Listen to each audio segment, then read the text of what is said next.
Last Stand, a post-apocalyptic survival thriller by Kevin Partner. Book 3 in the Last City series. Prologue.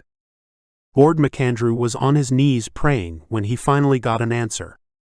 "What's that beepin' noise, Reverend?" McAndrew sighed. He'd hoped the old man would be too deaf to hear it, but then he hardly had the sharpest ears himself. It was coming from the basement. "Oh, never you mind. Now I think we're just about done here, aren't we?" With a groan he got to his feet and held out a hand. "Up you come." Wilbur Dunkley stood up in stages, finally straightening his back and nodding to the pastor. "Do you think Jesus heard our prayers?" "Our Lord hears all prayers, my friend, if they are offered up in repentance and good faith. And surely the early hour must count to your credit." Dunkley nodded, and with a final glance at the little altar in McAndrew's living room, turned toward the door. "Only, I don't know as I can carry on much longer without Elsie. She's a good God-fearing woman. Surely she would have been saved. Wouldn't seem fair otherwise." "Who said life was fair? Silly old fool." McAndrew guided his congregant to the front door as quickly as possible. "Change is coming, Wilbur. Stay strong in faith and you will be rewarded." Wilbur Dunkley shook the pastor's hand and with a mumbled "thank you," shuffled off along the path. By the time he reached the gate, McAndrew had gone. The military-grade radio sat on a table that had been pushed into the far corner of the basement. It was hidden by a bookshelf that formed a third wall, turning it into a tiny room of its own that could be hidden entirely by sealing the remaining gap with a stack of boxes. McAndrew stumbled down the steps, having locked the front door, heart pounding as the beeps got louder. Finally, someone was responding to him. He'd been broadcasting the agreed message every day since the firestorm, and had begun to wonder if, somehow, the plan had gone wrong after all. He sat in his battered typist's chair, and turned down the volume with one hand while pulling out a notepad and pen from the top drawer with the other. He waited for the message to repeat, then scribbled what he heard. "Deep deep ba ba ba ba ba ba deep deep." It took 3 repeats before he was confident he had it down. He looked up to the bookshelf and found the one he was looking for. It fell open on page 1. Marley was dead, to begin with. "Page 28, he mumbled to himself as he leafed through the old volume. He found it, scanned down to the 6th paragraph, then found the final word. Supplication. Of course. He transmitted the correct series of dots and dashes and sat back to wait for a response. He cast his eyes at the book and read the next line. "I am a mortal," Scrooge remonstrated, "and liable to fall." His mood darkened. Whoever was manning the radio set at the other end had a grim sense of humor. Either that or Ward was seeing meaning where there was none. He jumped as the receiver chirruped into life, scribbling down the Morse code and then checking it on repeat. 16165764000. 28. He sent the acknowledge bit before signing off and flicking the power switch on the radio. A couple of months ago, he'd have been able to type that long number into Google and get an immediate answer, but in this new world he accepted it was going to take him at least a few minutes. So he went back upstairs with the scrap of paper, poured himself a drink and sat at the table with his pocket calculator. 10 minutes later, just as he felt the rum beginning to warm his blood, he put his pencil down, satisfied that he had the answer. Satisfied but not exactly pleased. Tomorrow at 1 a.m. on Channel 28. He had 16 hours before he found out if he was likely to be forgiven. Chapter 1. Conclave. As Ward McAndrew was downing his early morning shot, Paul Hickman was throwing off his comforter and running into the spare bedroom. Not because he thought he'd been dreaming the night before, he knew Sam had come home, but because he panicked that she might not still be there. He managed to control himself enough so that he didn't burst into the room, but carefully turned the door handle and inched it open. He pushed his face into the gap, and swiveled his eyes back and forth to penetrate the darkness. Someone was asleep in the bed, but it wasn't his daughter, and it wasn't Libby Hawkins. He caught a whiff of antiseptic, and then, as his eyes adjusted to the gloom, he saw the bandaged lower leg lying exposed. Sam lay at the foot of the bed, wrapped up in a blanket she'd taken from the linen closet. Thank God. She was still here. As he gazed down at her, he felt a tear run down his cheek. He pulled the door shut and finally let his breath go before padding downstairs and into the kitchen. He still half expected that darned dog to be asleep on the couch, but even his absence didn't produce the usual lump in his throat. Sam was home. He'd done it. Or at least, he'd achieved half of his plan. Sam was home, but hope wasn't the safe haven he'd worked so hard to make it. Not yet, anyway. He lit the stovetop and took a can of Spam from his hoard, tossing thin slices into the frying pan. His neighbor was raising chickens, another idea of Martha Bowie's, so he had eggs but no bread. Low carb it was then. She drifted into the kitchen as he cracked the last egg into the pan. That smells good, she said. He turned to her, feeling simultaneously joyous and for some reason tense. Perhaps, having wanted nothing more than to have her here and safe, he was now replacing that yearning with the fear of losing her again. Or that they wouldn't get along.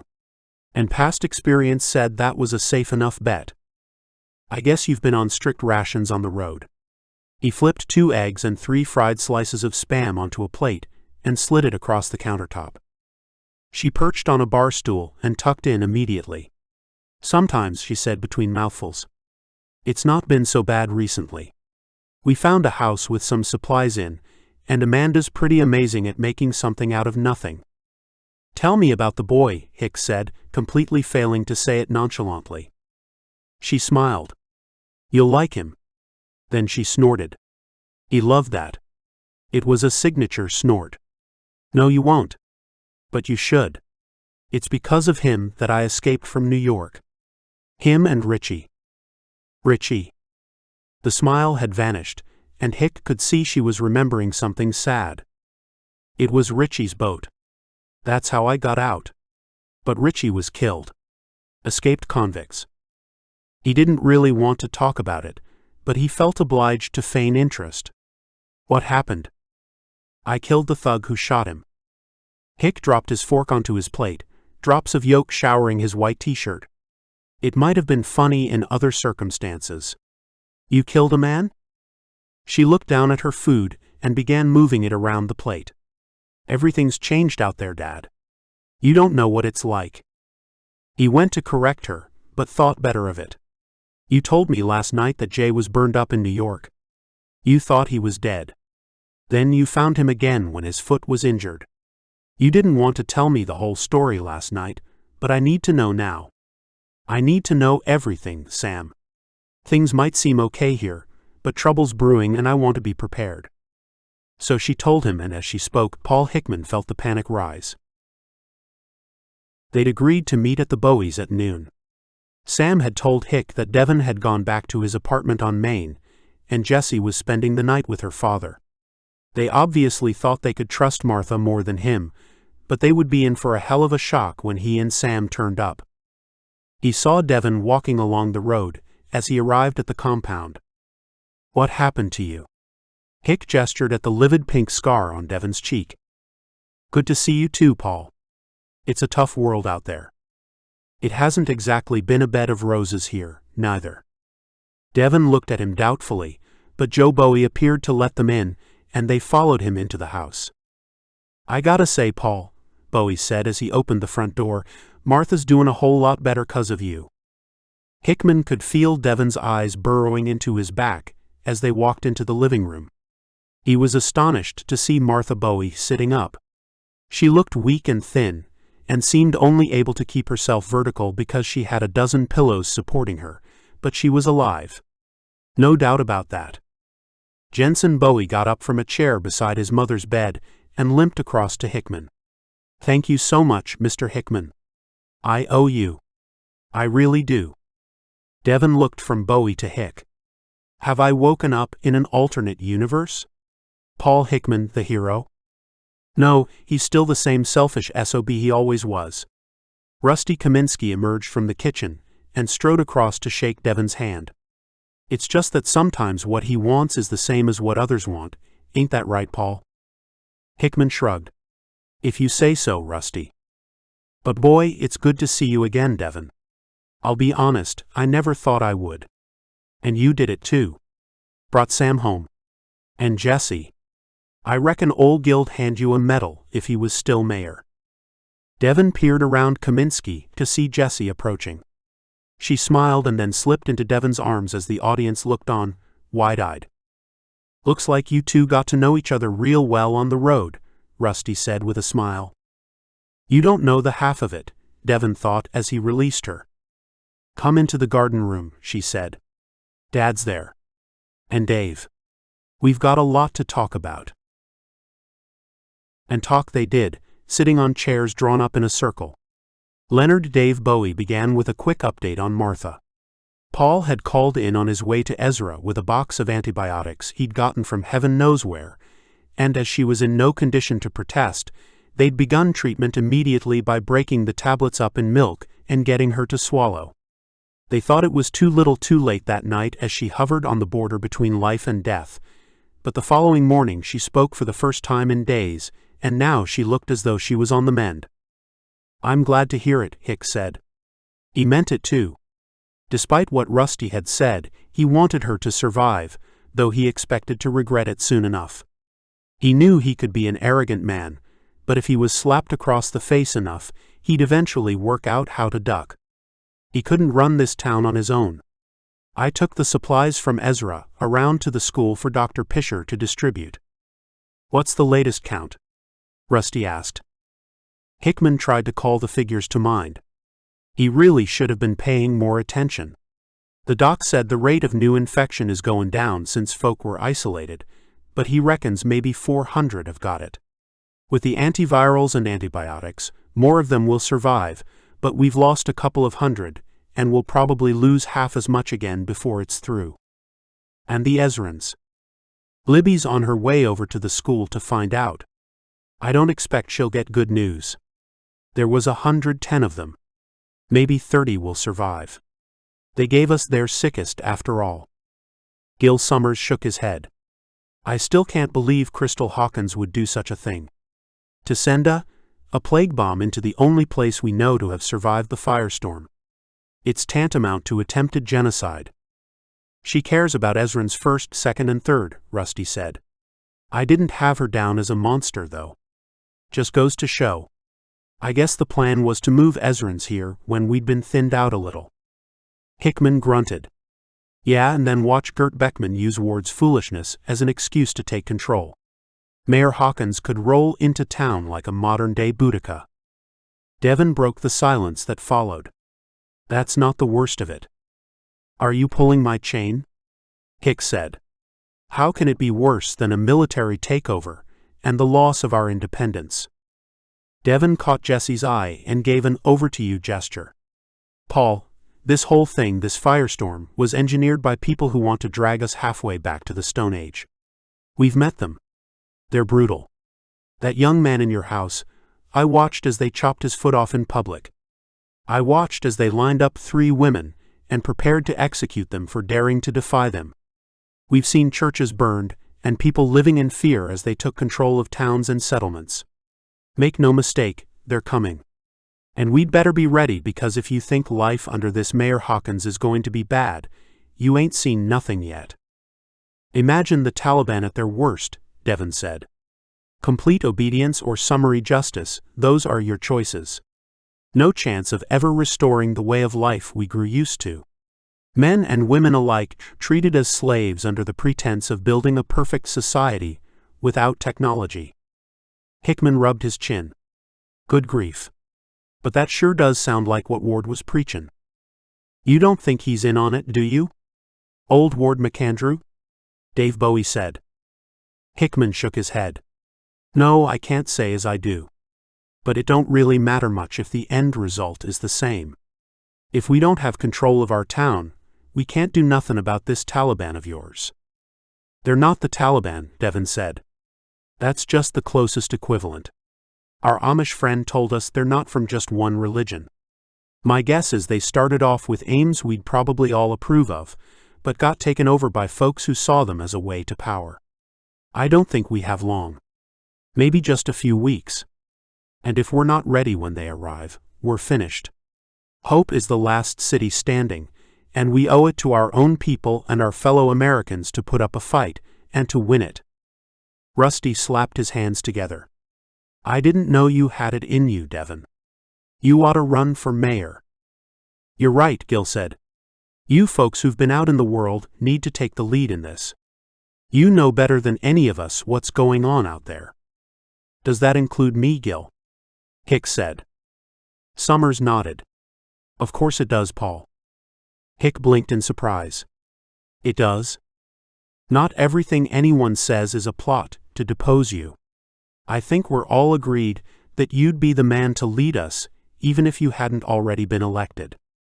Kaminsky chuckled. "Yeah, we'll be standing right behind you while you take the heavy fire." Dave Bowie slapped Hick on the shoulder. "Seriously though, we got your back. The Bowie family owes you, and between us here we represent the heart of hope. Now, I suggest you go spend the rest of the day getting to know your daughter again, and then we need to find a way of keeping tabs on Ward and this Gert fella." Ward McAndrew sat at his radio and swallowed another mouthful of rum. He'd developed a taste for it when he'd done missionary work in the Caribbean. The cheaper the brand, the better. But he hadn't brought the bottle down into the basement because he needed to be on his A-game tonight. He'd had just enough to take the edge off his fear, but not so much it would dull his wits. At 1 a.m., he powered the radio on and switched to channel 28.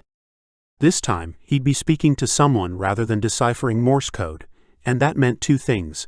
The person he was communicating with was much closer, and they were speaking in the open. He knew that the chance of anyone intercepting their conversation was pretty minimal, but it paid to be cautious when so much was on the line. A voice emerged from the static. "This is Ezekiel. Respond?" McAndrew held the handset to his lips and pressed the button. "This is Jeremiah, acknowledging your call sign. Over. I did not expect to hear from you again." Ward sighed.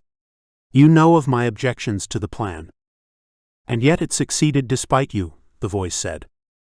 "Yes. What is your status?"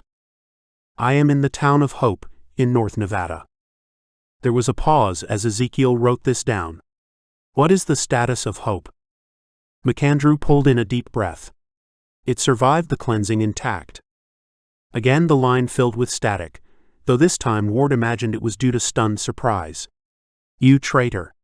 So, not only did you abandon your brothers, but in your weakness you saved your hometown. Is it functioning?" "It has weak governance, so supplies are low. And it has suffered disease." "Then the plague is having its effect." "Good. But you have betrayed us, and must face the consequences when we arrive. We must finish what the cleansing began, and you will help." "No. Please, Ezekiel. Give me the chance to redeem myself. I will bring the town under my control, and begin converting the people here to our way of life. You will then have many strong arms to bring about the new Eden. I can do this. I promise." Ward waited to hear the pronouncement of doom. "Very well. We will discuss your punishment when we meet, but as for the people of Hope, their fate rests with your ability to do as you claim. Do not fail, Jeremiah, or you and your people will face our righteous wrath. If, when we arrive at Hope, they do not lay down their arms and beg for our mercy, then we will stain the earth red with their blood, men, women, and children. Do you understand me?" McAndrew nodded, his hands shaking as he fumbled with the response button. "We will be ready, leader. I promise." And the line went dead. Ward McAndrew sat in his basement and sobbed. Chapter 2. Milk. Hickman was grumbling to himself when Libby Hawkins walked into his kitchen. "You know, talking to yourself is the first sign of madness." Hick watched as the thick black liquid dropped into his cup. No milk or cream for him today. He was on 100% caffeine. "Coffee?" he said, glancing across to where she sat at the counter. She was a looker, that was for sure. Not quite movie star level, but she could pass for Gillian Anderson's younger and blonder sister. "Thank you. I'll have it with milk and sugar, if that's all right. Do you have milk?" I got some powdered, he said, turning back to the machine. Funny you should mention that, but I've been thinking about the milk situation. Planning on paying a visit to Miller's farm. He caught the surprised expression on her face out of the corner of his eye. Don't you want to spend the day catching up with Sam? Hick stirred in the sugar and put the mug down in front of her. Well, I sure would. Heaven knows I've prayed for the day to come, when she's under my roof again. But right now she's asleep, and anyway, she's devoted to that boy up there. And I don't have any time to wait. Have you been up to the school? Yeah. I reckon we've seen the worst of it now. The patients with pneumonia are being kept separate, and the others are being treated with antivirals. I hope you're being careful with them. I don't think we'll be able to ask your mom for more anytime soon. Her eyes dropped and he instantly regretted his words. I'm sorry. It must be tough. To find out your mom's a homicidal maniac. I guess so, she said with a half smile. But I've always known she's got a heart of stone. This whole business has tipped her over the edge. I think she always hoped Dad would come back one day. But the firestorm put an end to that. He put his mug in the sink and said, Do you want to come with me out to see Elwood Miller? Why not? But can we get a bite to eat first? Right on cue, Hick's stomach rumbled. Sure. It was a bright afternoon, with the first hint of spring in the air as they walked along 2nd Street, past well-looked-after ranch houses with pickups and SUVs sitting idle on their driveways. Gil Summers hadn't made himself popular when he'd slapped a ban on all non-essential vehicle use, and especially when he ordered fuel to be siphoned to top up the little gas station at the Main Street intersection. It was absolutely the right thing to do, and Hick hadn't reversed the decision, so Fords, Toyotas, and Nissans decayed into uselessness as their owners festered inside their houses. Hey, Mr. Hickman. It had been too much to hope that he'd be able to walk the 2 blocks to the school without being stopped. Afternoon? He recognized the face, but not the name that went with it. Shearer, Joey Shearer. We haven't met, but I've seen you and heard you speak. Hick shook the offered hand. Pleased to meet you, Joey. Folks call me Hick around here, and this is Libby Hawkins from Ezra. Ma'am. So, how are you doing? Hick said, eager to move along as quickly as possible. Joey nodded back at the house. It was a single story painted in duck-egg blue, with a garage to one side. Well, my kids are over the worst of it. You had the disease here? Hick said, reflexively wiping his hand down his jeans and glancing across to see the red dot that had been spray-painted onto the white door. How had he missed that? Well, I didn't, but we got Ma staying with us and she came down with it real bad. I heard you brought drugs back from Ezra that might be able to help some. I sure don't want to lose her, and it hurts to see her so sick. Hick considered his response carefully. The trunk full of medicine he'd brought back with him wouldn't last long if they didn't ration it. It might be for the greater good if this old woman didn't get anything and either lived or died according to her strength and the will of Providence, but he wasn't going to say that to the desperate man in front of him. Not with Libby Hawkins as an audience. I'll have a word with Dr. Pisher. You go find him in a couple of hours. Okay.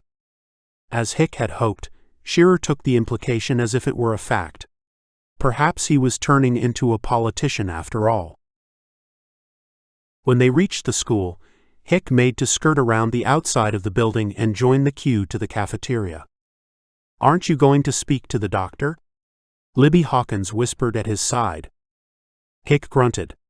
Listen, I don't need no Jiminy Cricket, so I'll thank you to mind your own business. It is my business now. I can't exactly go home, can I?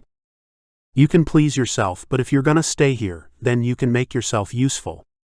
They shuffled forward a few feet. How? He didn't know why he was feeling ornery with her. Perhaps he liked her more than was good for him. Come with me to see Elwood. I don't reckon my face will be particularly welcome, but he'll behave better if you're with me. She chewed on that and spat it out. So I'm to be your shield against folks who don't like you? No, I reckon that would be asking the impossible. But Elwood lost his son a few weeks ago, and he's apt to blame me, though for once he's wrong. And we need him, even more than the other farmers hereabouts. Most of them grow animal feed, but Elwood also grows the animals themselves. I'm going to be sending out a scavenging party soon enough, he said, then catching the look on her face. Not to Ezra, no. I think that might be testing Beckman's loyalties a bit too much. But even if we come back with truckloads, it'll run out soon enough. Aside from Ezra, the nearest city's 150 miles away, and that's a long way to go along dangerous roads. We gotta be self-sufficient as much as we can. With meat and dairy, we can feed our folks. They were almost at the door into the cafeteria when she turned back to him. I can't figure you out, Paul. One minute you're a tin pot dictator, the next you're thinking about the long-term survival of your community. He shrugged. I guess I'm an enigma. Well, I'll come with you to see this Elwood. Maybe I can be useful. Of course, they weren't allowed to eat their meal in peace. Hick found a place in the corner where they sat at a low metal-topped table with their bowls. The place was filled with the clinking of metal and the chattering of people squeezing fat backsides into chairs made for children. Hick didn't think it was an unhappy sound. It seemed to be people engaging in the small talk typical of neighbors sitting together. A warm, meaty smell filled the room, promising rather more than it delivered. The cafeteria was run by the same woman who'd operated it when the school was open. Another problem to add to his list: how to educate the kids of Hope without enough electricity or teachers. Since Martha had gone down with the flu, Jenna Murphy had hassled the supplies-gathering squads of Gert Beckman with a list of the things she needed. But we haven't got anything green, and that's going to affect folks' health soon enough. Give me a break, Jenna. Right now, all I care about is getting enough food for 2,000 hungry people. I ain't gonna fret over its nutritional value. Where do you think we're going to get vegetables from? It's way too early in the year, and the farms around here grow animal food anyway. Jenna smiled, exposing large white incisors with a dark gap between them. Well, that's not my problem. You're in charge. She moved off, leaving Hick and Libby to enjoy a dark brown stew that seemed to have been made by tipping the contents of cans into a pot and stirring. The best that could be said was that it was warm and edible. She's right enough, he said, glancing over at where a colleague stood behind the counter monitoring portion size. We can't go on like this for long. I reckoned I could give it a few days, but I think I'm gonna have to send out the raiding party as soon as possible. Libby grimaced as she drained the last of her stew. Yeah. What I wouldn't give for a can of peaches and a little cream to pour over them. But who are you going to send? Gert'll have to go, but the mission has to be run by someone from Hope. Rusty. Hick shook his head. No, we're gonna need the sheriff here, and I think he's been through enough just lately. She raised her eyebrows at this. Hey, ain't I allowed to have some sympathy for him? He's been through a lot, and he ain't no spring chicken. And you want to keep your friends close, she said. And your enemies closer. He shrugged. Have it your own way. I'll send Gert, half his men, and Devon. Having him out of the way will help Rusty settle back in. Devon? The one you sent across the country to rescue your daughter? Doesn't he deserve a little rest? He sure does, but his experience out there is what makes him the best man for the job. Besides, I think he's got every reason to want to make sure the people of Hope have food in their bellies. Libby Hawkins pushed back her chair and stood up. Nope, I'm not going to ask. Now, are we going to see Elwood Miller or not? Miller's farm was on the south road out of Hope, the road to Ezra, but it was just a couple of miles from the city limits. Hick fought back memories of that night when he and a few others had ambushed the militia that had taken control of the town. Hick had liked Elwood's son, Jimmy. It had been a real pity he'd died in the battle, along with Buster the dog. He felt a lump swell in his throat, and it wasn't for Jimmy. Hick pulled up outside the ruins of the farmhouse. It had gone up in flames that night along with Ned Burkett, and Hick had played a role in both events.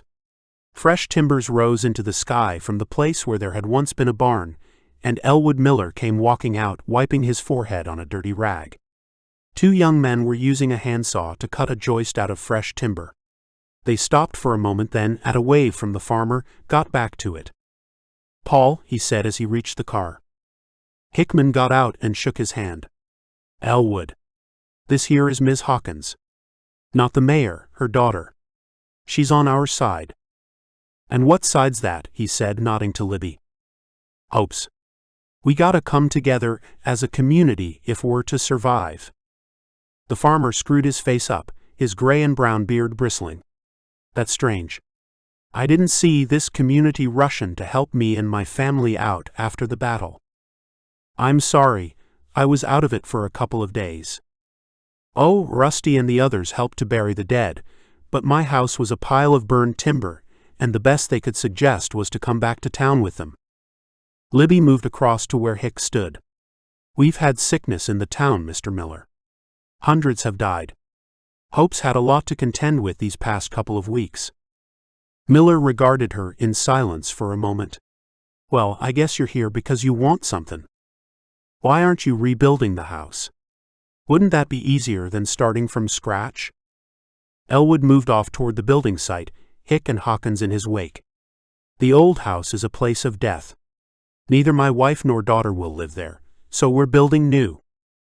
They stepped into the foundations of the new house, and Miller gestured at the two young men who were halfway through the tree. "This here's Remick and Mike. Came on up the track a week ago, askin' for food. We took them in, and now they're workin' for their keep. Good workers they are." One of the men looked up. He was shirtless, and the perfect embodiment of a fit young American. Dark brown shoulder-length hair, and a torso that could only have been honed in a gym.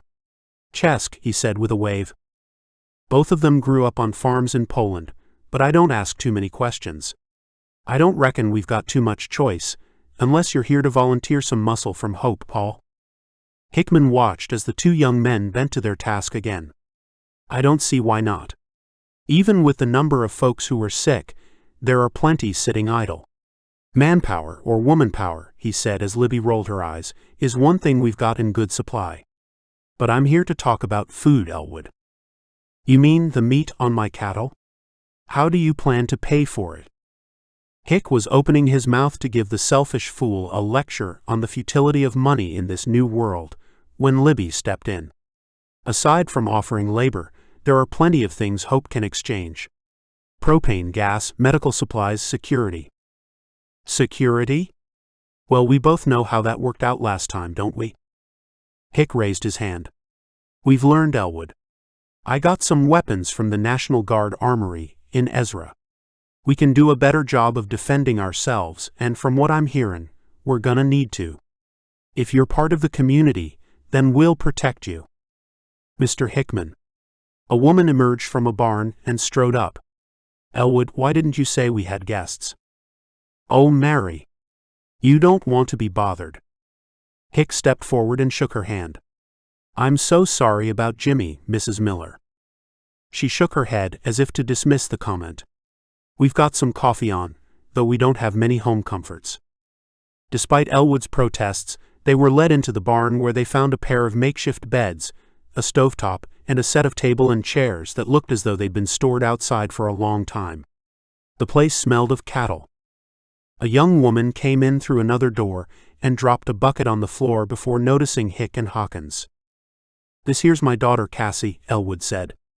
"Did you check on the low pasture, Cass?" She nodded to the visitors, and then walked over to the stovetop and poured herself a coffee. "Yeah. I reckon we got 15 ready to drop. I'm gonna get Remick to help me bring them in later." "You watch that lad," her mother said.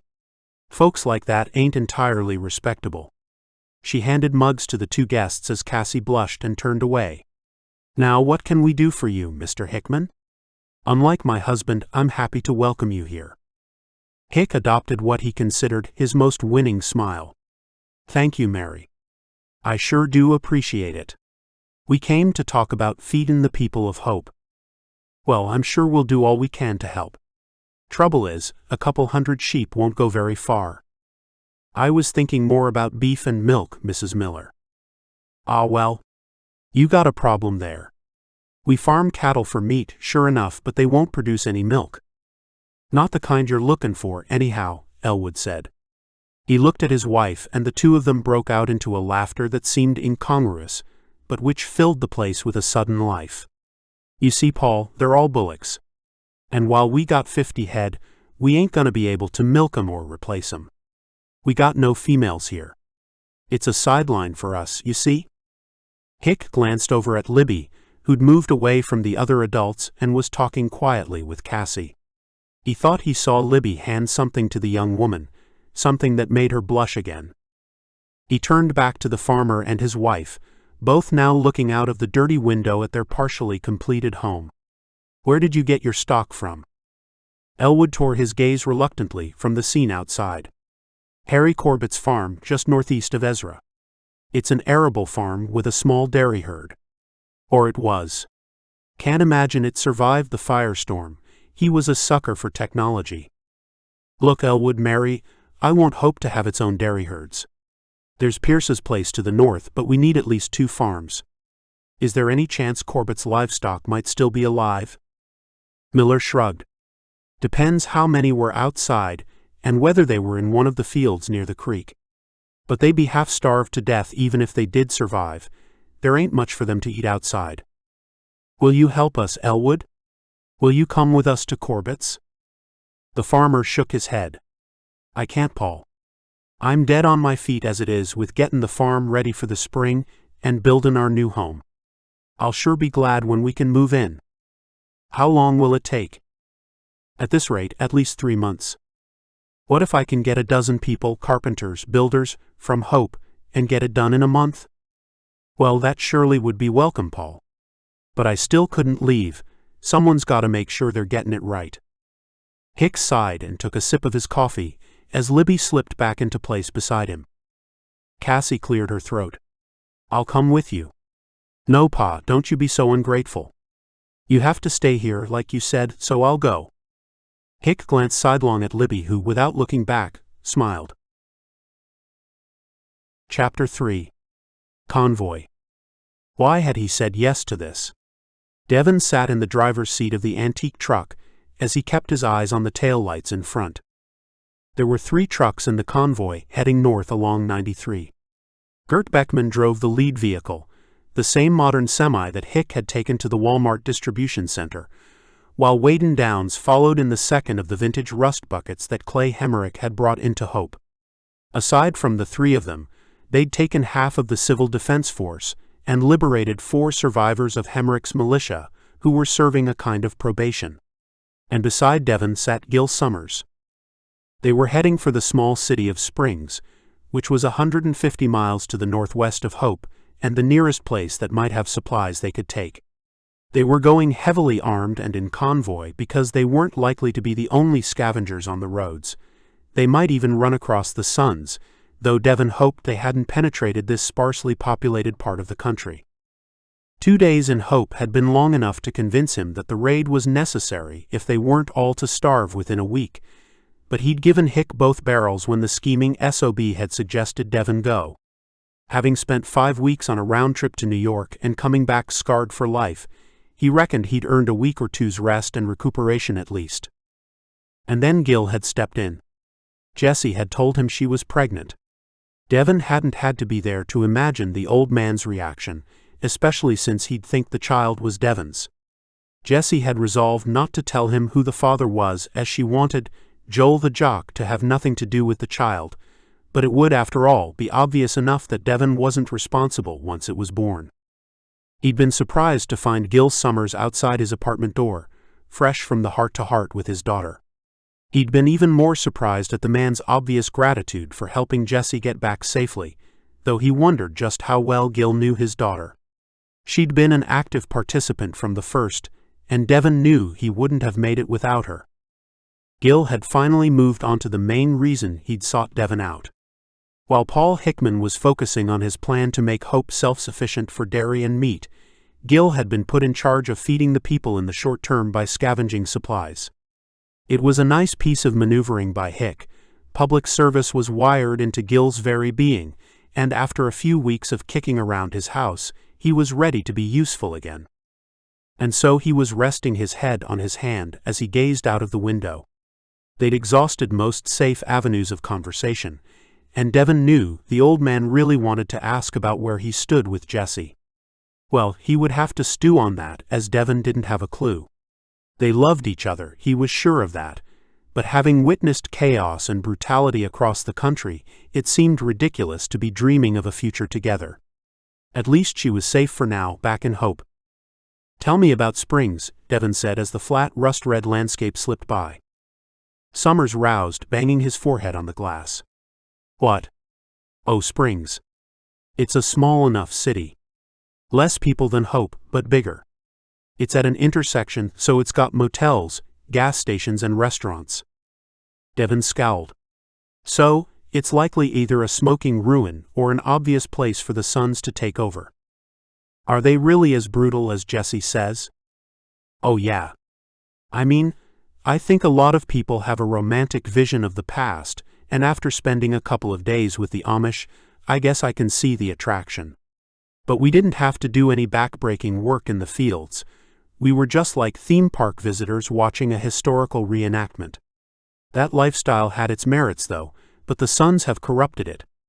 That boy in Hick's house, I watched them chop his foot off in front of everyone. And they were about to cut the throats of 3 women. So yes, they're brutal." Summers shook his head as he gazed out of the window at the distant snow-covered mountain peaks. "And you think they're behind the firestorm?" "I'm sure of it, though I haven't worked it all out yet. How did they destroy the cars and airplanes? They weren't connected to the power grid." Devon slammed his foot on the brake as the leading truck slowed and pulled into the side. He grabbed his Glock and jumped down as 4 uniformed CDF soldiers climbed out of the back of Beckman's vehicle. He pocketed his weapon when he realized there was no sense of threat, and saw why Beckman had stopped when he came around the front of the truck. A group of 4 ruined cars lay beside the road, arranged in a square and covered with leather cut from one of the vehicles into a kind of roof. Beckman gestured for the others to stay back as he approached the shelter, gun held at arm's length, swaying back and forth as he scanned for movement. Devon ignored him and pointed toward a small gap between 2 of the wrecks. "Come here, boy," Devon said, crouching and patting his knees. A small black terrier ran out at him, its yapping swallowed by the empty vastness around them. "Well, Toto, you're a long way from Kansas." The dog leaped up at him, landing in his arms and licking him frantically. "Jesus. Dude. Allemal dude." Devon looked up to see Beckman standing in the gap and lifting the makeshift roof. "Dead." The Dutchman's face was as white as the mountain peaks behind him as he turned back and nodded. 2 adults, 2 children. Dead not long from cold, I think." Devon put the dog down, got to his feet and lifted the leather roof. 4 figures lay still as stones. They were covered with torn-up foam and huddled together so he couldn't see their hands or faces. Though he'd seen his share of crime scenes, he was no forensics expert, but it looked to him as though the smaller bodies had been there longer than the larger ones. His throat thickened as he took in the pathetic spectacle. A pile of charcoal lay in one corner, tendrils of smoke rising from it as he held the leather up. Carbon monoxide, I guess. The adults, anyway. Poor devils. What are they doing out here? They can't have been here since the firestorm, can they? Beckman said. Gil Summers appeared beside Devon. Oh my God. Don't look, Gil. There's nothing we can do for them. The dog squeezed between his legs and into the ferric tomb. How come he didn't die? Beckman said. Devon pointed at the farthest corner from the fire. Maybe he was over on that side where the fresh air can get in. Then he froze. Had he seen something? What's that? The dog was pawing at the bundle of old clothes it had presumably been sleeping in. Devon ripped the leather roof off entirely, casting it onto the bodies like a shroud, and kneeled where the dog was. He pulled back the rags. Good grief. It's a baby. And it's alive. Much later, when he told Jessie this story, he couldn't explain why he burst into tears as he lifted the child out of its cocoon, or why. Try as he might, he couldn't stop until Gil reached over him, hands outstretched for the child. No, he yelled, getting to his feet and backing out. When he'd calmed a little, he said, "I'm sorry, Gil. I don't know what came over me. But let me look after her." The child was only a few months old, and dressed in a pink woolen sweater over a stripy onesie. She looked at him as his head moved against the blue sky, eyes of chocolate and skin like coffee. Devon had never experienced love at first sight until that moment. The dog was sitting at his feet whining quietly, so he bent down and patted it on the head. "What are you going to do with her?" Beckman asked. Devon held her to his chest, wrapping his coat about her. "Well, I'm not going to leave her here, am I? Why don't you give her to Mara to look after?" Devon ignored him. He knew he was being stupid. Mara was a member of the CDF and had served in the National Guard, but she was undeniably a woman and therefore had two advantages he didn't. But since she hadn't had children herself, he decided it would be the worst kind of sexism to hand the baby over. That was what he told himself as he walked back to the truck, and he knew it was a lie. His life had changed in that moment of discovery, and he wasn't going to give her up to anyone. Except Uncle Gil, who nervously held her on his knee in the front of the truck as Devon went back to search the sad little shelter. He returned with an entirely impractical dress, a handful of diapers and a can of formula with perhaps 2 servings left. "Come on, Toto," he said as he climbed back into the driver's seat.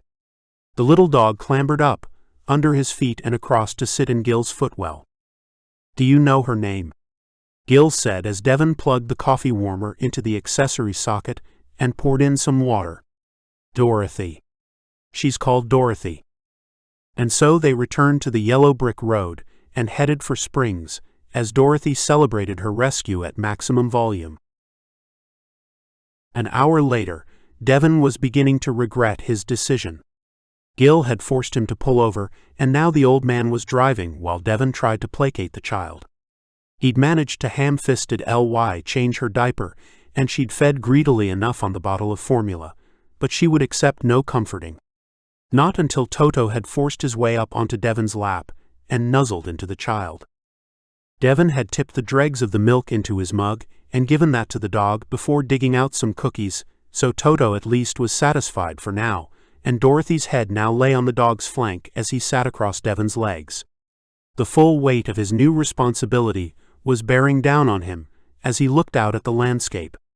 The reds had given way to yellows as they'd driven northwest, with the clumps of wiry vegetation becoming larger and the distant mountains apparently descending into the horizon.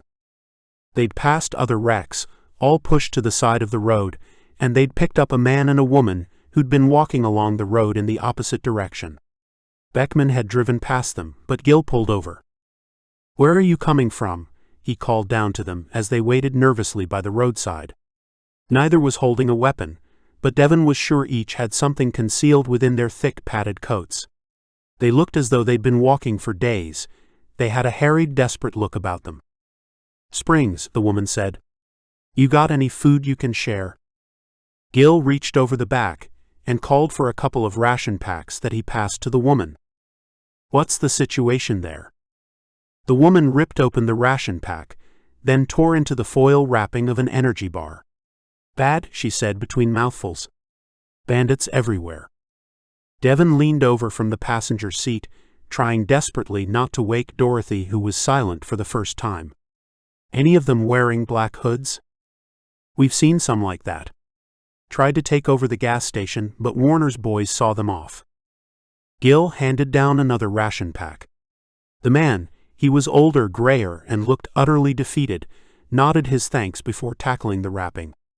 "The town's run by Warner's gang now. And a worse pack of coyotes you'll never meet. That's why we left." "Where are you heading?" The older man nodded along the road. "We heard there's a place called Hope that survived the firestorm." "Hope's a long way from here, and you don't exactly look prepared for a long walk. Why don't you come with us? We're heading for Springs and could do with some local intelligence." The woman shook her head. "No way, I'm not going back there. I'd rather freeze to death on the roadside than face them again. You know what they tried to do to me, Ted." "Well, I'm going with them. I got a feelin' they might be able to handle Warner." The older man gestured to the truck in front. The rear door had been cracked open to let some air in, and 2 soldiers could be seen, assault rifles on their laps. Devon spotted Gert Beckman, walking back along his truck toward them. "Time to make your mind up." The woman stabbed a finger at her companion. "And you'd leave me to walk on my own, would you?" The man, identified as Ted, shrugged. "Look, Lisa, we didn't exactly think this through, did we? We didn't have time. They were going to?" He pulled her into an embrace. "Come on. Let's give these fellas a chance. We might be able to help them some." "Climb in the back," Gil said. "Quickly." Devon watched them stumble toward the rear of the truck as Gert appeared by his open door. "What's going on? This isn't a pleasure trip, you know. We can't just pick up any hitchhikers we see. We got to have room for the supplies." Devon jerked a thumb behind him. "These guys know springs. Sounds as though we're going to meet trouble there." Chapter 4. Visitations. "How's he doing?" Hick said as Sam appeared in the living room and dropped onto the couch. She shrugged, gazing out of the window at the frost-limed garden. "He's lost half his foot. How do you think he's doing?" Hick bit back his anger. He was happy she was home. He really was. And he didn't want to mess things up with her. She glanced across at him. "I'm sorry. Shouldn't take it out on you. His temperature's normal and he's sleeping peacefully. Amanda's coming around to dress the wound. That's okay, isn't it?" Of course. Hick had only met Amanda once in the couple of days since Sam had returned. She hadn't made much impression on him at the time, though he reckoned she'd been a looker once. Meg Ryan crossed with Michelle Pfeiffer without the plastic surgery. And he was inclined to like anyone who'd helped Sam come home to him. "Sam?" She sighed. "I know, Dad. You want to talk about what it's like out there. You realize I'm mayor here now, don't you? I got responsibilities." That brought a little chuckle. "Yeah. I bet that stuck in Gil's throat." "It sure did. You should have seen his face when he told me I'd won the vote. Looked like he'd swallowed a porcupine." They laughed together, and then subsided into silence. Hick abandoned his line of questioning, and simply enjoyed being in the same room as his daughter. "Dad," she said, looking across at him, "I'm glad to be home." And Paul Hickman, liar, cheat, murderer, and blackmailer, put his hands to his eyes as they filled with tears. He felt her climb sideways onto his lap, and pull him into an embrace as they sobbed together. It was the happiest moment of his life. He was smiling as he approached the home of Ward McAndrew. Gert Beckman was gone for a couple of days, giving Rusty time to reassert his authority over the town, so McAndrew was the last thorn that needed extracting before Hick could go on his cattle rustling expedition. He'd thought about sending someone else with Cassie Miller, but since Libby Hawkins would be going, he didn't want her to be entirely off the leash, especially so close to Ezra. Linda Strickland and councilmember Rudy Ramone had been given the task of finding at least a dozen fit men and women willing to volunteer to help the Millers build their house. Hick reflected that the folks of Hope were going to have to get a lot more community-spirited if their town was to survive long-term. It had been a wrench to leave Sam again. They talked for what seemed like hours, though he'd done more listening than speaking, an unfamiliar experience for him. Sam had painted a detailed picture of a ruined country, destroyed from within and steadily coming under the boot of the Sons of Solomon. He still didn't have a complete handle on who they were, but he knew a threat when he heard about it, and those crazies would wind up here sooner or later. The people of Hope had better be prepared. That threat would be serious enough, but he had Mayor Hawkins from Ezra and her wolf in sheep's clothing agent Gert Beckman to contend with, and on top of all that, Ward McAndrew was an unknown quantity. Once Hick had explained this to Sam, she'd begged to help in some way. She loved Jay, sure enough, but Sam had always been full of energy and as restless as a wasp's nest when stuck inside for too long. Jay was recovering, as much as it was possible to recover from that sort of maiming, and didn't need her beside his bed 24/7 any longer. So, he'd suggested she get close to McAndrew while Hick was away. But before he went anywhere, He wanted to see the old crook for himself. Lord McAndrew lived in a small ranch house with walls covered in peeling blue paint and a terracotta-colored roof. Since his return from missionary work a year or so ago, he'd rented it from the son of its deceased owner, but Hick guessed it belonged to McAndrew now. A rusty white pickup on raised suspension stood outside, and Hick squeezed past McAndrew's Suzuki Jimny on the driveway and stepped across a large muddy puddle to the wooden porch. He knocked on the door, but quietly. He'd hoped McAndrew might be out, or, if not, that he'd be able to surprise him because as sure the pastor was up to something. No answer. Good. He turned the handle and pushed at the door. The silly old fool hadn't even locked it. Excellent. He walked into the dark hallway, straining to hear if McAndrew was in. "Ord," he called quietly. The place was a pigsty, with books, magazines, cups, and bowls scattered on every horizontal surface. He picked his way through the mess and into the living room, which looked out onto the front of the house. It was neater in here, but he found no sense of a man at his ease. There was something temporary about the feel of the place, as if McAndrew didn't need to bother keeping it straight, because he didn't think he'd be here for long. Footsteps behind him. Hickman swung around to find himself at the business end of a shotgun. His heart thumped 10 to the dozen as he raised his hands. "Hey, Ward. It's me."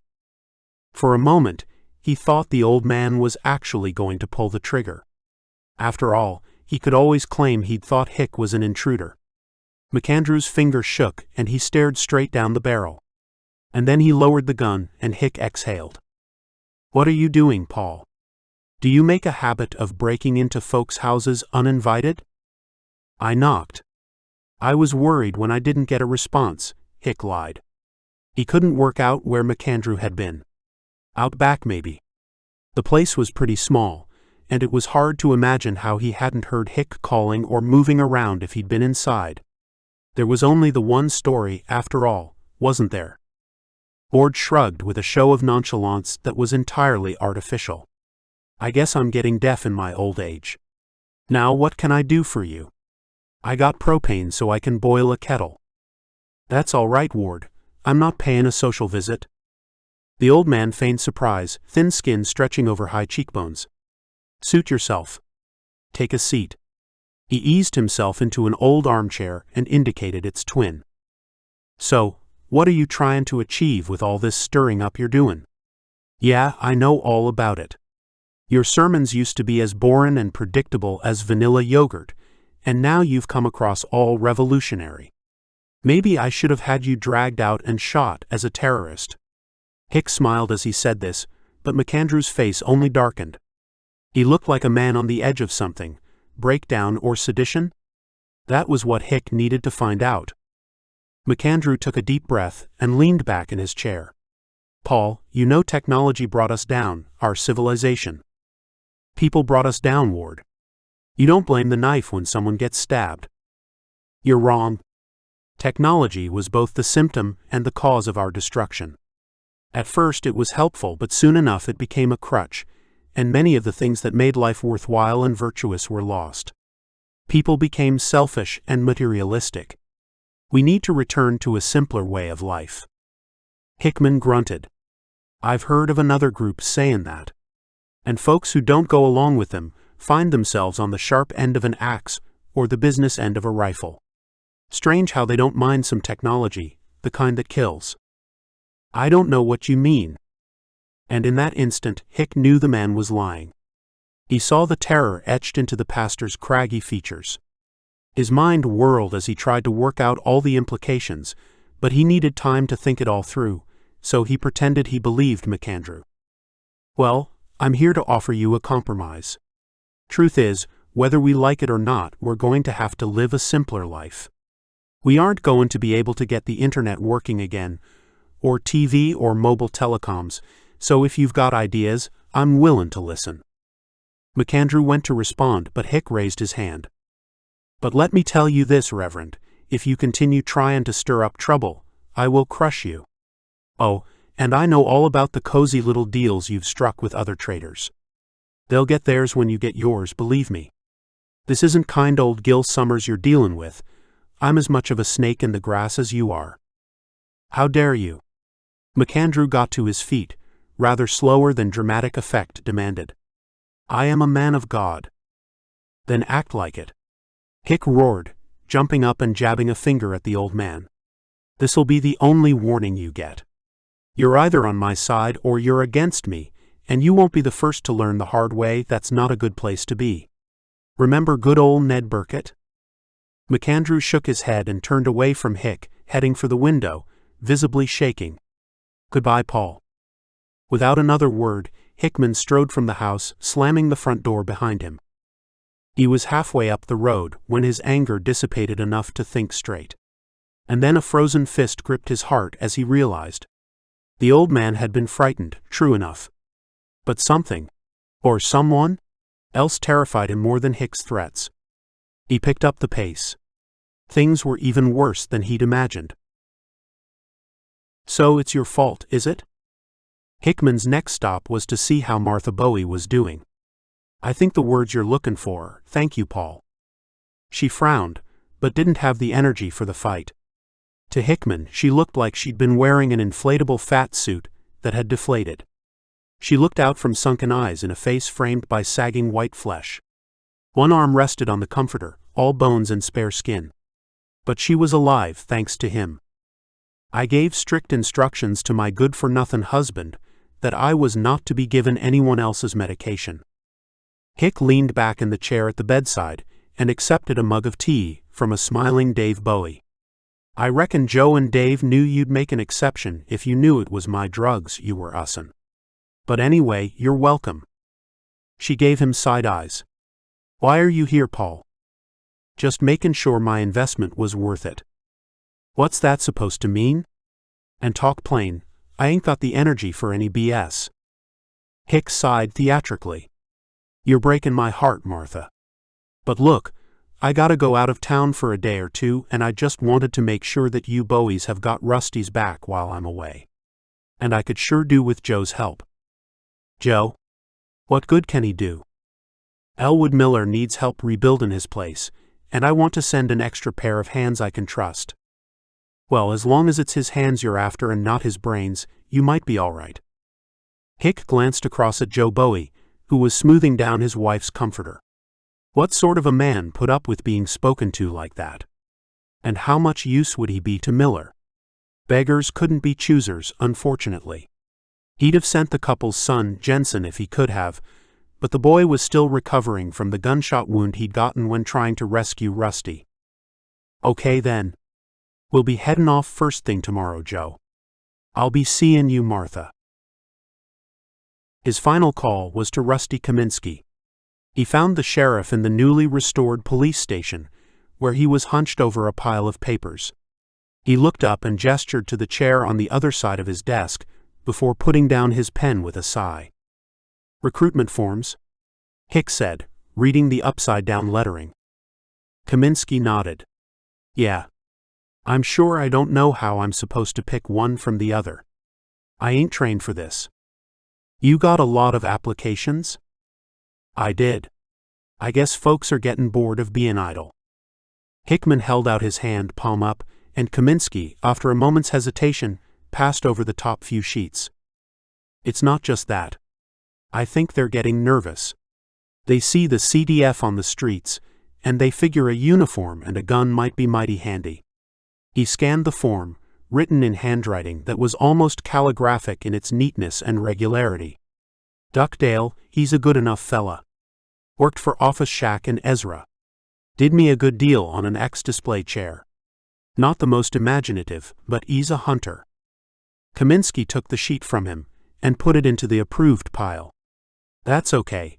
I don't reckon we need any more imagination, just folks who'll do what they're told. But you're not here to help me with my recruitment, so what can I do for you?"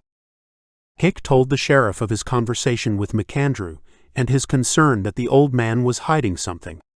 "I dunno, but my gut tells me he's in a lot deeper than we think." "Do you think he's got any connection with that organization Devon and Jesse ran into?" Hick pushed back the chair and got to his feet. "I don't have any proof of that, but he sure is scared of someone or something. I did my best to scare the bejesus out of him, but I ain't sure I broke through at all. It's as if anything I threaten him with ain't a patch on what he's already got hanging over him. I'll keep an eye on him as best I can, Kaminsky said as he moved the recruitment paperwork back to the center of his desk. Hick reached the door. Be careful. He's a crafty old reptile, but we don't want to frighten the turtle back into its shell if we're going to get to the bottom of it. Kaminsky nodded and muttered, "Thanks for the advice," with more than a trace of sarcasm. But Paul Hickman was already striding away. Lord McAndrew shut the radio down and almost fell over his own feet in his haste to climb the stairs from the basement when he heard the knocking at the door. He couldn't afford to be caught out again. If the folks of Hope found out the truth, he'd be strung from the nearest streetlight. He was puffing by the time he reached the front door, so he paused for a moment to catch his breath before opening it, heart hammering and hands shaking as he did so. "Good evening, Reverend," said a slight figure on the doorstep. "I have come for your guidance and to confess my sins." He calmed a little, though he scanned the gloom outside for any signs of watchers. "Well, I don't do confessions. I'm not a Catholic priest, my dear. But I am happy to help as I can." He was a good liar. What he really wanted was to go down to the basement and listen for any further messages. He couldn't do anything else tonight, not until Hick left the town, and he had nothing else to do other than fret and scheme. The figure moved past him and into the living room. He sat in one armchair and gestured to the other. "Now then, what is it you'd like to confess, Sam?" Chapter 5. ZZ Top. They met trouble sooner than they expected. Two highways merged at a place called Oasis that was nothing more than a rotten series of wooden buildings with weathered for sale signs and bushes growing through the asphalt. And at the intersection, a dozen or so figures with assault rifles used 3 rusting pickup trucks for cover as they waited for the convoy to stop. Gert jumped out of the leading truck and Devon, after handing Dorothy over to Gil, followed him. As he passed the back of the vehicle, camouflage-clad figures climbed down and took up covering positions. "You should leave this to me and Mara," Beckman said as Devon caught up with him. "I'm in charge of this mission, Gert, and I've been involved in my share of negotiations." The Dutchman grunted, as if to suggest that nothing Devon had ever experienced qualified him for a position of authority. Mara, who was functioning as his second-in-command, stepped back a little. A man dressed in a black leather jacket over blue jeans emerged from between 2 vehicles, hands open to show he had no weapon. He had a foot-long gray beard, wore dark glasses and a baseball cap. Hand him a guitar, and he'd have been a regular Billy Gibbons. A sharp-dressed man. "You boys are kinda lost. I suggest you get back in your trucks and turn right around before Ulysses back there gets too much of a hankering for some old diesel action." He thumbed over his shoulder at a huge man in faded denims and a red bandana who waved back. Beckman glanced at Devon. "He's got an RPG, a rocket." "I know what an RPG is," Devon hissed. Then he turned back to the ZZ Top look-alike. "My name is Devon Myers, and this is Gert Beckman. We're from south of here." "My name's Eddie," the man said, looking only at Beckman. "And you ain't comin' through here." Beckman shifted uncomfortably. "Look, man, we're just passing through and we don't want any trouble." "You goin' to Springs?" "That's right," Devon said. "We want to make contact with the survivors there." This time ZZ shot a poisoned look over at Devon. "You be quiet. I'm talking to the organ grinder, not his pet monkey." Devon's hand shot to his hip, but Gert grabbed his arm and pushed him away as the red mist cleared a little. He could hear laughter from behind the barricade. "You should thank your boss. He just saved you from making a big mistake." Gert held on to Devon. "Let me handle this," he said under his breath. Devon pulled back, then brushed himself down and stepped back a couple of paces without looking at the man with the ludicrous beard. "We control Springs, so you need to head in a different direction unless you want to get into a fight you ain't gonna win. You got 5 minutes to tuck your tails between your legs. And don't come back. I won't be so polite next time." Gert said nothing. He simply spun on his heels and stalked back to the truck, grabbing Devon on the way. Come on, let's get out of here. He walked back to the second truck and held open the door for Devon. Follow my lead, then get ready to step on the gas. What are you planning? But he was jogging toward his truck. Seconds later, however, Devon saw a figure slip along the blind side and disappear around the back of the rearmost vehicle. Seconds later, the front truck fired up its engine. Hold on to Dorothy, Devon said to Gil, silencing the inevitable questions before they were asked. I don't know what Beckman's planning, but I want you to keep down. He could see Mara's red hair in the side view mirror of the front vehicle. It began to move away, and Devon started up his truck, following it closely and trying not to look across at the bandits, though he could see out of the corner of his eye that they were raising their weapons in the air, and he could hear them bellowing laughter. He did a 180 and watched as the final truck began its turn and then straightened, its back facing the triumphant biker gang. Whumph. Bang. The center of the line of pickups flared orange and green, followed seconds later by the plink, plink, thunk of metal showering the asphalt.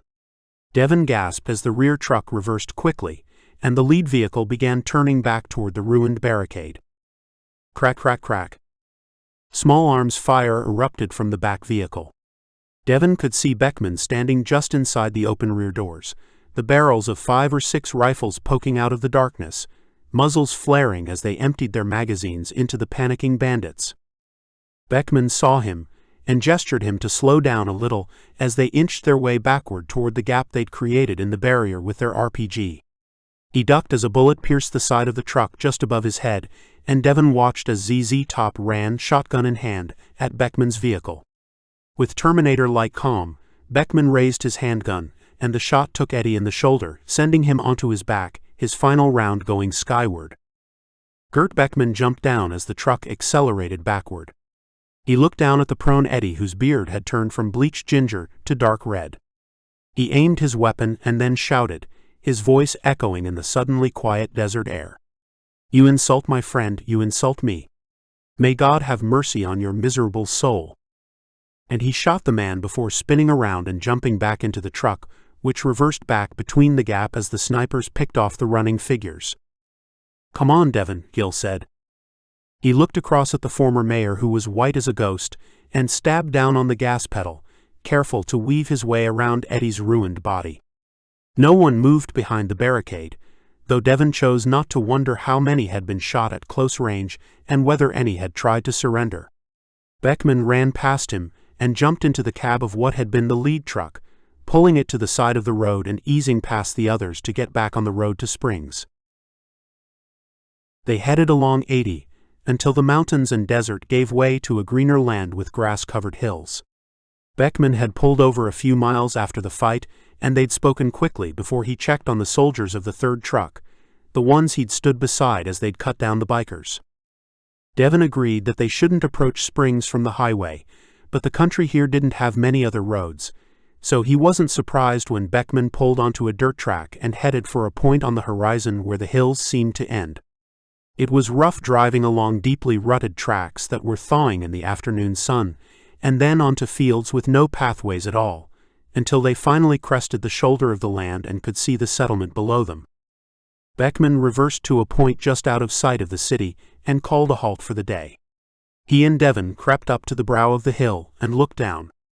It was late afternoon, and they could see orange pinpricks scattered seemingly at random. Devon imagined people gathered around braziers. People with weapons. They lay on their stomachs, silently watching, until Beckman finally broke the silence. You don't think I should have killed that Zwain pig? Devon rolled onto his side a little. I don't know. Seemed a bit callous. Callous? Oh, heartless, harsh. Hardvoktig. Hard-hearted. Perhaps, but what do you think he would do if he lived? Would you welcome such as him in hope? He would find us. We were lucky this time. They thought they could scare us away. I would not wish to face them if they were ready for us. Besides, the world will not miss the likes of him. Devon rolled back and gazed down the slope. Well, I appreciate what you said. Now what's the plan? I thought you were in charge of this mission. That is what you tell me, no? Devon caught the smile as it lit up the Dutchman's face. Well, I guess you've made your point on that score. In that case, I suggest we wait until just before sunrise and go into the outskirts. We need to find out how many of those bandits there are. But you, Devon, you are a father now? Devon was grateful for the gathering darkness to cloak his embarrassment. How did you hear about that? It's not mine, Jesse's baby. What? Who is this Jesse? What are you talking about? Beckman chuckled. The child you found. Oh, Dorothy? Though it seems you have left Mr. Summers, how do you say, holding the baby? Perhaps you were wise not to ask Mara, she would not make a good mother, he smiled, teeth glinting in the gloaming. You go and rest. We must all sleep in the trucks tonight. No lights except in the back. Devon patted Beckman on the shoulder as he got to his knees and crawled out of sight before heading back to the truck. He pulled a tarpaulin out of the back and spread it carefully over the cab, stretching and tying it until he could see no sign when Gil lit his flashlight. Squeezing through the door and into the driver's seat, he took Dorothy from Gil. She stunk. Oh, nice one, Gil. Thanks a bunch. It's tough being a father, as you're about to discover, the old man said. Toto leaped up onto his lap and watched as Devon changed Dorothy's diaper, regretting the fact that they were sealed in an almost airtight box. Devon climbed up into the cab of Beckman's truck. They were taking just the one vehicle into the town, and watchers had been placed both in the camp and on the nearby hills. The first to respond to Beckman's signal to follow him into the city, the second to light a beacon fire if they spotted trouble on the highway. Half a dozen members of the CDF bounced around in the back as the sun rose, and the truck made its way at barely above walking pace down the hill to where a gravelly track ran alongside a small creek. They emerged into a wide basin surrounded by distant low hills on three sides and a snow-capped mountain on the other. Apart from that white peak, the color palette was dominated by the greens of small woody plants and the grass they grew from. It had a feeling of fertility and life about it, quite different from the arid landscape of Hope and Ezra, where it felt as though people lived in spite of nature and not in harmony with it. Devon was gazing sleepily at the tall mountain set against a lightning blue sky when he was snapped awake by whistling from behind him, and a head poked through to point away to their left. It's Wendy's. What's that? It's a brothel. Ain't you heard of it? Devon looked across at a sign next to a turn in the track.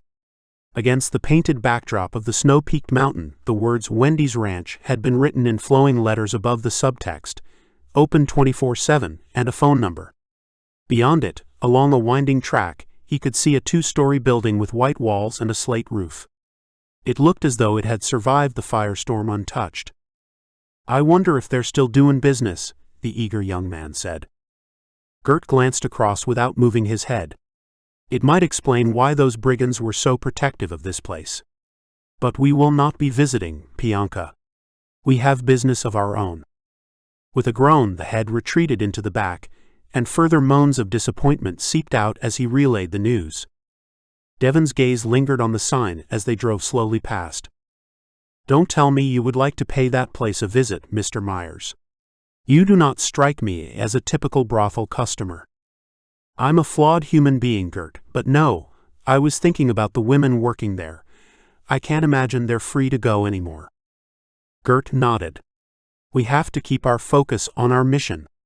Our own people rely on us. What makes the citizens of Hope any more deserving of our help than the women in that whorehouse? Nothing. Except that we have promised to help them, and we cannot give aid to every deserving case. Come now, we must be alert. We are coming into the town. Sure enough, a row of gnarled trees lined the left-hand side of the track, their bare twigs spread like fingers on the ends of long arms of deep brown and moss green. Behind them, Devon glimpsed rectangular shapes rotting in the fast-growing spring grass. So, spring's got it after all. I wondered whether they might have been lucky like Hope, but it looks like only the brothel escaped. Beckman was leaning forward in his seat, squinting into the trees. If you think it was luck, then perhaps you are being naive. That Hope survived, or Wendy's? Both, but Hope especially. I saw what happened in Ezra, and you have traveled across the country. Did you come across anywhere other than Hope that has survived so completely? Not just the occasional house, but a whole community." Devon shook his head, though Gert was not looking in his direction. "No, but Hope is unusual. It only has one power line into the town, and it's remote. Unusual, but not unique in that. I don't believe in coincidence. Oh, I accept that things happen that seem coincidental, but in my experience, they can always be explained if you look closely enough. I suggest that the survival of Hope depends as much on solving that mystery as it does on raiding expeditions like this, or Hickman's plans to get the farms working again." He sat back up, then pulled the truck into a gap between the trees. Devon saw his chance. "What do you make of our glorious leader?" Beckman flashed a smile as he opened his door. "Oh, he's a clever one. He doesn't trust me, so he sends me out here on a dangerous errand while he arranges matters to his liking in Hope." "And is he right not to trust you?" Devon said, stomach tightening as he realized how exposed he was here, in the middle of nowhere in a truck full of Beckman's soldiers. How easily he could suffer an unfortunate accident. Jumping down, Beckman looked back up at Devon. "Perhaps, but then I am not sure that Hickman's loyalties are only to the people he has sworn to serve. But I tell you this, my friend, I do not renege on my promises without good reason. The people of Hope need supplies, and I intend to get them if I can. After that, who can say? Now will you come with me?" Devon released the breath he'd been holding. Beckman's answer hadn't exactly been straightforward, but it would do for now. He nodded and jumped down. At his call, Mara and another soldier climbed out of the back of the truck and followed Devon and Beckman into the trees. Chapter 6. Springs. It looked little more than a shack, but it was the only building they'd seen so far that hadn't burned down. Nestled between three mature beech trees, it was a long one-story building with whitewashed walls and a corrugated sheet metal roof rusting at the edges. It was on a corner where the road turned from dirt to asphalt, and a handful of dilapidated sheds clustered at the end of the backyard. It was the sort of place Devon wouldn't have walked into without a weapon before the firestorm, but it looked inviting enough compared to its neighbors, all blackened shells that had once been homes. "Don't you come no closer." "Why hear me?" Devon froze, eyes scanning for the source of the voice. Then, out of the shadows of one of the trees, he saw the barrel of a shotgun moving smoothly left to right, covering them all. She was a woman, mid-30s, dark hair, and used to handling a weapon. He guessed she'd been in the fields opposite when she'd become aware of them, and hadn't been able to get back inside in time. Gert gave a tiny nod as Devon glanced across at him. It seemed the Dutchman was content for him to negotiate this time. Devon raised his hands and called out to the woman. "We're not here to cause any trouble. We just want to talk." "About what?" "I ain't got time for John. You don't look like Warner's men." "Warner? He's the boss here, right?" She lowered her weapon a little, but her eyes kept flitting from one to the other of them. "How did you get here without running across them? They've staked out every approach. Turn away those they can't steal from, and keep those they take a lickin' to. We ran into a gang on 80. Longbeards and biker clothes. That'd be Eddie's gang. He works for Warner. And a nastier piece of work never crawled on the face of God's green earth." "You don't need to worry about him anymore," Devon said. "Now can I put my arms down and talk?" Again, the rifle swung from one to the other of them before she finally nodded. "You can, but you leave your weapons outside. Your friends can wait out here too where I can see them." Gert went to protest, but Devon got there first. "Gert here's in charge, can he come in with me?" The Dutchman made a show of handing his sidearm to the man behind him. The woman nodded, and they followed her inside. The interior was as chaotic and unloved as the outside of the house, and the woman led them into a room that looked out onto the patch of grass where the other two waited and watched. An old wooden table sat in the center of the room, oak cupboards lining the walls opposite a long window. At one end they gave way to a kitchen, where she filled an old kettle from a pitcher and put it on an ancient iron stovetop. "It'll take a while to warm up. I wasn't expecting visitors." She gestured to them to take a seat each, and slipped into the larger chair at the head of the table. "Are you alone here?" Gert said. Devon rolled his eyes as the woman's mouth dropped open. "I'm sorry. My friend is Dutch and very blunt. My name is Devon, and this is Gert. We're from south of here." She smiled and her face opened up, giving a glimpse of the human being behind the protective mask. She had brown eyes deep set beneath a somewhat heavy brow, and a nose that looked as though it had been welded on rather than growing naturally out of her face. It ought to have made her plain, but somehow it worked, giving her a powerful beauty that came from strength and independence. "I am Anne-Marie," she said. "And no, I'm not alone. My brother is out in the fields, and my son with him. Now before I tell you anything, I want to know about what's going on outside. I ain't met a single person from beyond the county border since the night of fire." Her face dropped, and Devon recognized the signs of someone reliving a bitter experience. He told her of hope, though he could sense Beckman grimacing as he did, and he summarized his journey east. He talked of the sons of Solomon, and as he did so, he saw her face darken further. "I thought we'd seen the worst of it here already," she said. "So many folks dead that night, and then Frank Warner rode into town with his good-for-nothing bandits and made their home at Wendy's. Poor girls, I sure feel sorry for them. They been runnin' Springs ever since. Been here more'n once, but we got little enough, so they let us alone for now. I guess there's a good side to not being purty." Devon almost said he thought she was pretty, but good sense came to his rescue just in time. "How many men has this Warner got?" The kettle began whistling on the stove, so she got up and padded into the kitchen. "It's hard to say. When he first came, I guess maybe 20, 25. Since then, some of our menfolk have joined them. Livin' in a brothel has its attractions for husbands who've lost their wives and families, I suppose. No, mine didn't die that night. He took off years ago, right about the time I got pregnant with Sammy." "So, how many do you think in total?" Devon asked, not willing to get sidetracked with her personal story. She blinked at him, as if surprised by the question.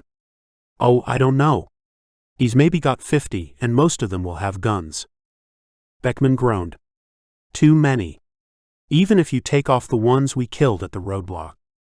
"Well, you've sure done us a service in taking out Eddie Maynard. Him and his gang was enough trouble before the firestorm, but Frank's let them run off the leash since he came into town. And I don't think, when it came down to it, you would be fighting all his men. I reckon most of them would melt away if you dealt with Frank." Devon smiled as she handed him a steaming mug of tea. "Sounds to me like you've been giving that some thought." "Well, a girl can dream, can't she? I seen enough of Frank Warner's fat face ridin' up and down the streets like he's the king of it all. More'n once I've wanted to fetch my gun and knock him out of the saddle. But I know what'd happen to Joss and my Nile if I did. So, if we want to trade with the people of Springs, we need to deal with Warner.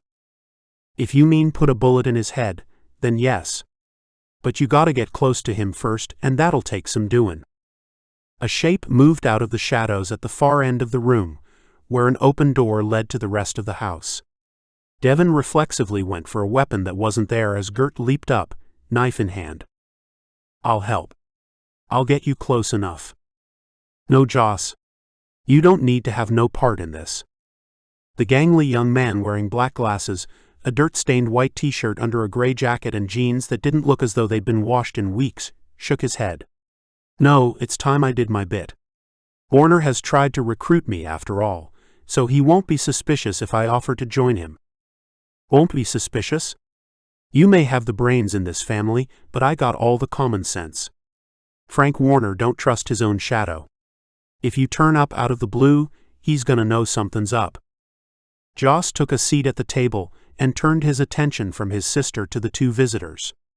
"I haven't been much use to Anne-Marie since I got back from MIT, and then the firestorm happened, and all I could do was drag a few people out of their homes. I do my bit in the fields, but I just haven't got the strength. Ma and Pa treated me with kid gloves, and poor Anne-Marie was left to care for them when they got old." Devon could see that Gert was both impatient and doubtful of this young man. "What do you suggest, Joss?" "Mr. Warner approached me the last time he was here and asked me to join him." "Doing what?" "He wasn't specific, but he said he has plans for Springs and he needs someone with math skills to help. I studied quantum mechanics at MIT, so I figure he thinks I'm the best man for the job," Joss said, puffing his chest out a little. "I can go see him and set something up. Maybe leave a door open for you?" Anne-Marie snorted. "And maybe go see Gloria while you're there." Joss's pale skin flushed red. "So what if I do? Those girls are in a tough situation. You should be glad you're not locked up with them." Uncle Joss, a young boy, maybe 6 or 7 years old, tore into the kitchen and threw himself at the gangly man. "I heard you was home from outside where Mommy told me to hide." "Who are these men, Mommy?" Anne-Marie sighed. "So much for trying to protect you both. The less you know, Niall Dayton, the better. Now you run along back to your room, and I'll be along presently. And as for you, brother, I only hope you ain't stupid enough to go through with your fool plan. I ain't ready to lose anyone else on account of Frank Warner, and I'll thank you gentlemen to leave us. We'll help as we can, but it stops short of my idiot brother walkin' into the lion's den on some fool mission."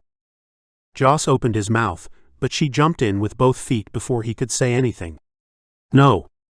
Gloria can look after herself, but I can't manage without you. Your place is here, and don't you forget it." She grabbed her son, who'd seemingly frozen to the spot, and dragged him out of sight. Devon didn't see Anne-Marie again, before heading back to the truck with Beckman and the others. He'd spent an hour in the kitchen with Joss in a vain attempt to change the young man's mind, but he was determined. "It's insane," Beckman said as they rode the truck back up to the bottom of the hill where the others waited. The original plan to signal for them to come into town had been abandoned, and one of the younger soldiers had been sent scurrying up to the camp with instructions. "I agree, but he's going to do something. The question is whether we back him up." Beckman grunted. "I think this Gloria has more of a hold on him than he admits." "Yeah, but there's more to it than that.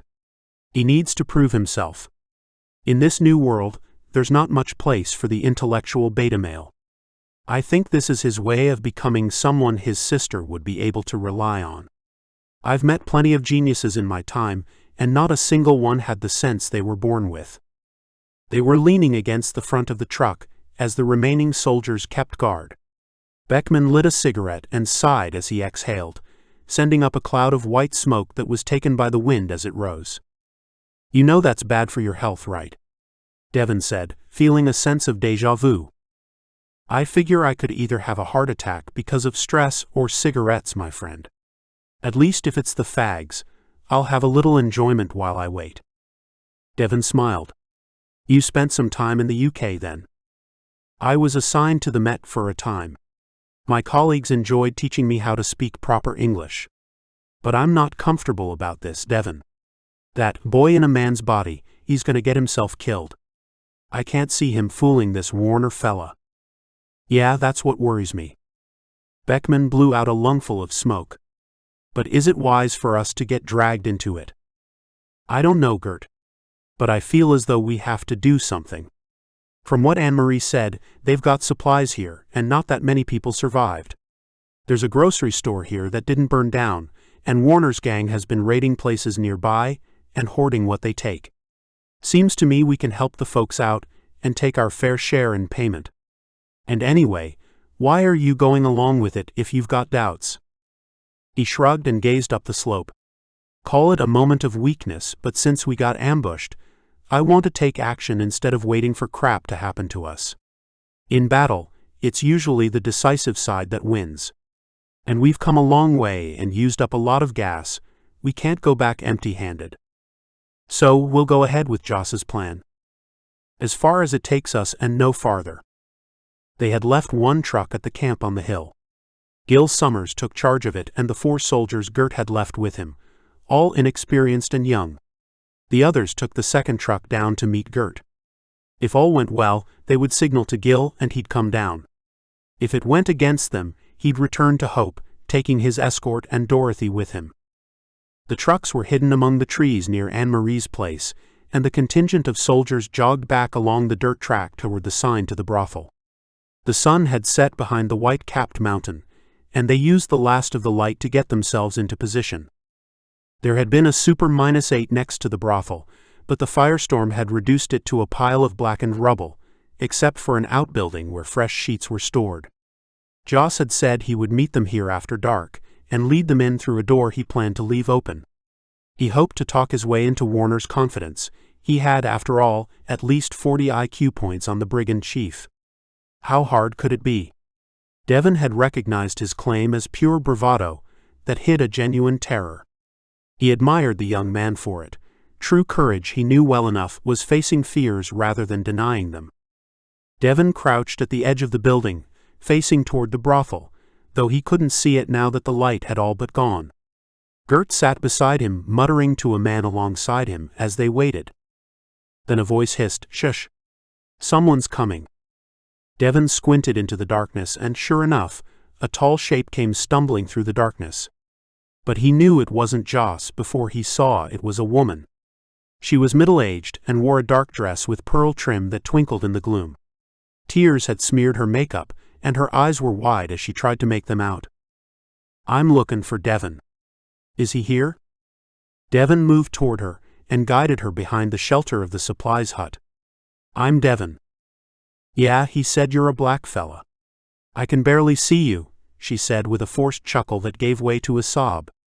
"They got Joss." What was he thinking of? Came in and claimed he wanted to work for Mr. Warner. What happened to him? He got an impression of movement, of a shaking head. Oh, they beat him up real bad. Mr. Warner's been in a mean mood this past day. Got some news he didn't like, I think. And then that damn fool boy walks in and they cut it out of him. He told him about you, about how he was to meet you here. So, Mr. Warner sent me to tell you. Tell me what? That unless you come right now, he's gonna string Joss Dayton up from a street lamp outside his sister's house, and then he's gonna take Anne-Marie and make her pay for her brother's crime. Devon sighed. It had gone worse than he could possibly have imagined. Warner wants me? Uh-huh. You and whoever killed Eddie Maynard. I'm sorry. I truly am. But you gotta come with me, now. Or the girls'll suffer too. Oh, and leave your weapons behind. They'll frisk you as soon as you walk through the door. Devon glanced across where the dark shape of Gert Beckman loomed. You don't have to come. I got us into this, I should face the music. He felt Beckman grip his shoulder. No, we face this together. I for one want to meet this Warner fella. The Dutchman spoke with such confidence that Devon wondered whether he'd heard what the woman had said. But he calmed himself because he would go and do his best to rescue Joss for his sake and the sake of his sister. And at the very least, he would find some redemption in the attempt. He got up and, with Gert Beckman at his side, walked into the darkness. Chapter 7. Warner. Devon cursed himself as he strode through the darkness toward the brothel. His heart thudded against the inside of his ribcage, and he stumbled twice, righting himself only with Beckman's help. Inside his head he was raging against his own stupidity, but above all else he was frightened, not only of dying, but, and perhaps even more so, he feared making a fool of himself. Would his legs or his nerve betray him? He'd been in dangerous situations before, though none as desperate as this, and he could only pray he could see it through somehow. A light above a fire escape shone like a beacon in the darkness, appearing to bob up and down as he walked toward it like a moth to a lamp. The door flew open when they were a handful of yards away, and two men burst out, shotguns leveled, while two others ran past them and grabbed Devon and Gert, pulling them inside. As rough hands explored every pocket before patting him down, Devon heard the sepulchral thud of the door being shut. "Look what we got here," said a triumphant voice to his right. A denim-clad man with a shaved head and a scar that ran from cheek to cheek held up a switchblade. "Thought you could hide this, did ya?" he said, handing the knife to one side as he went nose to nose with the entirely impassive face of Beckman.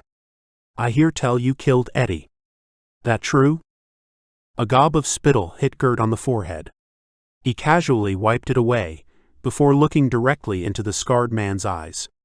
I put him down like the animal he was. He's lucky I did it quick. You won't get the same mercy. For a moment, Scarface seemed to pause, unsure of how to react to this unexpected belligerence. Then his face twisted in rage. I ain't scared of you. I'm gonna ask Mr. Warner if he'll let me play with you before he kills ya. Maybe he'll let me be the one to slit your dirty German throat. I'm Dutch, you redneck filth klutsack. He collapsed with a grunt as the scarred man unfurled a right hand to the gut. Devon and the man who'd frisked him, finding nothing, had both watched this open-mouthed. He went to help Beckman, but was pulled roughly back as the Dutchman straightened up and smiled at his attacker. They were shoved along a corridor that served as a fire escape. The walls were decorated in a cream wallpaper, with gold-lined royal green drapes at the window out onto the parking lot. The place certainly smelled like a brothel, though Devon didn't have any direct experience, a heady mix of male and female perfumes with a little cigar smoke and alcohol thrown in. A roar of laughter erupted from the other side of a double door at the far end of the corridor, and the two gun-toting guards pushed through as Scarface and his comrade followed Devon and Gert into a large, ornate bar. It was in the same cream, green, and gold color scheme as the corridor, with tables and couches scattered seemingly at random, except for 3 sofas that had been arranged into an inverted U-shape. Men and women loafed together, some of the men dressed like Eddie, others in plainer combinations of jeans and shirts. The women wore lingerie, and Devon couldn't help but notice that while some seemed to be relaxed, others were obviously tense or distressed. The noise subsided as the prisoners were brought to a halt in front of the triple couches. 2 young women wearing very little moved apart to reveal a large man with whiskers and gray hair. It had to be Frank Warner. So, Vern, looks like you didn't entirely make a pig's ear out of it. Scarface winced as he stood behind Gert. Which one of you fellas shot Eddie? It were this one, boss, Vern said, nudging Gert in the back. The man on the couch reached forward, picked a large cigar out of a bowl on the coffee table, sat back and waited as one of the women lit it. You shot an unarmed man when he was lying defenseless on the ground. Gert shook his head. No. I executed a criminal. He glanced across at Devon. He was rude to my friend here. The people around Warner laughed, until he raised a hand and lazily waved his cigar in the air. Now then, we're gonna do this right. Hiram, where are you? A man walked out of the crowd. He wore the long beard that seemed to be the uniform of Eddie's gang, but he was a much younger man. He had a bandage around his upper arm, and he looked scared half to death. Is this the man who killed Eddie? It is, boss. Gunned him down when he was lying on the ground. Warner nodded solemnly. So we have a witness and confession. Seems like we'll be having at least 2 hangings tonight. His malevolent eyes flitted to Devon. Now I told Rose to bring the leader of this little expeditionary force. Are you telling me that men like this, he jerked a finger in Gert's direction, follow someone like you? Devon fought to keep his rage under control. It was good that anger was pushing down his terror, but he had to use it, not have it become his master. I'm a member of the counter-terrorism unit of the London police. So yes, I have led people. Well, I hear tell that they do things differently over there, but look where following him has brought you, he said, directing the last remark to Gert, who ignored him. Warner blew a smoke ring into the silent air above him. And you're here on account of that damn fool Joss Dayton, ain't that right, boy? I'm not a boy, but yes, I'm here for Joss. Where is he? The fat man looked to his right and nodded. A guard lifted something from the floor, and Devon saw immediately that it was the bruised and bloodied form of Joss. His glasses had disappeared, and his nose was squashed to his face in a mass of leaking blood. Hands tied behind his back, he was forced to stand trembling beside Warner. His shirt was missing, and his chest was covered in bruises. A dark patch that wasn't blood marked the groin of his jeans, and he cried as the crowd gathered around him. Women and men, some looking anxious, others exultant. This boy came here with a cockamamie story about wanting to be part of my gang. He thought his superior brain power might be of service. Thinks he's a regular Sheldon Cooper. Well, I may not be a genius physicist, but I can smell horse manure when it's up close. Soon enough, he told me all about you and your gang. Says there's 5 or 6 of you, but I figure there's more. Hiram there, he tells me you came in 3 trucks. Maybe you were fixin' to steal from the poor folks of Springs? Devon shook his head. Apparently, that's your job. Now you shut your ugly mouth. Looks like you got some tasty scars there. Well, I'll sure be happy for Vern here to carve you some more before you die like the animal you are. The watchers roared, some of them at least. Devon tried to keep his features fixed and his gaze direct, but inside his heart was beating so fast it was all he could do to stop himself from running. He breathed in through clenched teeth and recalled his training. Focus on the chest, on the core. Be ready. The audience quieted down again, as Devon brought himself under control. So you're gonna tell us how many of you there are, and where we'll find them? Devon shook his head. No, I'm not. Warner looked to Gert, who returned his stare without saying a word. Oh my, Warner said with mock regret. It seems as though young Mr. Dayton is going to have to suffer. Bring me the flaying knife. Scarface Vern stepped forward, reaching into his jacket and pulling out a short, thin-bladed knife which he presented, handle first, to Warner, who with a wicked smile withdrew it from its sheath. The place was silent except for the shuffling of feet and Joss's terrified panting as he stared at the knife. Strong hands gripped Devon's shoulders, and he glanced across to see a big man with an eager face holding Beckman as he stood watching impassively, his face suggesting nothing more than mild interest. Bring him closer, Warner said, and Devon noticed that the woman between the fat man and Joss had wriggled off the couch and disappeared. Joss moaned and shook his head as he was shoved forward by a man in a black suit, who brought him within a foot of his torturer. Joss shivered, as Warner pressed the thin blade against the naked skin beneath his ribs. Now then, boys, Warner said, his face inches from Joss's torso, this is your last chance.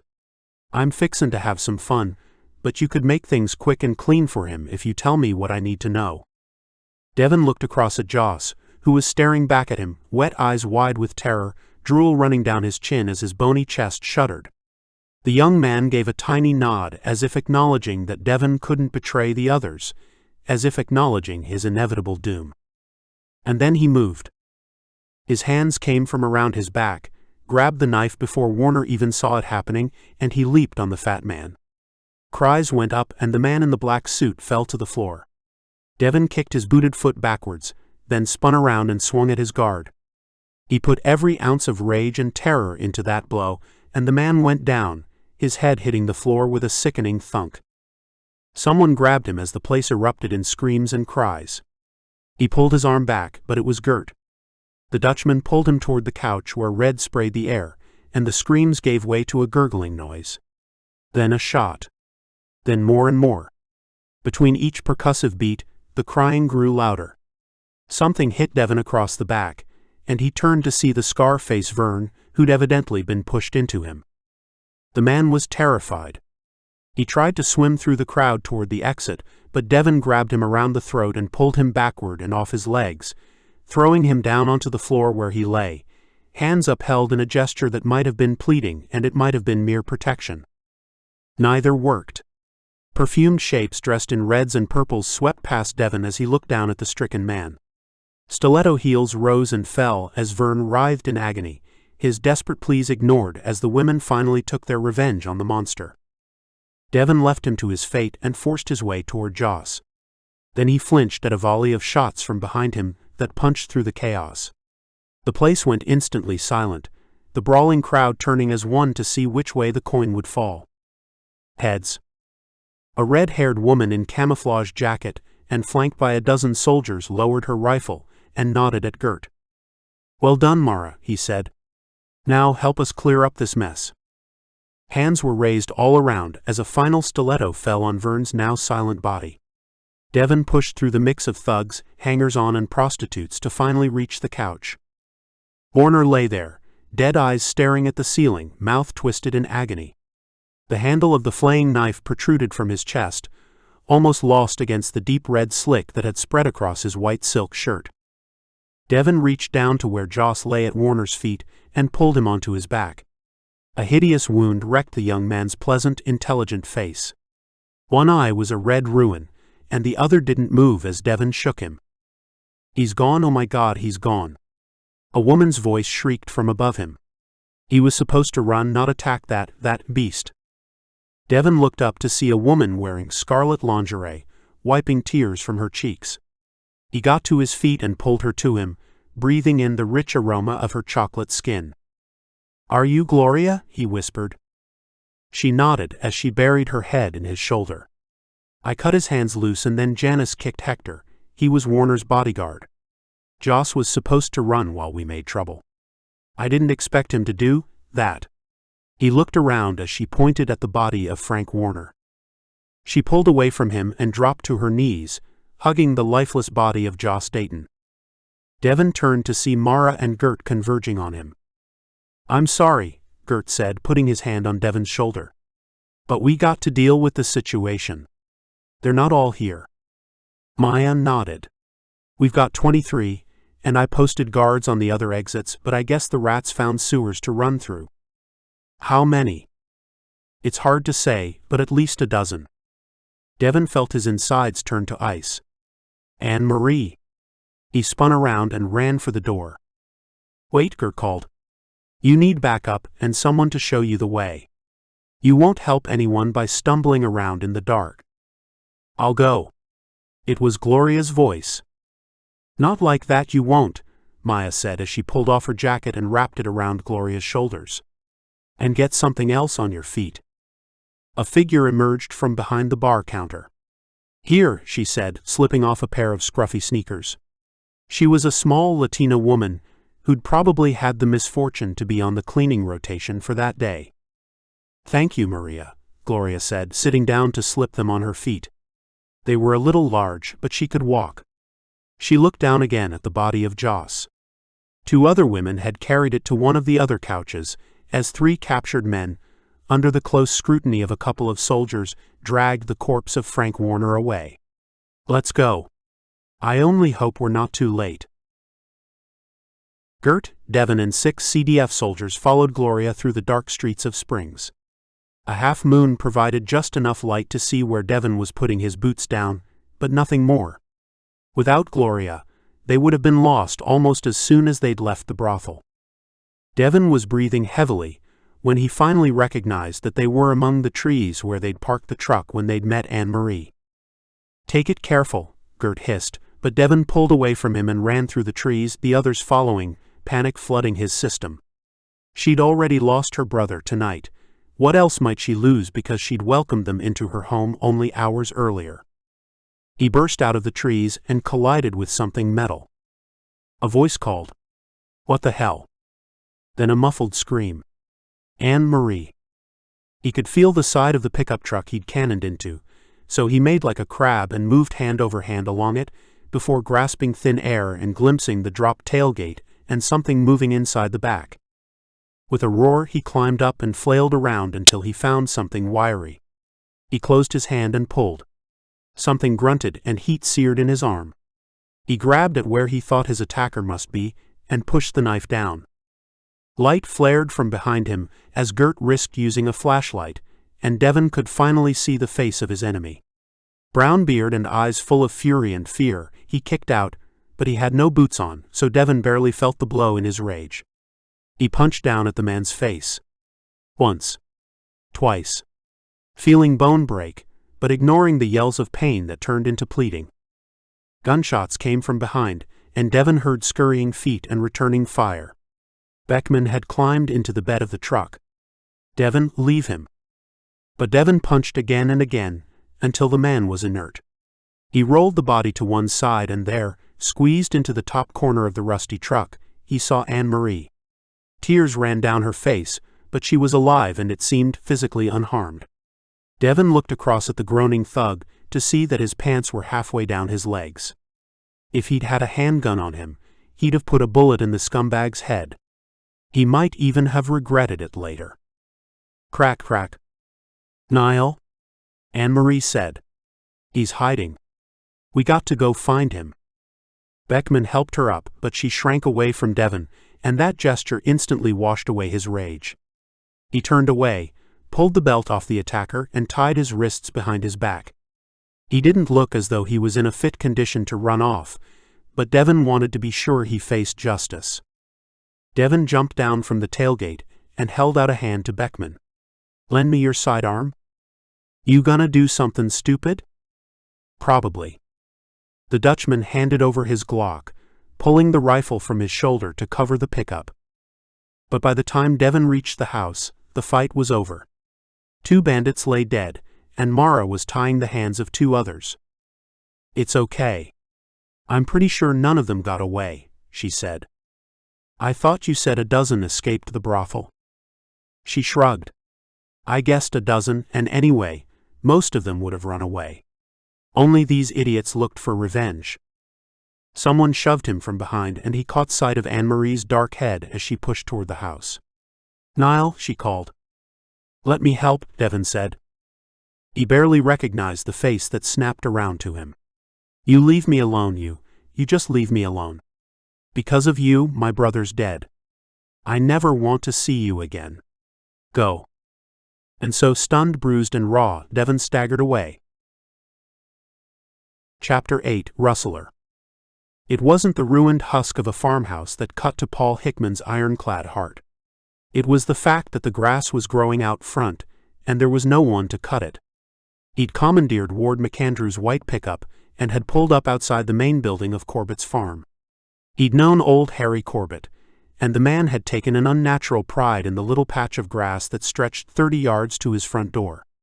Years ago, Harry had taken a tour of England and had come back with an obsession for garden gnomes.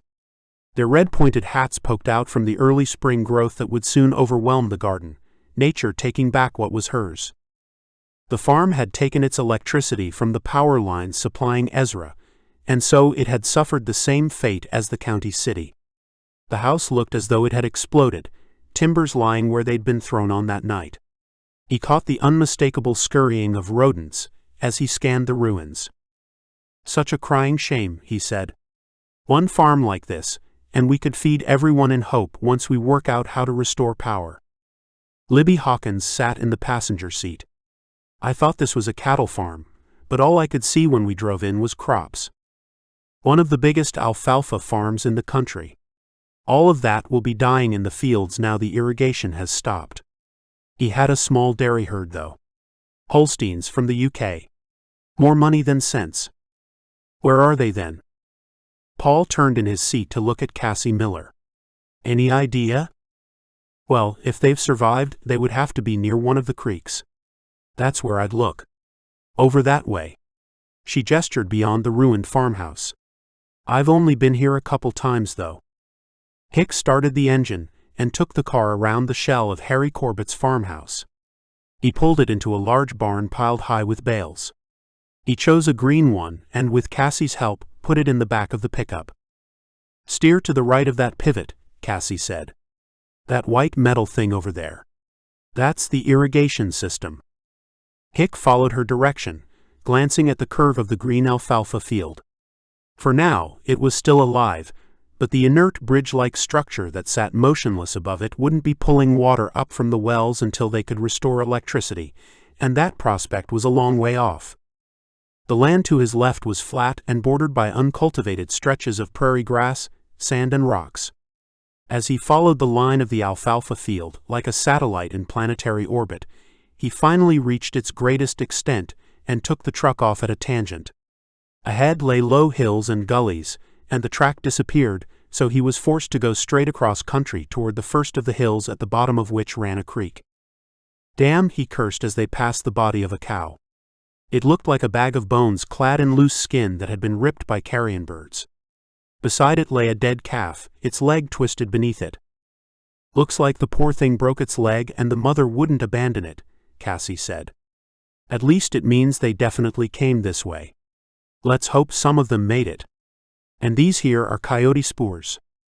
Hick put his foot on the gas and left the pathetic couple behind. His mood darkened as more and more cattle corpses littered the landscape. And then, as he crested a low ridge, he saw the creek running through the stony soil below them. He sighed with relief when Cassie called out, "There."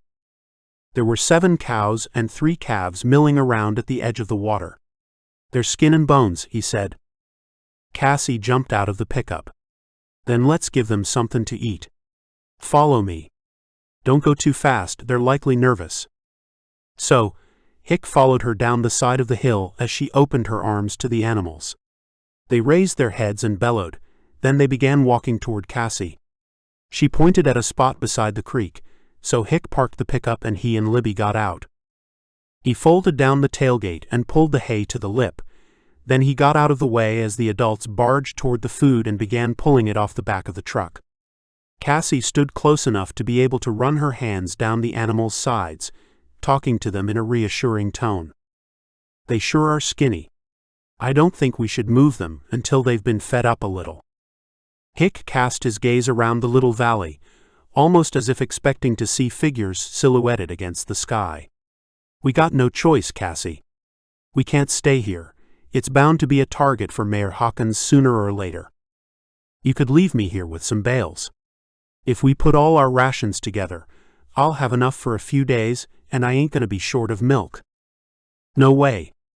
Your father would skin me alive if I left you here alone, and besides, I need to get back to Hope before Ward McAndrew turns it into a monastery." Libby, who'd moved a little away from both the conversation and the noise of animals filling their stomachs, waved over at them. "I can hear something," she called. Hick skirted the backsides and swinging tails of the beasts and came to stand beside her. He stood silently for a few seconds. "I don't hear nothin'." "Seriously? Sounds like a car engine." She took hold of his hand and pulled him up the slope. He enjoyed the warmth of her grip and the pleasant sense of connection it brought. "Who'd have thought it?" She stopped as they neared the top, too soon for Hick, and cupped her ear. He did the same. "Damn it," he hissed. It was the unmistakable sound of a car driving across rough ground. As far as he could tell, it was only the one vehicle, but it was coming their way. He crawled upwards and got onto his hands and knees, until he could peer through a convenient dip in the bank.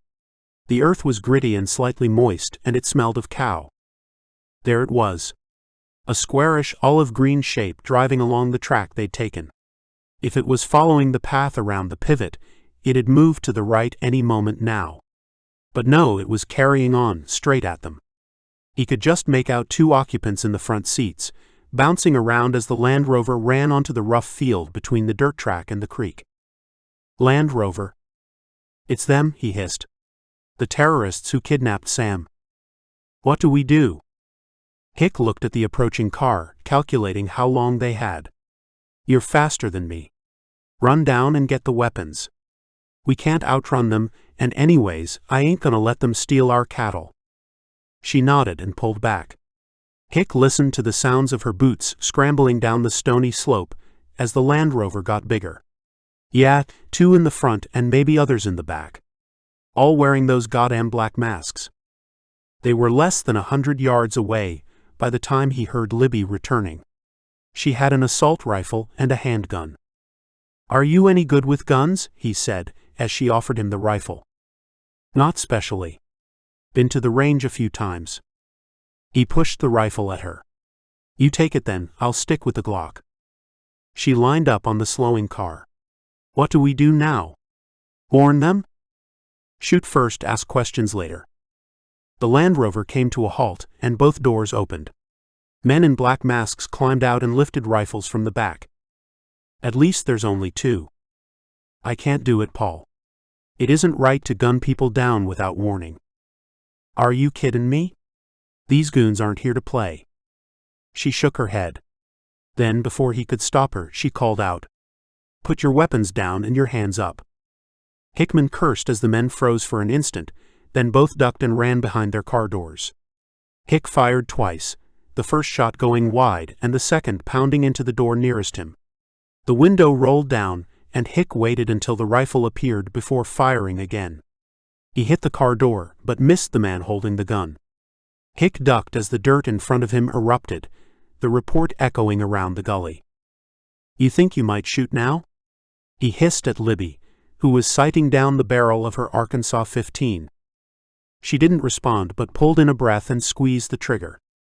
Fat, fat, fat. Hick brushed away the casings as they landed on his arm. Fat, fat.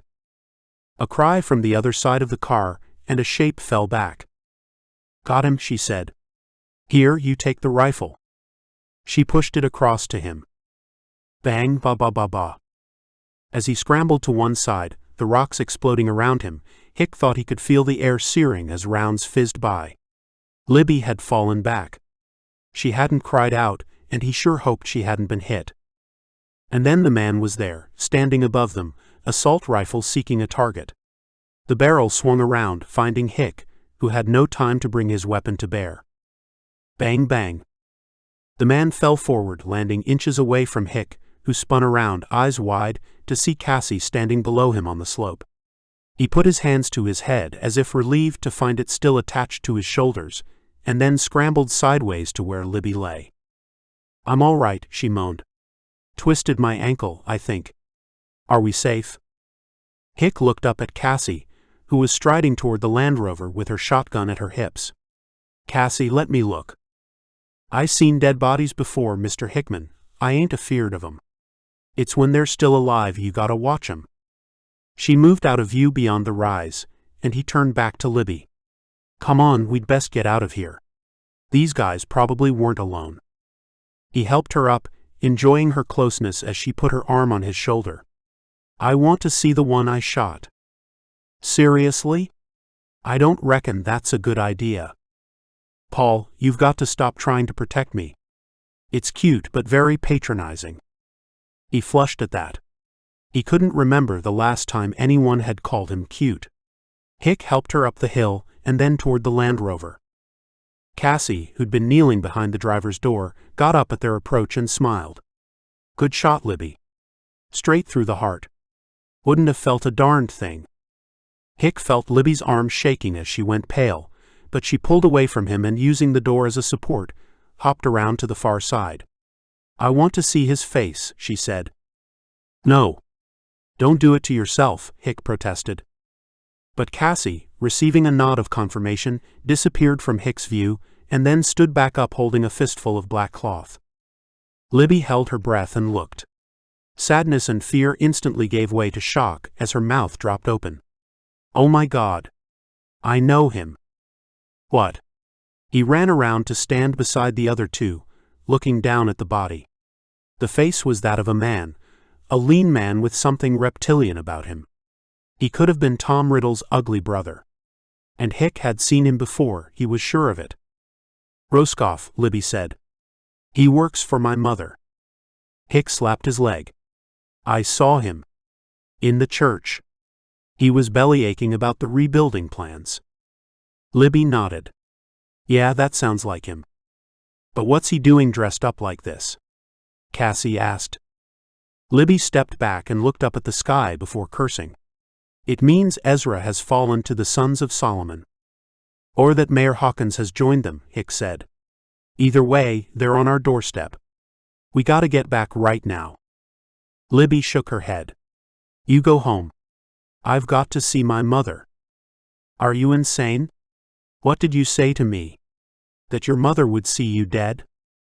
Blood is blood, Paul. And she'll have yours. I don't think she's in charge anymore. I just can't believe she'd have allowed Roscoff off his leash, let alone dressed like that. No, something bad's happened in Ezra. Hick sighed. There was no arguing with her. Then at least take the pickup and leave it outside Ezra so you can walk in. If you get caught driving the Land Rover, then they'll know what happened. Thank you, Libby said, and she stood on tiptoes and planted a kiss on his cheek. He blushed as she withdrew, unable to discern the gesture's meaning. He was just about old enough to be her father, but his feelings were not paternal. They were, however, inconvenient. It took them an hour to dig graves for the two men. Hick drove back to the ruins of the farmhouse to look for tools, finding a pick and a spade, but he'd seen no sign of any other sons. He suspected that this excursion had been Roscoff's idea. He would probably have known the farm well enough and perhaps wanted to lay claim to it. Maybe they planned to establish one of their farming colonies here. But that would only be feasible if they restored electricity to the pivots so water could be drawn up from the wells, and Hick thought they opposed technology of any sort. And yet they drove Land Rovers. He suspected that their ideology was no less compromised by pragmatism than those of any other major group or religion. A little technology was going to go a long way in this new world, and the Sons intended to control it. Hypocrisy was ever fundamentalism's bedfellow. When he checked the back of the Land Rover, he found that these two only had rations for one day, so they would be expected back before dark. This gave them little time to act. If Roscoff had been exploring at his own volition, then perhaps they were safe. But if he'd told his commander where he was going, they could expect company at any time. He got one final peck on the cheek, before a dusty and sweaty Libby Hawkins climbed into the driving seat of the pickup and with a reluctant wave to them both, drove away. Hick felt his throat constrict ever so slightly, as he wondered whether he'd see her again. Then he shook his head and turned to Cassie, who was making her way down the slope to where the cattle milled around the edge of the creek. Hick drove the Land Rover down to where they'd piled up the stuff he'd taken from the pickup, and hauled the hay into the trunk, leaving the door open so the cattle could smell it. "We need to get away from here before dark," he said, unfolding the map he'd taken from the pickup. Cassie looked over his shoulder. She was younger than Libby, and after a lifetime caring for animals, she had no sense of personal space. He could smell ruminant in her red curly hair as it brushed his face. "There's a farm a few miles southeast of here. We can probably find somewhere to pen them up overnight. Best get going though, we only got a couple hours before dark, and cows don't like being hurried, especially those with young uns." He looked across at the cows, his gaze focusing on the skinny calves, two of which were suckling from the shrunken udders of their mothers. They represented his hopes for the future. 7 cows, along with the few they could gather from the other farms, constituted the nucleus of a herd that would supply Hope with milk, cheese, butter, meat, and leather. It would take a couple of years, but it could be done, especially if they found others on this or neighboring farms. And then he saw, in his mind's eye, a fleet of Land Rovers driven by men in black masks carrying automatic weapons and worse. Driving across their newly planted fields, killing their people and stealing their cattle. Hope left him for a moment, but then Cassie put her arm through his. "Ain't no point despairing, Mr. Hickman. We saw off Hemmerich's men, didn't we? Anyone comes to our farm fixin' to take what's ours, and Pa'll send them on their way with their tails between their legs. We gotta stand together, ain't we?" "Sure," he said, squeezing her arm. Though as different from Libby and Sam as it was possible to be, he liked her. And then he thought of Sam. Everything he'd done was to build a safe place for her, and yet it seemed he'd trapped her in Hope with the wolves circling. Perhaps he should drive straight across country, get back tonight, tell her to pack and hightail it out of Hope. But that would be a short-term solution at best. No, if there was one thing Paul Hickman was good at, it was seeing a plan through to the end. However bitter it might be.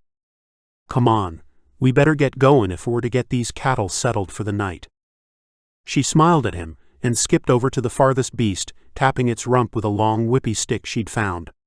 With a bellow of protest, it moved toward the Land Rover, its calf keeping step alongside it. And in the hills the coyotes howled.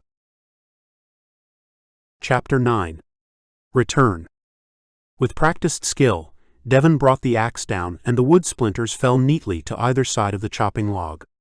He picked up another chunk of wood and put it in place, straightening with a grunt.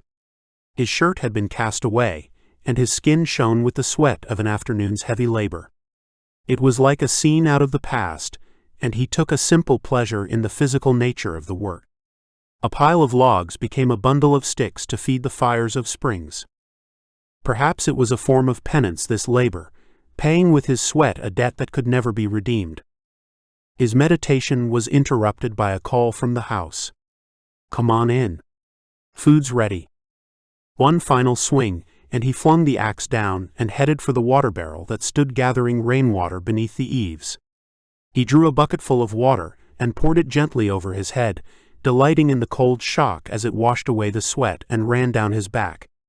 He wiped his face, feeling as though he was emerging back into the reality that the mindless task of chopping wood had protected him from.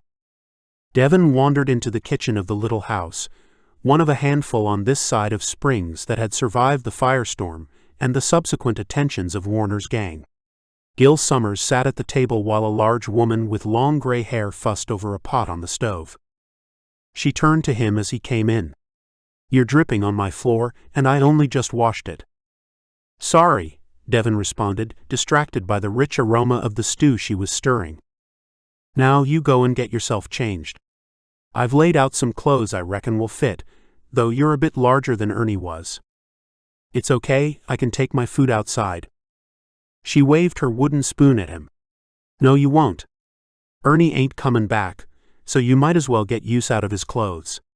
Hurry though, or Mr. Summers here might eat your portion as well. Tells me he's starving." Gil looked up guiltily. He'd spent this brisk March afternoon helping Springs to form a new governing council. Devon couldn't see why that would justify him being particularly hungry. He turned and went into the room he'd been sleeping in these past couple of nights. The little black terrier got off the bed and padded across to Devon, jumping up at his dirt-encrusted knees. "Hello, boy. How's she doing?" He moved over to the crib beside the bed and peeked in at Dorothy, who was fast asleep. Devon and Gil shared the room, much to their host's amusement, and Dorothy was on Gil's side. He'd taken responsibility for keeping the baby fed, but still he turned to Devon when it came to taking decisions. It seemed he was happy to help, as long as he could hand the child back at some point. Dorothy was making tiny popping noises as Devon looked down at her. She was indeed an absolute beauty. He'd never thought he had a paternal bone in his body, but this little one had put a spell on him. He found the clothes and stepped out of his old ones. He went through the far door and found himself back at the water barrel, which he used to get himself as clean as he could.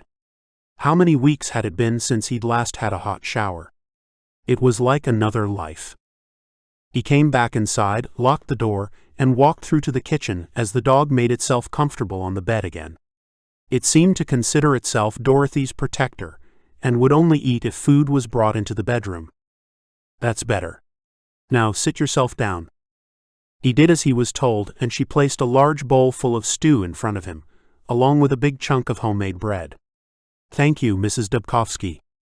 I told you already, you call me Teresa. You are a guest in my home, and we are friends, no?" Devon swallowed the first mouthful of stew and nodded. "We sure are." For the first time in months, Devon enjoyed a deep, dreamless sleep, and woke to a bright day that might in another lifetime have been full of promise. But for him at least, it was time to return to hope. He'd stayed up talking with Gil the previous night until he couldn't keep his eyes open any longer, and he had to admire the man's political skill. A council of the survivors had been put together, and a makeshift jail created in the basement of the brothel for the survivors of Warner's gang who'd been captured. Gil suspected that most of them would be freed pretty soon, given that the real hard cases had either fought to the death or escaped. Those languishing in the velvet underground of Wendy's were the weak-willed and cowardly, but in a town that had been small enough before the firestorm, they needed people to dig the fields, man the barricades, and, yes, swing an axe. Gert Beckman had been leading the hunt for the escaped members of Eddie's gang, and Devon had never seen him so full of life. He was not a man to have on your trail. For a laugh, he'd asked Beckman to say, "I'll be back," and the puzzled Dutchman had pulled off the Arnie impression with ignorant aplomb. He might have been from a country that was 1,000 miles from Austria, but to American ears, the similarity in accent was close enough to be hilarious. And after all, they'd had little enough to laugh about lately. Beckman had taken to shaving the beards off those he found and killed. Devon privately doubted that every one of the fugitives had refused to surrender, but he found it impossible to care, and a row of wiry whiskers now adorned the town's sign as a warning to others. Gil's pitch to the townsfolk who'd agreed to form the new council had been threefold. Firstly, they owed the people of hope for freeing them from Warner's tyranny. 3 of the CDF soldiers had, after all, been wounded in the attack. Mara's arm had been sliced and was being cared for in the home of the local pharmacist. The second prong of Gil's pitchfork was the prospect of trade with hope.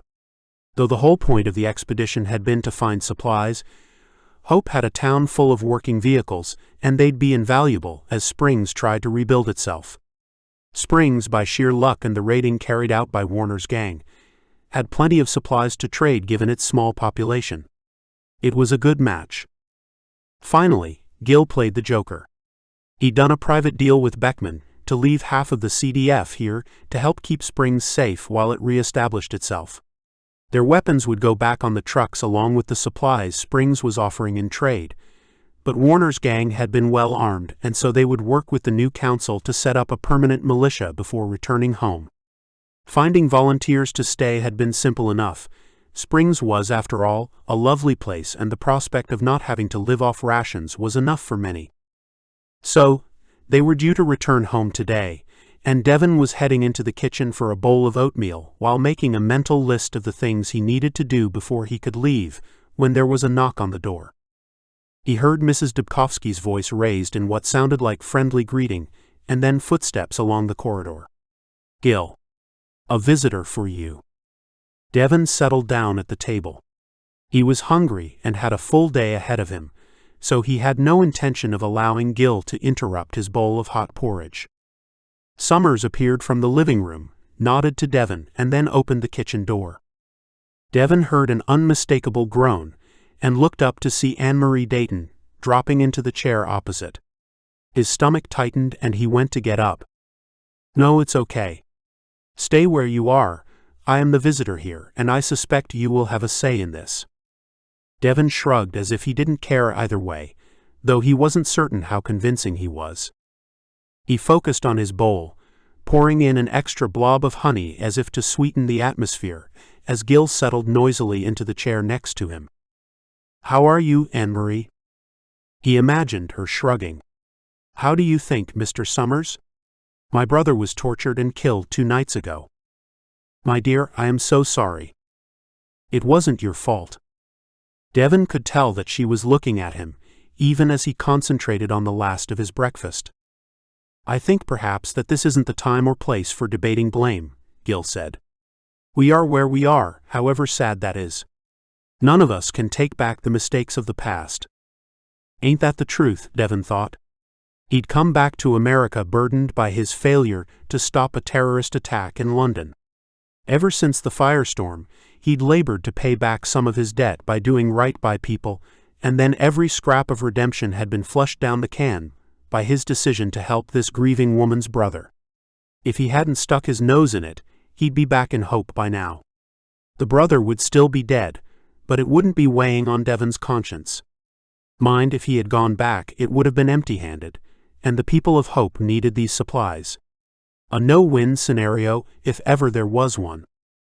"I want to come back with you," she said, shocking Devon back into the present. "Me and Niall. Springs has nothing for me now, other than reminders of what happened here. Someone else can have my house and work my land. They'll do a better job of it than me." Gil Summers took her hand in his across the table. "Are you sure, my dear? What will you do in Hope?" She wiped her eyes and sniffed in her snot. "You're asking what use am I? No, it's a fair enough question. Well, I can turn my hand to most things. I'm a farmer's daughter, so I can at least work the land. I'll earn my keep, Mr. Summers, I promise." "I'm sure you will. What do you think, Devon? Might we find room in the trucks for Anne-Marie and her son?" Devon, surprised at being asked, finally looked up to see her gazing steadily at him. "Of course. If that's what she wants."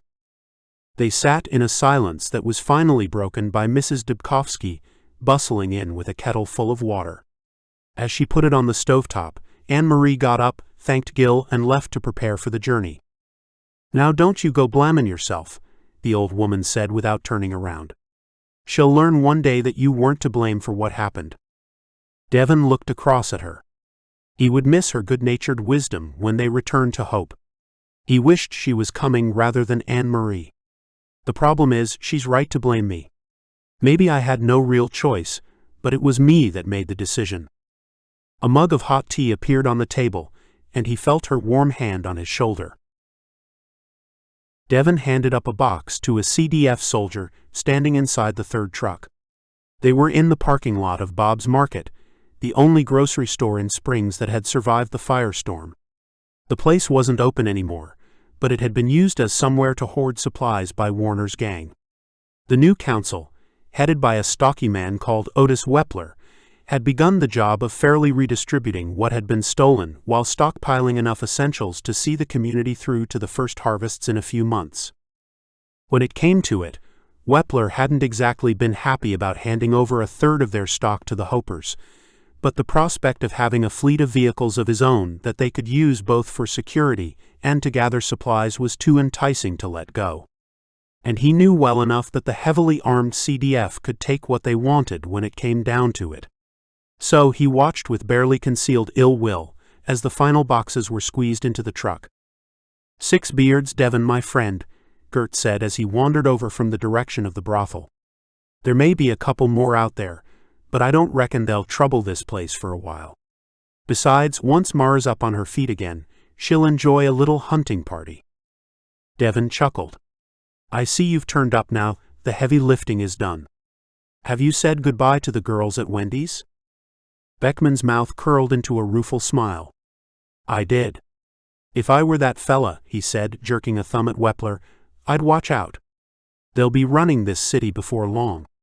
Maria's quite the businesswoman, and she tends to get her own way." "I bet she does. But how's Mara doing?" "Not well enough to travel, but I don't think she minds too much. I'm sending her over to convalesce with Mrs. Dubkovsky now that she has a vacancy. To be honest, it's good to leave someone like her in charge of our people." They walked along the third truck toward where Devon's waited. "I don't know anything about her. Did she come in with the Ezrans?" "She volunteered to go with the sick on the convoys. She's a good woman." "Does she know you spent the night in the brothel?" Devon said as they reached his cab. Beckman flushed. "It shows, does it? If you like her so much, why not wait a day or two and bring her back with us?" His face tightened. "Because I don't think we have a day or two, my friend." Chapter 10. Coup. Sam Hickman didn't like the man with the beard, who sat glowering at Ward McAndrew in the living room of his home. The feeling was clearly mutual, as his gaze continually flicked in her direction. But McAndrew had insisted that she be present while they talked. It had been the single inch of backbone he'd so far shown. The man's name was John Crawford, and he'd appeared at McAndrew's door after dark while Sam and the pastor were talking. She'd seen the terror on his face when he'd gone to the door, and Crawford certainly carried a hidden threat if her instincts were anything to go by. She'd been surprised when McAndrew had refused to send her away, and a little disappointed to begin with. The man creeped her out, and she would have welcomed the safety of her father's home. But now she realized that she had to be here as a witness, as the future of their town was discussed. "You are telling me that the leader of the town and many of its security personnel are absent, and you haven't yet taken advantage? You told me you'd organize the people." "I have." Crawford stabbed a finger at McAndrew. He was a fairly good-looking man of early middle years, with a hooked nose jutting out of a weathered face. The two of them together looked like a pair of old vultures squabbling over a carcass. "How many? When are you going to act?" "I have 3 cells of 12 each." "You did read the manual then?" "Very good." McAndrew scowled at this, as anger overcame fear for a moment. "They are ready to act at a moment's notice." "They are armed?" "Of course. All hid their weapons during the searches by the sheriff's department." "Then why not tonight?" McAndrew shook his head. "You say that the council leader is out of town, and that's true, but the head of security is an ally of ours, and he is away also. Our agreement was to strike together. Who is this security head, that his presence is so critical?" "He's from Ezra. When he arrived, he told me he'd been sent to help me take control of the city." "On whose authority?" McAndrew swallowed nervously. The mayor of Ezra." A reptilian grin spread from cheek to cheek. It did nothing to humanize him. "Mayor Hawkins? She is no longer an active player. Ezra is ours, and tonight, hope will follow." And if you wish to protect your flock, Reverend, you will aid me now. But tonight. It seems the ideal opportunity. McAndrew was sweating as he climbed out of his easy chair and headed over to the corner where he stored his drinks. But don't they say the hasty stroke often goes astray? Enough. Crawford slammed his fist on the arm of the couch. The glass dropped from the pastor's hand as he stood petrified. We will act now because they are coming back. I have told you, McAndrew, that there are two ways for this to play out. Either we take control peacefully, using your people, or we do so by force. We are spreading from east, west, north and south. At present we are stretched thin, but soon enough we will be able to mount an attack with enough force to crush resistance. But for every son who dies, 10 of your people will be put to the sword. Is that what you wish for your flock, Reverend? McAndrew shook his head but said nothing. Then we must strike tonight, because they will return tomorrow. He turned to Sam, who'd sat silently watching the fate of her town being decided by these carrion fowl. And you will wait in the basement. What? No. He was on his feet, handgun pointed at her. Unlike this fool, he said, gesturing at the trembling McAndrew, I do not trust easily, and I will not risk the success of this mission on your account. You will be released when we have taken control. He waved her along the corridor and down the basement stairs, pushing her inside, then slamming the door shut behind her. She sat on the cold floor where she'd fallen and listened to the footsteps retreating. She'd fled from the tyranny of the sons of Solomon, only to be trapped by them again. Either McAndrew or his master had turned off the generator when they'd left, so Sam had spent the night in the shivering dark, with only the faint light coming through a small window where the ceiling met the top of the wall to prove she hadn't gone blind. She'd eventually gone to sleep, but had woken to the sound of gunshots in the distance. They hadn't been repeated, so again, exhaustion had gotten the better of her, until daylight began to seep in through the small, grimy window. Footsteps on the stairs again heralded the sound of the key in the lock, and she crawled into a corner until she saw, framed against the light coming down the stairs, the lean shape of the pastor. Sam? Are you okay, my dear? She got to her feet. Yeah, though I need the bathroom. Of course. I'm sorry. It wasn't my idea to lock you down here. But you didn't stop him, did you? She thought as she passed him and climbed the steps. As she sat on the can, she called through the closed door, What happened last night? It went well. We have control of the police station and armory, as well as the supplies warehouse. Was anyone hurt? She said, taking the pitcher and pouring it down the toilet. He stepped back as she opened the door. A few scrapes, but nothing serious. Where is your friend, Crawford? McAndrew's face tightened. He is no friend of mine. But you knew him before tonight, didn't you? It was hardly a question at all. She knew the answer. He nodded. What's your connection with the sons of Solomon? I don't have time to go into all that. I wanted to free you and ask you to come to the public meeting. You and I spoke long yesterday, and I hope you know I have the interests of the people at heart. By conspiring with the sons? He shrugged. You heard what Crawford said. He wasn't lying about the choices that face us. Join with them voluntarily or be forced into submission at great cost. Now, I am holding a public meeting at the intersection. Do you want to come with me? Sure, why not? I hope, Sam, that you will support me after our long conversations. It seems to me that we are of like mind in many things. Sam nodded. We are. I only spent a few days with the Amish, but it was enough to know that they are right about many things. He smiled at her, then handed over her coat as she pulled on her boots, and they headed out into a brisk spring morning. I bring a message of hope to the people of Hope. It seemed to Sam that half the city was here, gathered around the intersection outside Bowie's store, which had been closed for a week or so now. Lord McAndrew stood on the middle rung of a stepladder, so he could see above them, and Sam was perched on a picnic bench that had been dragged out of the back of the store. Hungry faces looked up at the pastor, empty stomachs and thirsty souls. But it was a reluctant cheer that rose into the crisp air. Above them, a perfect blue Nevada sky spread like a dome from mountain range to mountain range. "You are starving, are you not?" he cried. This time, a roar of confirmation rose from them as more and more joined the back of the crowd. McAndrew paused theatrically, hand on chin. "Why are you starving?" A man near the front called out, "There ain't enough food to go around." "Lies," the pastor called out. "There is ample for everyone, but it is locked up in the school and the warehouse. While you starve, our leaders go off on foolhardy missions that will only attract the attention of our enemies. I have the key to the warehouse. I have the key to the school," he said, holding a bunch above his head, to a tumultuous cheer, "and I have the key to our safety and prosperity." He waited for the noise to die down a little.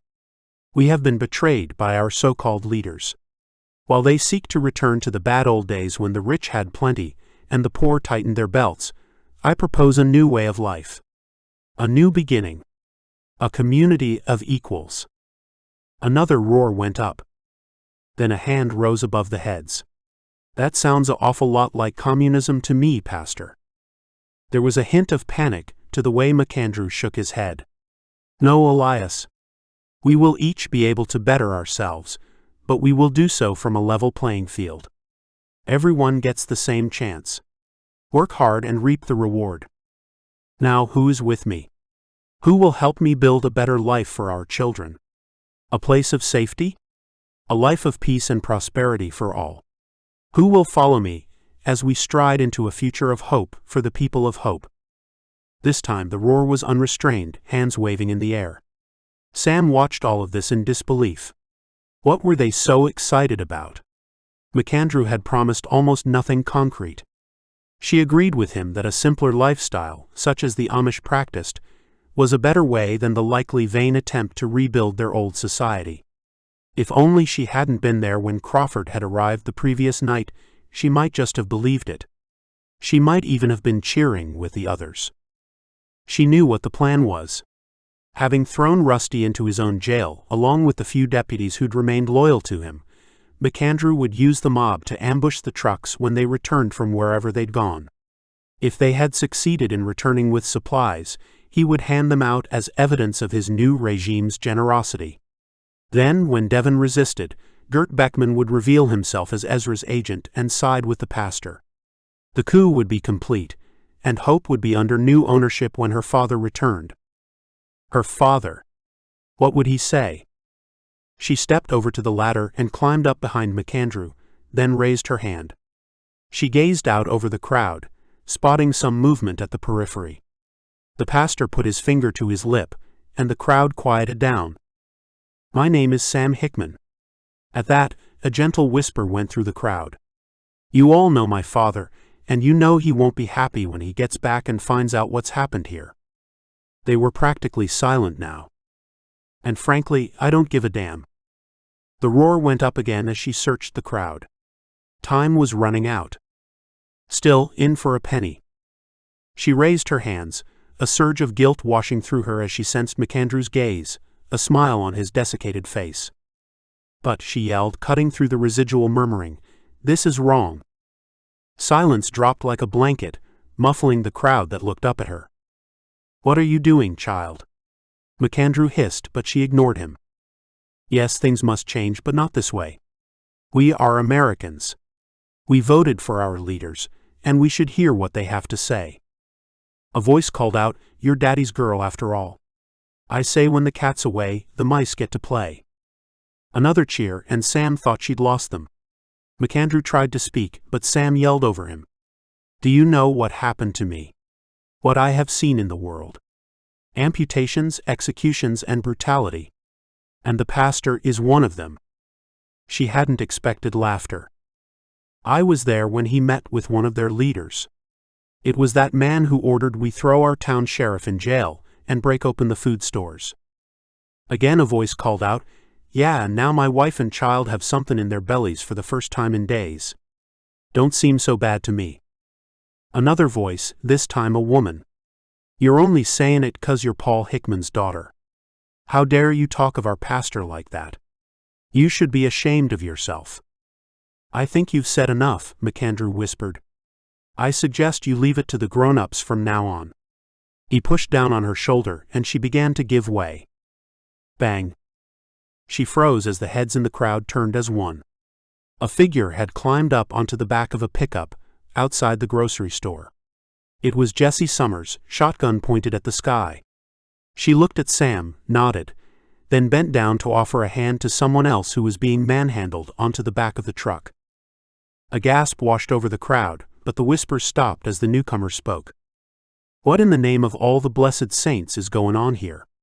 I get a touch of the flu, turn my back for 5 minutes and everything goes to hell. What is wrong with you folks?" Martha Bowie, one arm clamped tight onto Jessie's, the other stabbing accusingly at the crowd and somehow managing to point at them all simultaneously, paused for a moment to get her breath back. She looked painfully thin and as white as the clouds gathering on the skyline, but her voice had lost none of its power. "Lord McAndrew," she said, "you are a yellow-bellied traitor, and I reckon you're even deeper in this mess than anyone realizes. But I tell you this. You ain't dragging me, my family, or this town into the dirt with you. We will face this together, and when your friends come a-knockin', we'll send them runnin' with a butt full of buckshot." Sam watched as heads in the crowd snapped back and forth between Martha and the unresponsive McAndrew. Finally, he snapped out of his shock. "Do not listen to her. She has been misinformed. Or perhaps her illness has affected her mind. This is the dawn of a new era, a better future for hope. Now please disperse while I secure the town." He nodded at a group of men and women standing off to one side. They were armed with a motley assortment of rifles, shotguns and pistols, and each wore a red armband. They fanned out, holding their weapons high. Cries of protest went up from the crowd, but they began to break into clumps as McAndrew's squads pushed their way through. Most of them headed for the food warehouse opposite the jail and museum. 2 shots ripped the air and people started running. Sam jumped down from the ladder as someone cried out in pain. She fought her way through the stampede to where an old woman lay on the ground, hands over her head. Sam helped the woman onto her feet and then turned toward the intersection as the rumble of approaching trucks rose above the panicking crowd. "Something's going on," Devon said as he crossed to the other lane of the highway and brought his truck to a halt alongside Beckman's. He'd been looking forward to getting inside his apartment and then visiting Jessie, but as soon as they'd passed the empty gas station on one side of the road and the Church of the Latter-day Saints on the other, he'd spotted movement at the intersection. Gil leaned forward in his seat, pulling a grumbling Dorothy up over his shoulder as he squinted. "Ord." He nodded at a tall figure halfway up a stepladder. Devon cursed under his breath and then glanced across at Gert Beckman, who was also staring at the crowd. Suddenly, the Dutchman opened his door and jumped down. He ran to the back of the truck and seconds later, he'd formed a squad of armed CDF volunteers. "Damn it." Devon spat, opening the door and jumping down. He ignored Gil's questions and ran to follow the soldiers who were now jogging behind their leader. By the time Devon caught up with him, Beckman was within shouting distance of McAndrew, who'd turned and, after a moment's surprise, now wore an expression of relief. The crowd had largely dissipated, but people began emerging from the shadows as they saw the soldiers approach. Devon spotted Martha Bowie being pushed in a wheelchair from the direction of the grocery store. His heart leaped as Jessie emerged into the sunlight. She looked stressed and then she saw him and smiled. Sam Hickman was with her. "Ah, Captain Beckman," McAndrew called. "You have arrived at the perfect time. I have taken control, but we are short-handed. Would you please assist my people in securing the warehouse and jail?" So it was true. There was a connection between Beckman and McAndrew, and that meant he really had been sent by Mayor Hawkins to help gain control of Hope. At first, Devon had been convinced by Hickman's suspicions, but as he'd grown to know and like the Dutchman, he'd had his doubts. Beckman nodded to McAndrew and then whispered instructions to the soldier behind him, who ran off back to the trucks. "Gert," Devon called, but Beckman simply put up his hand to silence him. "Which facilities do you have control of at present, Reverend?" McAndrew climbed down and raised his voice, as if proud of his achievement. "The school, jail, and warehouse." "He's a traitor." Sam shouted as they got closer. He's working with the Sons of Solomon. McAndrew waved a hand dismissively. Go away, child. This is work for adults. One came to his house last night. Sam said. Captain, I suggest you ignore this girl. Now do your duty. Devon watched as a squad of CDF soldiers ran past the crowd toward the warehouse. Gil Summers moved to his shoulder, the baby snuggled within his coat. Gert. This time Beckman looked back at him. What is it? Whose side are you on? He's on the right side. McAndrew squealed. This is the only path to peace for us. We can choose to fight a hopeless battle against an overwhelming force, or we can join with it. Beckman nodded, then glanced across to a point beyond the rapidly reforming crowd to where someone was waving at him. We have control of the warehouse, he said, before looking over to the left. And the jail. Very good, McAndrew said. Now we will convene a new council and appraise the Ezrans of the situation. Hope is under our control. Devon felt his stomach drop into his boots. How wrong could he be? Beckman had been a friend during their mission, backing him up and even taking revenge on his behalf. And yet it had all been a fraud that had led to this point. They could be under the boot of the Sons, and he'd seen what that would mean, or the dictatorial Mayor Hawkins of Ezra. He didn't like either of his chances. What's going on here? Martha Bowie looked up at Beckman from her wheelchair as she tried to control the hacking cough that followed every sentence. Beckman didn't respond, so the sick woman continued, Seems to me you need to make your own choice. She looked from him to Devon to McAndrew. I am under orders, he said. Bowie shrugged. How many times has that excuse been hidden behind? I thought you had more about you than that. This brought a thin smile from the Dutchman, and he gestured at the CDF soldiers waiting behind Devon to come forward. I have done my duty, he said as the soldiers gathered around him. Hope is under my control. I have returned with ample supplies for the next few weeks, and have secured the warehouse where they will be stored. Like all good soldiers, I recognize when authority must be passed back to the civilians. Quite right. Now I will have my people clear the square, and I will then send a message that hope is secure. McAndrew said. But before that, I order you to arrest these people. His arm swept in an arc that included Sam, Jesse, Martha, and Devon. They are agitators and will remain in custody. Beckman moved toward Devon, who stepped back and went for his weapon. No need for that, my friend, he said before looking beyond Devon. Mr. Summers, I believe you are best equipped to act as temporary council leader until Mr. Hickman returns or Mrs. Strickland can be located. Devon could hear Gil's jaw hit the ground. McAndrew was the first to react. What is this? No. I am in charge here now. That is our agreement. Those were your orders. Beckman turned to the red-faced preacher. As Mrs. Bowie said, only the weak hide behind orders. A strong man, a strong person, judges for himself. And you are weak. You are a traitor, and if it was up to me, I'd string you from a lamppost. But for now, a lumpy mattress awaits you. Take him to the jail, and while you're there, let the sheriff out. A CDF soldier nodded, grabbed McAndrew by the arm and led him away. Thank God, Devon said. Beckman grinned. He had nothing to do with it. I had no intention of betraying you or the people here, but I did not know of the tactical situation, so I sent my people to disable his forces. Given the lack of gunfire, it seems to have been simple enough. Devon grabbed his hand. Thank you. Then he staggered as Jessie threw herself at him. She held him for a moment, then raised her head and froze. Dad? Why are you holding a baby? Chapter 11. Cowpoke.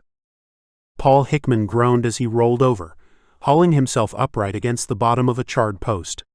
He decided he would not have made a good cowboy. Not because he couldn't handle the animals. They were docile beasts who seemed content enough as long as they had someone to follow. No, it was having to live in the outdoors that Hickman found so hard.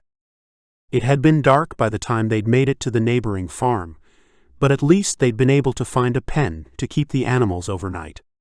Now, after an incredibly uncomfortable and fitful sleep, the cows themselves had decided that it was time for him to be awake. He looked over to where Cassie had been sleeping, then transferred his gaze when he heard a splashing sound. She was standing at a rain barrel, bent forward, as she poured cold water over her upper torso. He looked away again immediately, shocked by her nakedness, and fought to keep his eyes where they should be. "Morning, Mr. Hickman," she said. He wiped off the water drops that had showered him as she turned around, but kept his gaze firmly on the rotten straw coating the floor of the barn. "Oh, I'm sorry. I ain't decent yet." He tried desperately to think about pink elephants as he listened to her pulling something over her head. "There. Did you sleep all right?" She was standing in front of the rain barrel, wringing the water out of her strawberry blonde hair, and looking for all the world like an extra in some pornographic version of the Little House on the Prairie, as her cotton t-shirt clung in places Hickman couldn't help but notice. "Oh, Mr. Hickman, you stop your blushin'. I ain't ashamed, so you shouldn't be neither." Though what either of them should be ashamed of, she didn't explain. She strode off across the barn, boots splashing in fetid puddles, as he got up and used the same rain barrel to wash himself.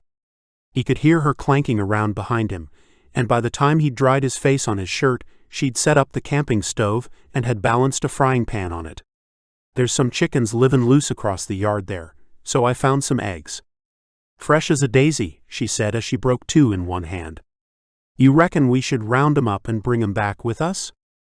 Hick had an immediate mental image of trying to drive the Land Rover with a flock of chickens flying around, and was about to dismiss the suggestion.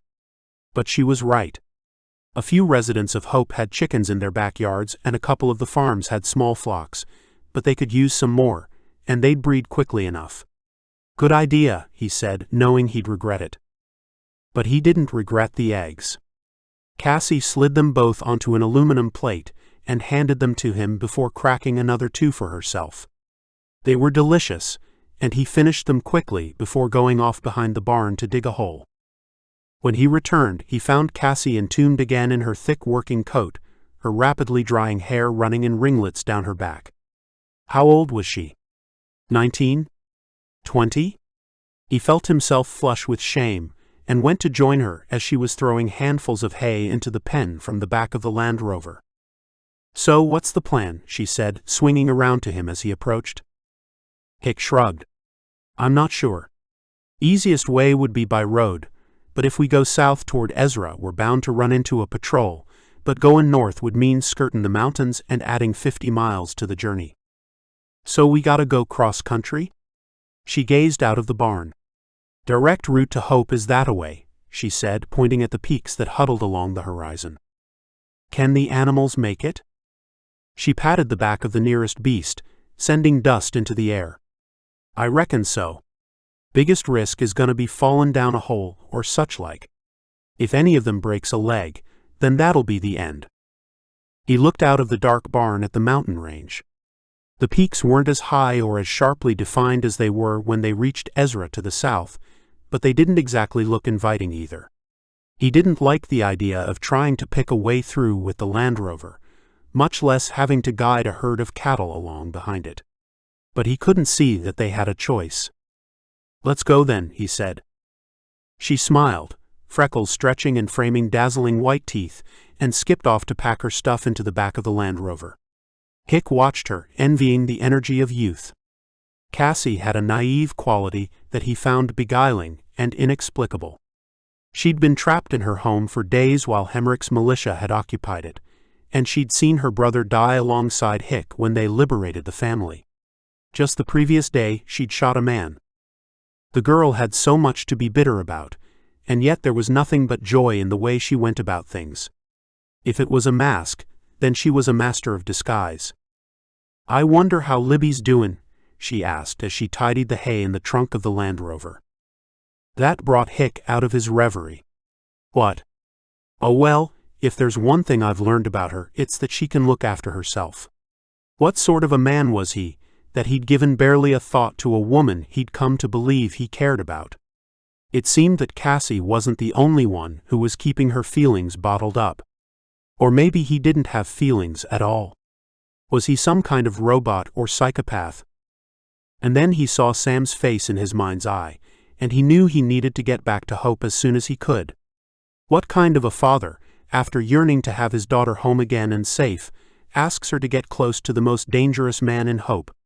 But he needed to have someone keep an eye on McAndrew while he was away, even though he'd manipulated Beckman to be out of town at the same time. He didn't think the pastor would have the guts to strike without his Dutch ally, but he couldn't take the chance. And Sam had been eager enough to help. None of this helped convince him that he'd done the right thing by her. Come on then. We'd best be getting back to Hope. Hick sat in the front of the Land Rover, keeping his gaze fixed on the mountains ahead. He was driving across a pitted land of dry white soil and bushy green plants. Every now and again, they would hit a patch of tussocky grass, and they'd let the cattle graze while they took a break. Cassie had insisted on walking behind the herd and keeping them together. She obviously enjoyed the bright air and the breeze skimming off the hills ahead, but he also suspected she was allowing him to rest his old bones. If anyone was going to step into a hidden gopher burrow, it was going to be her. And he was grateful to her. "Stop starin'," he muttered. He couldn't resist any longer, and turned his head to look into a pair of beady eyes above a sharp beak and coxcomb. "You'll be better off in Hope. All the seed you can eat and more hens than you can shake a stick at." Roger the Cockerel, Cassie had named him, continued staring impassively at Hick as if he was not yet convinced. And in truth, Roger's ultimate fate would be to find himself between two slices of home-baked bread or swirling in a stew, but until then he'd have the time of his life. He stood on top of a crate containing his harem. Cassie had decided it wasn't a good idea to cram them all in together for the journey, since it was likely to either end with Roger having a heart attack or being henpecked to death for being a nuisance. And so he watched Hick bounce up and down in the driver's seat. If he was trying to communicate telepathically, it wasn't working. They stopped after a couple of hours and sat in the car's shadow feasting on cold scrambled eggs. Roger was watching accusingly from the driver's window, but Hick was too hungry to feel guilty. He looked over at the mountains. They were a whole lot bigger now, though he reckoned they'd only covered a few miles as the crow flies. "We're not going to make it before sundown," he said. Cassie shook her head. "No. We can probably get on the other side of the mountains, but we'll have to find somewhere to keep the cattle penned or they'll wander off." "Cross that bridge when we come to it," Hick said as he finished his eggs. "How are the animals doing?" She looked back at where the cattle were gathered around a couple of handfuls of alfalfa. "Most of 'em are doing okay. Gertrude's calf is struggling a bit though. I guess she's only a week old." "Gertrude? You've given them names?" She turned back to him, her ringlets brushing his face. "Of course. How else do you think I can remember which is which?" Well, there was no arguing with that. "Hey, Mr. Hickman. I don't want to worry you, but you're going to?" She nodded. "Coyote tracks. I've seen plenty of them. More and more the closer we get to the mountains. They don't attack people, do they?" "Not generally, but these ain't exactly normal circumstances, and they're partial to the occasional calf in any case." Hick pulled himself up and then stretched out a hand as Cassie scrambled nimbly to her feet. "Maybe we should skirt the mountains to the south and hit the road to Hope that way." "That's miles in the wrong direction," Cassie said, glancing at the end of the range. "And in any case, the further south we go, the more likely we'll run across them sons." He sighed. "Yeah. We'll have to take our chances. I guess neither of us will get any sleep tonight."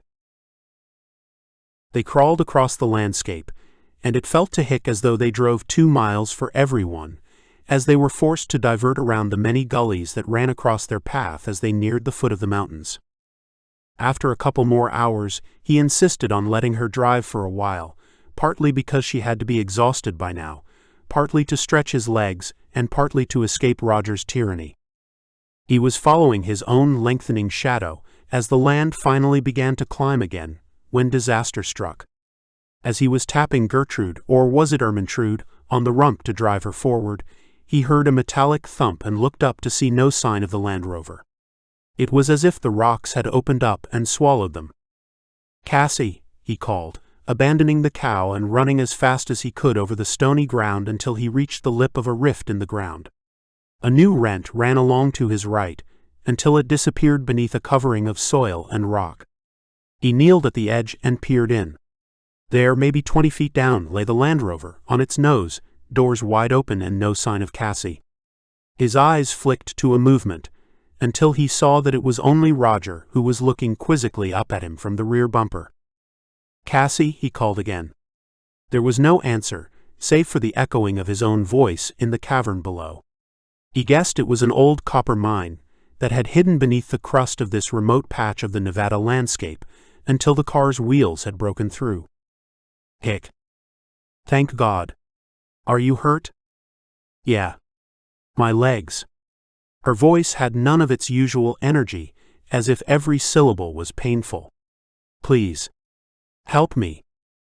Hick cursed as he looked around for inspiration. The cattle were milling, some of them coming dangerously close to the fissure and lured no doubt by the smell of the hay drifting up through the hole. He got to his feet. First things first. Cassie was his priority, but her situation wouldn't be improved by 1,500 pounds of beef falling on her. He swore again as he shooed them away. He had two choices, either try to get Cassie out or go for help, and he wouldn't be able to do that and herd cattle across the mountain. He just didn't have time. The sun touched the top of the mountain, and he imagined he could hear the distant howling of coyotes. At least he hoped it was his imagination. There was nothing else for it. He would have to climb down into the hole. He had a self-preservation instinct that was a mile wide, but even putting basic human decency aside, he'd done that before now. He couldn't just walk away from her. Her father would come looking, and Hickman didn't think there would be a safe distance from Elwood Miller if he abandoned the farmer's daughter. "Paul." Her voice echoed up from the darkness again as he peered down, squinting in the rapidly departing light. "I'm coming," he said, hoping he was right. It was an almost vertical drop, but he decided that if he swung against the wall, he might be able to slow his descent enough to make it to her without breaking his legs. That would help nobody. He reversed himself and pushed until he could feel air beneath his feet. Then he folded his legs down and folded at the waist. It felt as though the ground was swallowing him up, and he took a final look at the cattle grazing unconcernedly before easing himself back, kicking his legs in the hope of finding the edge of the cliff. And then the ground collapsed. Hick cried out, hands flailing at thin air as he plunged, hit rock halfway down and twisted before the wind was knocked out of him on impact. He yelled again and spat blood out, rolling over and doing an inventory of his limbs. "Paul. You okay?" Now her voice was coming from the same level he was on. He shook his head, then winced as a spear of pain shot up his spine. "Yeah, just give me a minute, would ya?" He took it slowly, giving time for his eyes to adjust and purposefully not looking up to the patch of sky he'd fallen through. His shoulder and left hip ached and he couldn't turn his head independently of his shoulders, but nothing was broken. Hick got slowly and painfully to his feet and stumbled toward where the car had come to rest, black against the shadows in this pit. He half felt his way along the driver's side, then jerked his hand away as something stabbed at it. "Goddamn it, you idiot chicken," he yelled, sweeping the bird away in a flurry of feathers. He inched along before finally getting down on his haunches, until he could dimly make out where she was lying. The car was facing down into its impact crater, and he could see her hair was cast over the steering wheel. "Thank God you wore your seatbelt," he said as he felt along the strap. "Can you undo it?" "I'm afraid to. My legs hurt real bad. I think it's broken and I can't move my arm." He moved back and tried to force his panicking brain to see how he could release her without hurting her more than she already was. He sneezed in the dusty air as he pulled his way back up the Land Rover, until he reached the back end before standing on tiptoes to reach the handle and opening the rear door. He found his pack and pulled it out. Good. The flashlight was there, though he wasn't sure how much more life there was in the battery. Switching it on, he was able to find his hunting knife, and as his fingers rummaged, his mind settled on a plan. He'd considered going around the other side and releasing the seatbelt from there, but then she'd fall onto the steering wheel, and he winced even thinking about that. Hick searched around in the trunk until he found what he was looking for, her sleeping bag. He pulled it out, then folded it over and gently wedged it between her chest and the steering wheel. "Now I'm gonna cut the seatbelt and lower you as gentle as I can. But it's gonna hurt, Cassie, and there ain't nothing I can do about that. You ready?" She nodded, and he began sawing at the belt above her shoulder. When he felt it going, he warned her and then fed it out inch by inch as she gritted her teeth. She only shrieked twice. Once when her left leg came free, and again when she twisted around to sidle off the seat and into his arms. He held her tight as she cried, patting her on the back and trying to comfort her as he guided her inch by inch to where he'd laid his sleeping bag against a rock to form a crude chair. He eased her back as she yelped in pain again. There, my darlin'," he said as she finally let him go, and he stood up again, rubbing his sore neck. "Have we got a first aid kit?" she asked between gasps. Hick rummaged in his pack. "Yeah, but it ain't gonna be much good. We got some bandages and antiseptic. Hold on a minute." He stood up as a thought struck him like a bullet between the eyes. "I wonder." Hick shone the flashlight into the trunk. Yeah. The light bounced off a white box with a green cross on it. He had to reach so far forward his feet were off the ground when he grabbed it, and the Land Rover made an ominous creaking noise before he jumped back. He opened the box. "Thank the Lord, we got morphine." "What's it do?" "Take the pain away." "Well, if we ain't careful, it'll do more than that." She put her hand on his arm. "Hick, I can't stand the pain. You gotta clean up my leg and set it. Will you do it?" Hick scanned the instruction leaflet and gave her 2 pills. Then he looked around and for the first time, his thinking mind gave his claustrophobia permission to come out and play. He was stuck in a pit in the middle of the Nevada desert with a sick girl who might be bleeding to death and no idea how he was going to get out. Above him, a distant howl echoed through the darkening air. Chapter 12. Mine. Hick rummaged around in the back of the Land Rover, looking for something he could use to make a splint. Everything he knew about it came from the movies, but having seen the mess Cassie's leg was in, it was obvious that he had to do something to stabilize it. She'd gripped his arm and yelled as he'd pulled her blood-soaked pants off, his less than noble thoughts of her from the morning banished by his terror. Her right calf was bent at the wrong angle, and he'd hurled his scrambled eggs across the floor when he'd spotted a jagged point of bone bursting through her skin. She'd shrieked when he'd lifted her foot out of her pants leg, and then, mercifully, she'd fainted. For a moment he thought she'd stopped breathing, and he'd sat in the gloom straining for any sign of her breathing. In the end, he'd been forced to put his hand on her chest, pressing down between her breasts and finally detecting the gentle rising and falling of her ribs. Hick lifted the trapdoor in the floor of the trunk, and his hand closed around something cold and hard. It was the wheel wrench, and it would have to do. He opened up the first aid kit and used an antiseptic wipe to clean the wound. Bright spots swam across his vision, and he felt himself falling sideways. He caught himself and sat back for a few moments. It wouldn't help Cassie for him to pass out now. He got back to work, working by touch as far as he could, choking down bile as his finger brushed across the jagged bone. When he was done, he gave the area a spray. Then he wound a strip of bandage below her knee and tucked the top of the wrench under it. He did the same at the ankle. Cassie didn't make a sound as he did this, and he checked again that she was still breathing.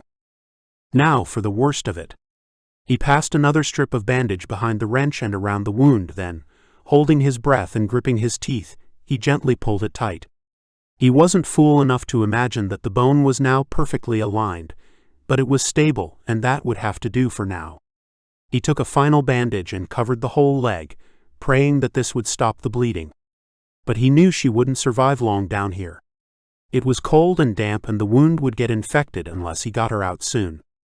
Hick took the flashlight from where it had been balanced on a rock and used it to examine the hole they'd landed in. He could see now that it was indeed a mine. The ground and sides were far too uniform to have been carved by nature, and he could see pick marks in the wall that followed a faint green smudge. Copper. He followed the wall until it ended in a rockslide that he had no chance of clearing, so he turned around and walked back past the stricken car. Instinct told him that this direction led to the entrance, and his light passed over ancient timbers that had been put there to keep the roof up, but which now looked as though he could purse his lips and blow them away. He tiptoed along, afraid of bringing 1,000,000 tons of rock down on him, and equally terrified of being stopped by another impenetrable barrier.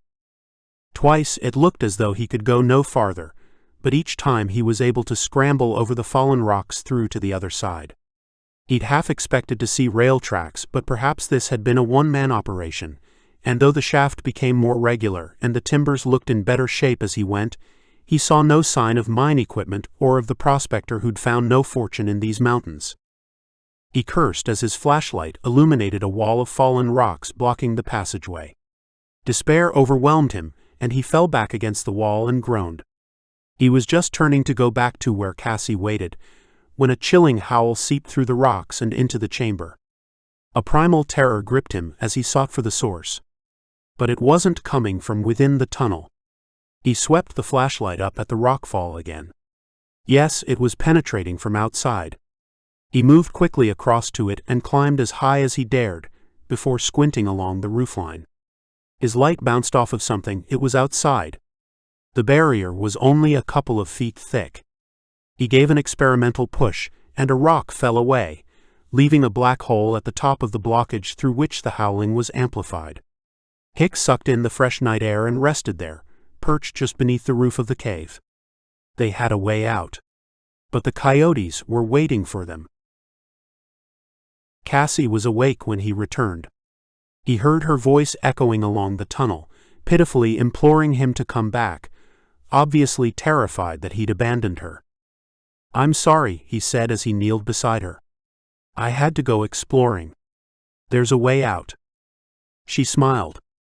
"I heard coyotes." "Yeah, me too." As if on cue, the chamber echoed with a ghostly howling.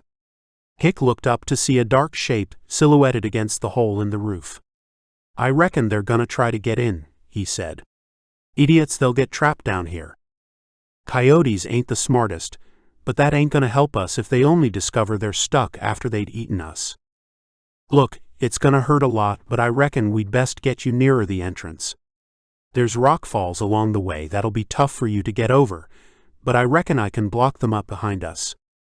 She let out a long sigh. "Sure. But you're gonna have to help me. I can't hop the whole way. I like the wrench, by the way." "Neat idea." Hick shoved the first aid kit and as much food as he could into his pack and swung it over his shoulder. Then he did the same with Cassie's. The howling from above got louder. More coyotes were joining the attack. Hick wondered where the cattle were now. Sure as hell they weren't nearby with this pack on the hunt. "Come on," Cassie said, gasping as she pushed herself upward. Hick helped her up, staggering under the weight. Her tears glinted in the reflected light as she hopped, one arm on his shoulder toward the wall, gasping with every step. "Do you want another morphine?" "Oh my God, yeah," she hissed. "But only if you want to carry me the rest of the way." Hick glanced back at the hole she'd fallen through and shook his head. "We ain't got time." "Then I'd better suck it up, hadn't I?" "I guess so." Inch by inch, foot by foot, they made their way along the tunnel until they were in sight of the first rockslide. She would have to crawl up there and somehow get herself through the gap at the top. Suddenly, the howling rose in volume. It seemed to be coming from all around them and was punctuated by yapping and barking. "The leaders come down," Cassie said. "Reckon the others are working themselves up to follow. Better get your gun. I'll get myself up there." He eased her down and she began hauling at the rockfall. Hick peered into the black, sweeping his flashlight left and right, following the beam with his Glock. Scampering in the dark and a warm rushing stinking wind. Teeth glinted. He fired, piercing the night for an instant, and saw them coming. He pumped shot after shot into the gloom, and they turned tail and ran. Then, just as he turned to join Cassie, a shape jumped at him, fastening onto his arm and driving him to the ground, ravening as it shook his arm. He roared as hot pins penetrated him. He pushed the furious creature away, and heard above its growling rage the patter of many paws. Something flew from above him, and the beast fell away. He looked up to see Cassie sitting with her arm flung back, and a small rock in her hand. "Come on." He didn't need to be told twice. Hick spun over and scrambled up the rock face as the coyotes gathered around their leader, who was moving back and forth dully, shaking its head and moaning. "Go," he said as he reached her. With a yowl of pain, she pulled her injured leg through after her. Without looking back, Hick followed her. A jaw fastened itself around his boot as he pulled himself through. He kicked back with the other boot, and Cassie yanked on his hand until he was on the other side of the rocks. A blood-stained gray head appeared in the gap, and he lifted his weapon and blasted it backward. With the last of his energy, he filled the gap with rocks until it was completely blocked. He slid down the other side and breathed out. "How's your arm?" Cassie had propped herself up on a rock and taken the flashlight from him. He pulled off his coat. The arm was bruised, but he wasn't bleeding. "Felt like he'd hit me with a hammer." It was probably a she. And probably with pup. That makes him cranky. He smiled as he put the jacket back on. That was gonna hurt, but right now it wasn't too bad. Hick looked back up at the plugged gap. Could he hear them trying to dig through, or was it his imagination? Cassie was thinking the same. We'd best get farther in. There's another rockfall up ahead. Oh great. It took another hour or so before they finally made it to the end of the tunnel. I suppose the good news is that the coyotes are probably all trapped inside here, so I can go get help without being torn apart. You're a drama queen, Paul Hickman. Hick helped her down onto the floor and dumped the packs beside her. I think I'm entitled to be after today, don't you? He looked back at her as he climbed through the gap he'd made in the rocks blocking the entrance of the mine. He'd scavenged scraps of dry wood from inside and outside the tunnel and had made a small fire to keep Cassie warm while he scouted in the early morning light. She had recovered a little from the pain and blood loss, and he'd warmed a can of soup on the fire that had brought some color to her skin again. But he had no choice other than to go for help. Chances were that her wound would get infected, and struggling across the broken ground between here and hope would only aggravate her injury. No, he had to go on his own. Hick climbed backward down the pile of rocks, then brushed himself off when he reached the bottom. Every part of him hurt, either from the initial fall into the mine or from the fight with the coyotes. But there was no sense delaying things. He turned to gaze down over the pristine beauty of northern Nevada, and wished he could appreciate it. To him, it looked like a landscape full of obstacles that he would have to negotiate. Something moved to his right and he brought the gun around. On the slope beneath him, a cow was picking at the ground in the shadows cast by the mountain, as its calf followed behind. There was something on its back. At first he thought it was a crow, but then the cow moved into the light, and he found himself looking eyeball to eyeball at Roger the chicken. How had he gotten out of the cave? Hick was beginning to wonder if he wouldn't be better off letting Roger lead the expedition. He made it down the slope to where the cow waited. What was he supposed to do with it now? It was going to be hard enough making his way across country, as it was without Ermentrude, her calf and Roger following him. Then the idea hit him like a blow to the head. He climbed wearily up the scree again, and began pulling away at the rocks, careful not to have them fall inwards. Cassie's voice echoed out. "What are you doing?" "Arranging some company for you." Soon enough, he had a cow-sized opening in the entrance, and with a little encouragement, he was able to get Ermentrude into the cave. Now that daylight was flooding in, he could see a rusty trough in one corner, and so, having blocked up enough of the entrance to keep the ruminants inside, he went hunting for a water source. He found it at the foot of the slope, a small stream that ran down the mountain. 4 trips later, he put the final rock back in place, sealing Cassie inside with her animal companions. He'd insisted that Roger stay behind. Finally, he was ready to set out. The sun had risen to its highest point on a spring day, and he set off with the mountains behind him as he descended to the plain again and headed for Hope. Finding at least some of the cattle and beating off the coyotes had made him feel that just maybe their luck had changed, but he was soon cursing as he stumbled along. He knew where the road ought to be, but it seemed to be getting no closer as the hours went by. Hick stopped to take a drink and consume an energy bar. He'd left most of the food and water with Cassie, though he hoped she wouldn't need it, but he was beginning to regret traveling so light. He reckoned he was half the man he had been on the night of the firestorm. Ah! A crow emerged from behind some rocks as he laughed out loud.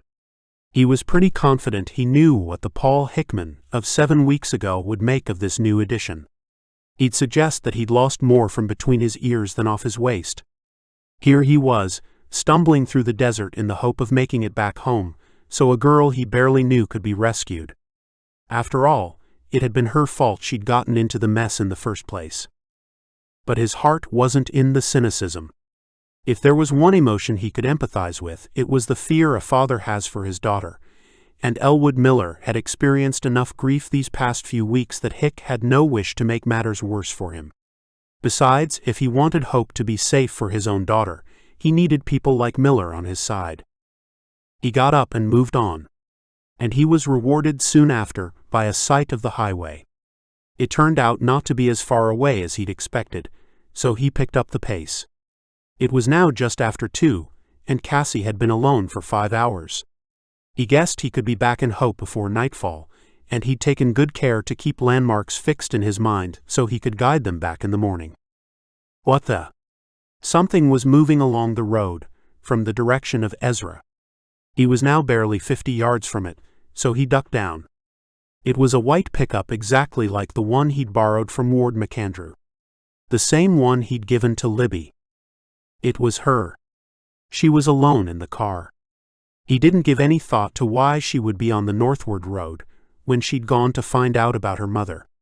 Maybe she'd heard the worst and decided to go back to Hope. He didn't care, he just leaped out from behind the rock and ran toward the highway. She saw the movement, swerved a little, then plainly recognized him, because she brought the car to a halt and jumped out. "My God, you look awful," she cried out as she ran to him. "And you smell bad too." She hugged him. "Ouch. Easy there. But Libby, we gotta go rescue Cassie." He told her what had happened, the words tumbling out like confetti. "Let's go get help from the folks in Hope. We can't do it on our own. Does anyone else know where she is?" He shook his head. "Look, I'm sorry, Paul," she said, moving back from him and drawing a handgun. "What the hell's going on? You've got to come with me." "Where?" "To Ezra." "What? Why?" "To discuss terms for the surrender of Hope." Chapter 13. Hopeless. Hickman fumed as he sat in the passenger seat of the pickup and gazed out of the window at the landscape slipping past. He couldn't get the image of Cassie, hunched in the darkness as she waited for him to bring help. "How can you be so heartless?" he said. "I thought you liked her." Libby kept her eyes on the road, her right hand on the handgun sitting on her lap and pointing at him. "I do, and I'm sorry, I really am. But there's more at stake than the life of one girl." "Or the life of your mother? The one who wants you dead? Why is she more important than Cassie?" She shot a poisoned glance at him. "It's not about Mom, not really. Sure, she's deep in the brown stuff, but I'm trying to help Hope." "Are you kidding me? You got a funny way of showing it. You haven't seen them, Paul. If you don't negotiate your surrender, they'll kill hundreds. They're angry, real angry after the uprising was put down." Paul's mouth dropped open. "What uprising?" "Oh, of course you wouldn't know. You were right to suspect Ward McAndrew. As soon as your back was turned, he tried to take over the town." "And it didn't work?" Libby shrugged. "So I hear. I got caught almost as soon as I got into Ezra, but when they realized who I was, they sent me north to fetch someone to speak for Hope. Stroke of luck that I found you, wasn't it? Ain't I the fortunate one? But who's this they you're talking about?" "The local leader." A man called Crawford. He was very angry when he heard the takeover had failed. He told me that Hope has one more chance to prevent the bloodshed. Surrender? She nodded. That ain't never gonna happen, so you might as well turn right around so we can rescue Cassie. No, I promised to do this. And I've seen them, Paul. We can't fight them off. He shook his head dismissively. I never had you down as a coward, but it seems I was wrong. It's a pity. I thought I kinda liked you. I'm sorry, Paul. But when you meet them, you'll see what I mean. Hick reckoned they'd traveled around 25 miles south on 93, when Libby pointed ahead. That's their camp. A barricade had been built across the road out of burned-out cars, with a central gap blocked by a weighted barrier. It had been cleverly positioned where the mountains drifted closer to the road, and the terrain was crisscrossed with broken ground, small gullies and arroyos. Half a dozen soldiers came out of the shadows, rolling down their black masks as they pointed their weapons at the approaching car. Don't say anything stupid, Paul. Hick didn't dignify that comment with a response. She brought the car to a halt and rolled down the window. A black hooded face leaned down. My name is Olivia Hawkins, daughter of Mayor Hawkins. I have brought the leader of Hope, as requested by Leader Crawford. She handed over a piece of card.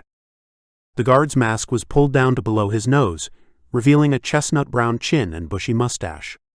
A thick aroma of diesel and tobacco floated in with his words. You are not expected back until tomorrow.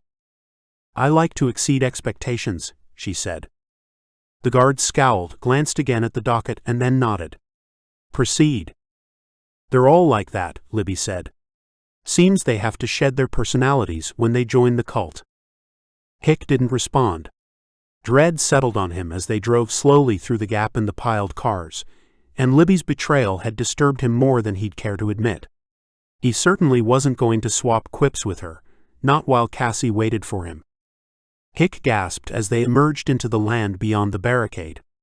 A compound had been built out of high chain-link fencing, though in the far corner, he could see people laboring to erect the last squares to close the perimeter. They're building bases like this all over, Libby said. Like the Romans, they march into a country and the first thing they do is create forts they can fall back to if they need to. She signaled left and turned the car toward the open gates of the base. Again, a hooded figure leaned down and took her card before waving her through. Where did all these people come from? He said, gawping at the multitude striding purposefully about the base. Most of them wore standard civilian clothes, but a sizable minority were clad in the uniform of the Sons. The center of the compound was dominated by military vehicles and a series of metal-roofed huts with olive-painted walls.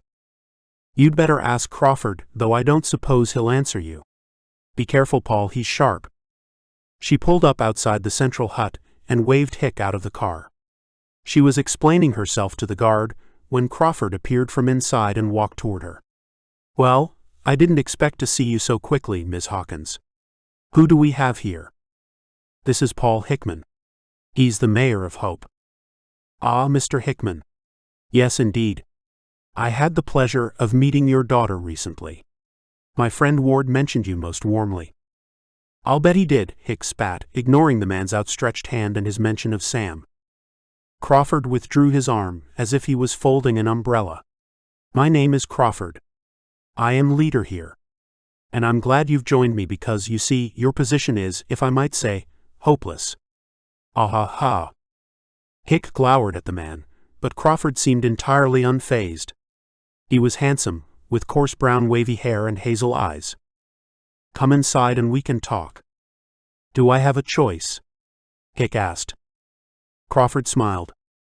Of course. You have the choice to walk away, and I have the choice of putting a bullet in your back when you do so.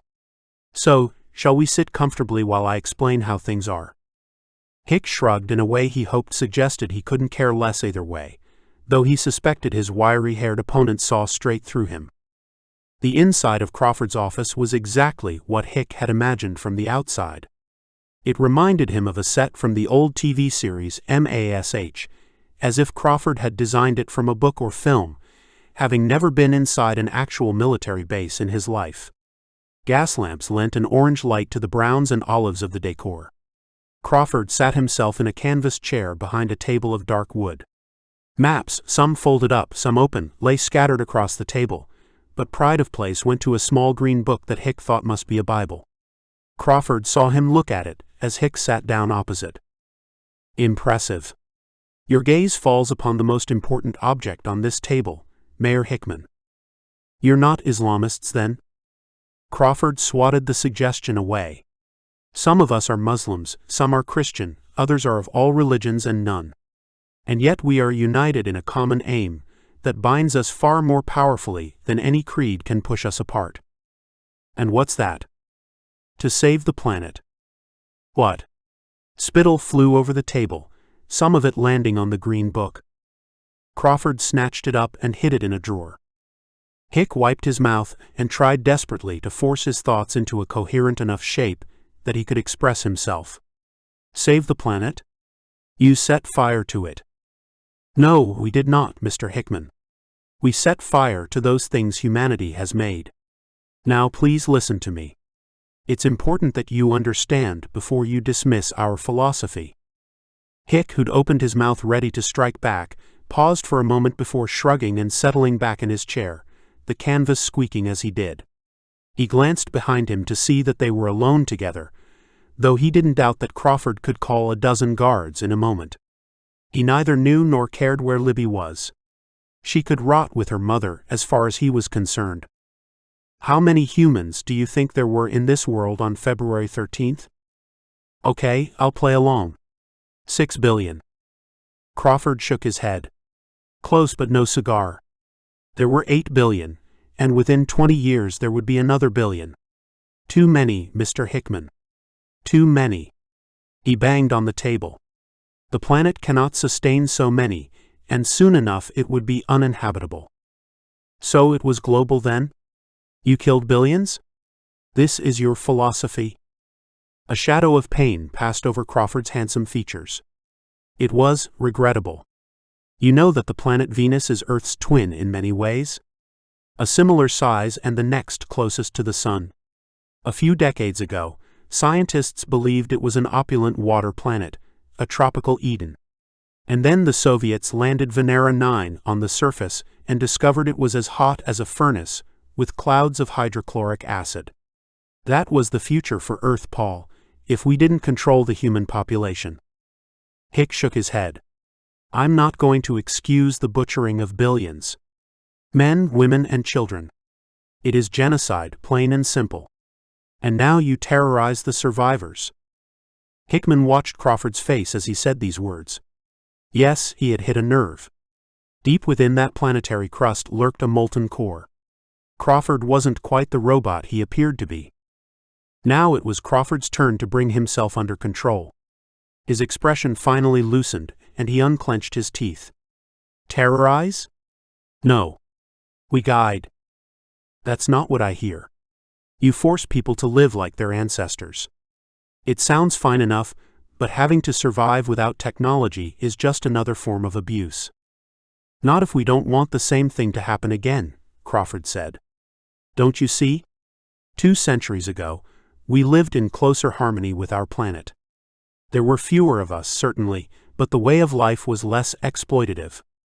We wished to freeze progress at that point so that humanity can survive into the future. Hick shook his head. Life might be less exploitative, but it's also likely a lot shorter. It doesn't have to be. We haven't forgotten the lessons learned about hygiene, for example, over the past couple of centuries. And vaccination? Or are you going to let smallpox and polio thin out the population again? Crawford looked pained. We are investigating ways of making and storing vaccines that do not violate our rules on technology. It cannot be beyond us to find a method of refrigeration that does not require electricity.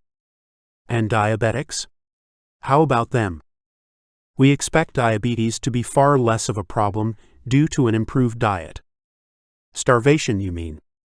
Crawford smiled as he shook his head.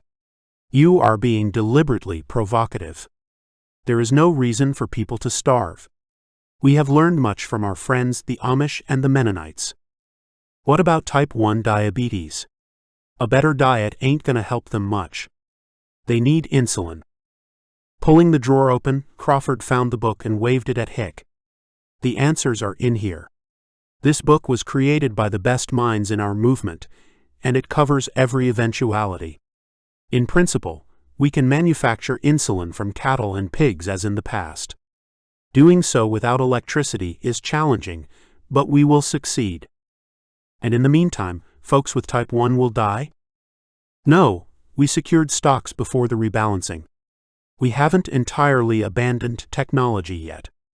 We know that some is essential during the rebuilding process, our vehicles for example, and we maintain refrigeration facilities.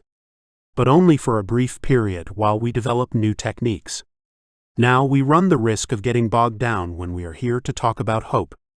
Can you not see that our way of life is better for all of humanity? Didn't Ward talk to you? Hick leaned forward. He's one of yours? Crawford let out a strangled chuckle, theatrically choked, and then patted his chest before pulling a pack of cigarettes from the drawer and lighting one. It's above my pay grade to tell you everything I know about Ward McAndrew, but suffice it to say that he is a member of the Sons, or was. He had a change of heart before we acted. A change of heart that resulted in the unique survival of hope. What? A gloating smile spread across Crawford's face. You didn't work it out? Oh dear, Mr. Hickman, perhaps I overestimated you. Ward knew exactly the methods we were using to achieve the rebalancing, but he had some sort of ridiculous emotional attachment to your town, so he quit his position with our organization, and I later learned, drove a truck through the only power line into Hope, thus isolating it from the grid. Since then, he has attempted to bring the town under his control, believing that if he imposed our way of life on the people, then the Sons would be merciful when we caught up with him, as he knew we must. I'm sorry to say that he has again proven unworthy. And that brings us back to the present situation. And the entire point of this charade, Hick said. Crawford shrugged. If you wish to call it that. But your position is obviously hopeless. Come, let us go outside before darkness falls. Darkness. Suddenly, an image of Cassie leapt from its hiding place in his mind. He had to get back. But Crawford was gesturing him through the door and out into the compound. He put his arm around Hickman's shoulder and swept the other as if to encompass the entire camp. I have nearly 500 fighters here, and this is not our only fort. We have vehicles, machine guns, and rocket launchers. Soon enough, we will be joined by artillery pieces. You see, Paul, there is no hope in resisting.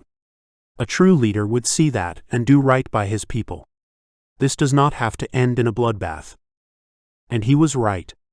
They couldn't oppose this force, let alone the others that he knew to be at large across the country. There were enough well-equipped soldiers here to beat down any pitiful defense Hope could mount. A squad jogged by, all in combat uniforms with black caps that could be rolled down their faces. They held assault rifles to their chests and were shadowed by a drill sergeant counting out a beat. Impressive indeed. And then one soldier tripped over his own feet and went sprawling, sending the well-choreographed unit into utter chaos. Hick watched as the sergeant leaped into the middle, baton swinging, pushing through to where the fallen soldier lay. For a moment Hick switched his glance to Crawford, who was watching the scene with mounting anger and perhaps something else. Something approaching fear, perhaps. Choreography, was that what this was? For his benefit? To convince him not to resist, presumably. But there was more to it than that, and the mind of Paul Hickman began to whir as he was directed away from the scene and toward his pickup. He tried his best to ignore the screaming of the soldier as he was beaten on the ground. You have 2 days, Mr. Hickman. In 48 hours we will move north and we will come to Hope. Be ready to submit or suffer the consequences. Chapter 14. Council of War. He could have gone straight back to Hope to raise the alarm. He probably should have done. But that would mean leaving Cassie to spend the night alone in the cave.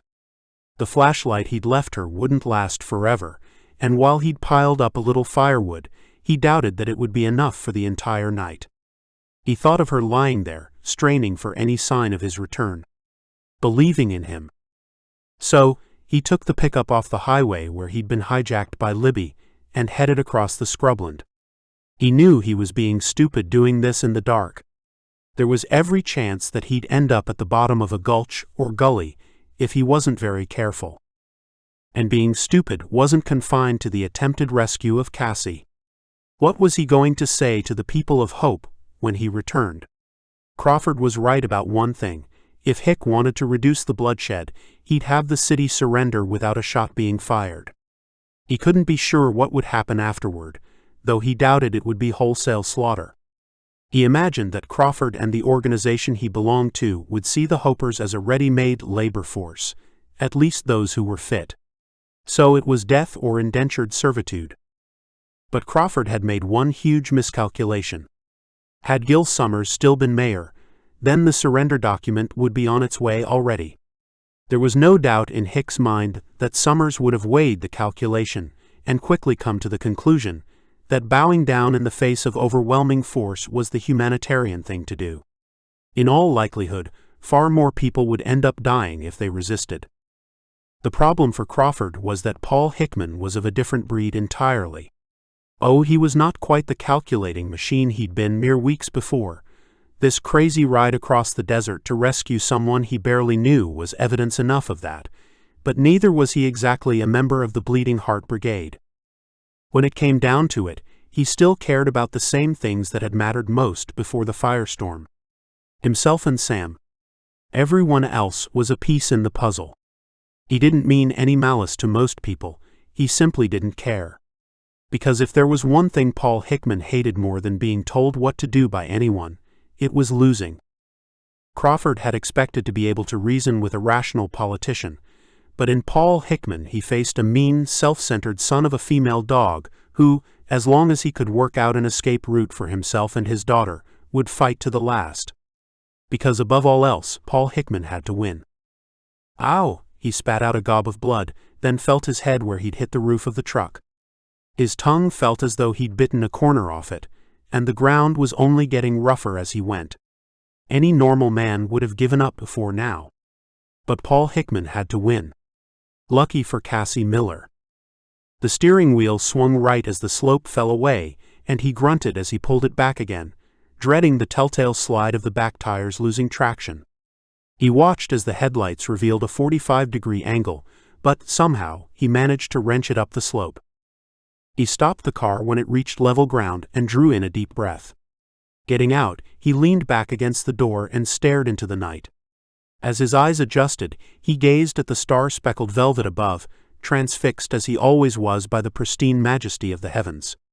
Behind the car, in the direction of the highway, an opalescent river of the celestial milk emerged and flowed above his head. He followed it until his eyes settled on a bright red pinprick of light, sitting just above the black-on-black silhouette of the mountain.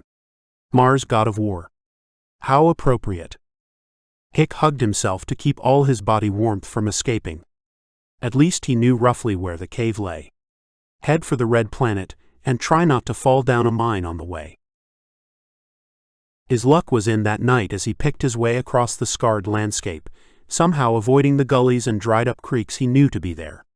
By the time the vast black bulk of the mountain loomed over him, he was exhausted, and he knew there was no sense in fumbling around in the dark trying to find the cave. As he was hunkering down for the night, a beam of light bounced off his rear-view mirror, and he swung around, grabbing for his handgun. How could they possibly have followed him out here? He jumped out of the car and looked west to see the moon emerging from below the eastern horizon. Cursing himself, he breathed out a thick fog and got back inside to wait until it had fully risen. By the light of a waning moon just past full, he picked his way along the face of the mountain until he came to landscape features he thought he recognized. He got out of the car and turned the headlights off so his eyes would adjust properly. As he squinted into the darkness, he heard coyotes yapping and the sound of a cow mooing. The first thing he saw as he peered into the darkness of the cave was a blinding light that swept away immediately. "Oh, thank God," she gasped. Hick pulled aside the rocks, turning every now and again to breathe a lungful of fresh mountain air rather than the corrupt stench coming from inside. Ermentrude and her calf looked up at him disinterestedly, but as he scrambled down the inside of the wall blocking the cave, Roger the cockerel popped up from behind Cassie. She was pale and shivering. The fire had gone out. The calf, kicked it out, couldn't light it again. So cold. Hick wrapped his coat around her shoulders, instantly feeling the earthy cold of the cave leaching warmth from his bones. Farther inside, he could hear a frantic, ghostly crying. The coyotes, they're panicking. Hick put his arms under her shoulders. They're the least of my problems. Now I'm gonna lift you up, and I sure could do with your help getting you back to the car. What about Ermentrude and the calf? Hick cursed under his breath. We'll send someone back for them. Right now, all I care about is getting you somewhere warm and safe. And he very nearly meant it. She groaned as he lifted her, and collapsed as soon as she tried to straighten her leg. So he was forced to carry her in his arms, expecting at any moment to register that subtle pop that would herald a full-on back spasm. And then he'd be no use to anybody. He hauled her over to the rock fall, and helped her climb up hand over hand until she could use gravity to get over the other side. You ain't comin', he said, looking straight into the cockerel's yellow eyes as he crawled out of the cave. Bring him. Please. He's been a good pal these past hours. Hickman snorted at that. The only pal he's any good for is a handful of roast potatoes and a blob of cranberry jelly. But he let the creature follow Cassie into the pickup anyway. He blocked the entrance up again, sealing the cow and calf inside, then reversed the truck, and used the light of the rising moon to supplement his vehicle headlights as he picked his way back across the desert. Cassie yelped at every bump, and there were many, however hard he tried to avoid them, but they finally made it onto the highway and headed north. It was close to midnight by the time he left Miller's farm. Old Elwood Miller had emerged from the barn he was living in with a raised shotgun, and his mood hadn't improved much when he'd seen his daughter unconscious on the passenger seat. Hick gave as speedy an account as he could of what had happened to them since they'd left together a few days earlier, but the farmer wouldn't allow him to go until he'd wrung every last detail out of him. It was only when Cassie finally woke up and confirmed that Hick had saved her that he let go of the matter and allowed Hickman to tell him about the invasion force gathering to the south. I'm sorry, Elwood, but I don't think we can hold the line down here. The only place I can think of that we could defend is the bridge over McGill's Gulch. You should pack your stuff and come north tonight. Cassie needs to get to Doc Pisher so he can fix her leg. What are you gonna do? Miller had asked as Hick climbed back into the truck. I'm gonna wake everyone up. We got plans to make. Roger made himself comfortable under the passenger seat. This'd better be important, Rusty Kaminsky said as he followed Joe Bowie, who'd returned from Miller's farm with Hick, into the living room still dominated by Martha's bed. I ain't as young as I used to be, and spendin' a night locked in the jail ain't exactly conducive to old bones. Oh, stop your belly aching and sit down.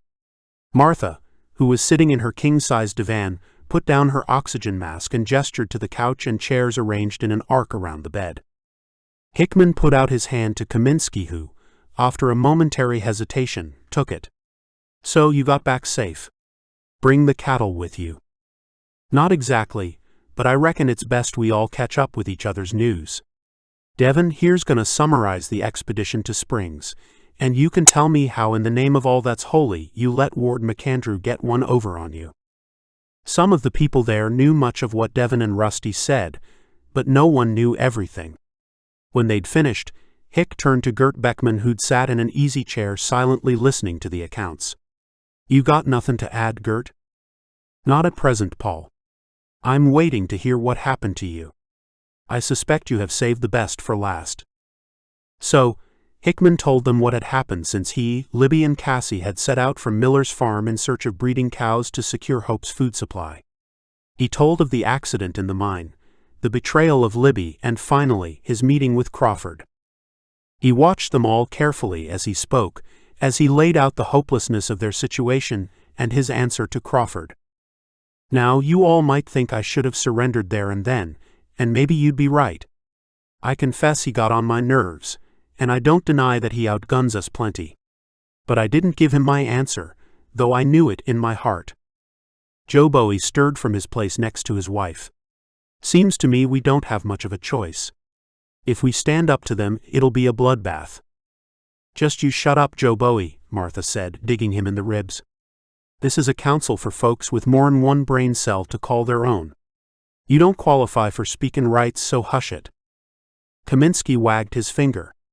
I dunno, Martha, he does have a point. We gotta think about what's best for the people. Maybe it's a case of deciding whether to step on a rattler or a scorpion, Hick said. I'm the only one here who's seen what happens to a community when the Suns take over, Devon said. All that stuff McAndrew was preaching about a simpler life closer to nature is true enough as far as it goes. But step 1 inch out of line and they will crush you. And it goes harder for women than men. They want to go back to the 17th century, with all that means. He looked around the room, making certain that everyone there understood what he was saying. I've got one question, Paul. Why didn't you invite Gil? Hick, who'd been pondering the dark pathways of potential futures, started, then shrugged. Gil's part of the past. And he's an old man who needs his sleep. We appointed him temporary mayor until you got back, Martha said. Hick scowled. Well, I'm sure it must have been a relief that I'm in one piece. Truth is, when there's too many voices, it's hard to make decisions, and we ain't got the luxury of time. We either accept their terms or, day after tomorrow, they'll be rolling up the highway and we'll have the fight of our lives on our hands. So, how many men do you reckon he has? Kaminsky asked. I'm no scout, but I guess there was at least 500 in the camp, and he said that wasn't the only one. And they're well equipped. Seemed to me they all had assault rifles.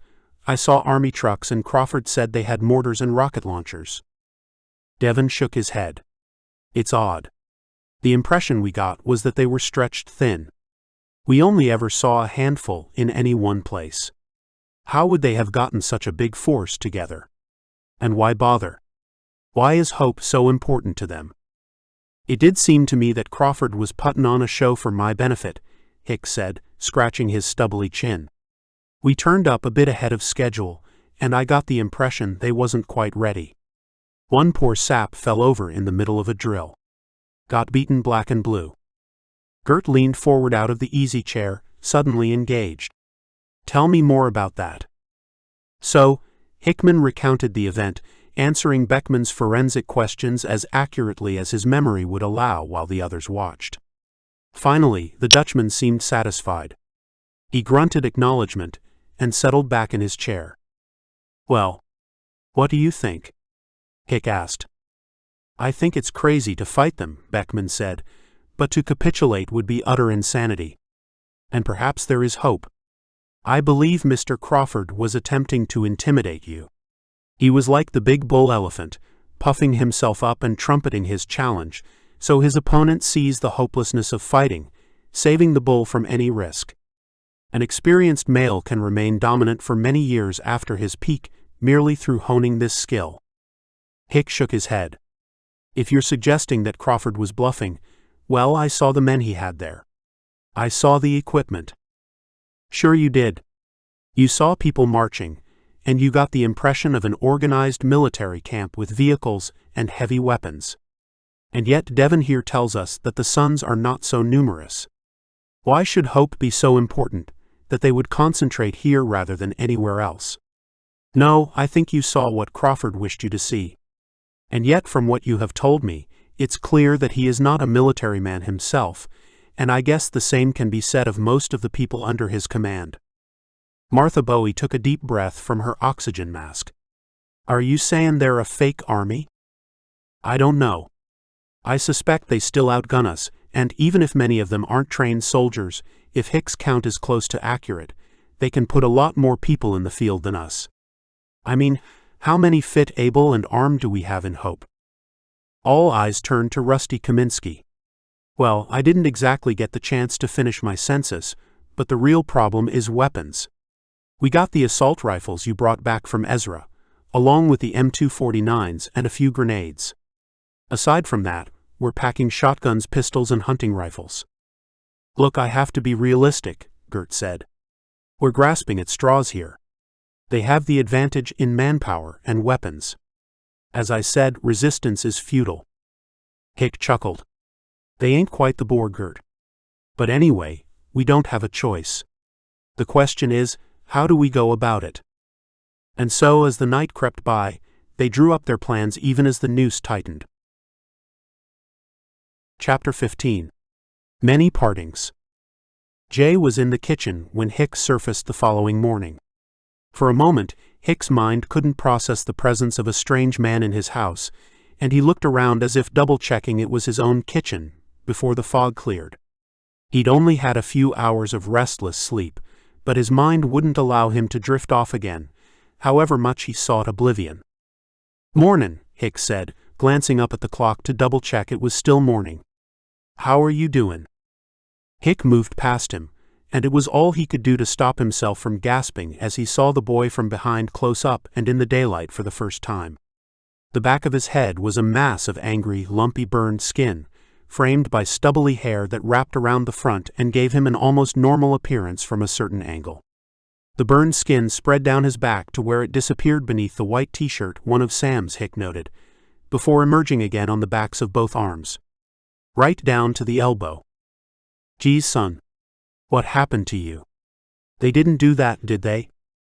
Jay, who'd been focusing entirely on his bowl of oats in warm water, looked up at Hick as he stood at the sink washing out his favorite mug. "No, that happened in New York. Sam said she thought you'd died there when you didn't turn up where you said you'd meet her." The young man's handsome face darkened as he shook his head slowly. "I went back to find my mom and a plane came down. I don't remember nothin' after the flames, but this woman had followed me, and she dragged me out of the way. I don't know how she did it, but she got me into the back of a kiosk she'd found.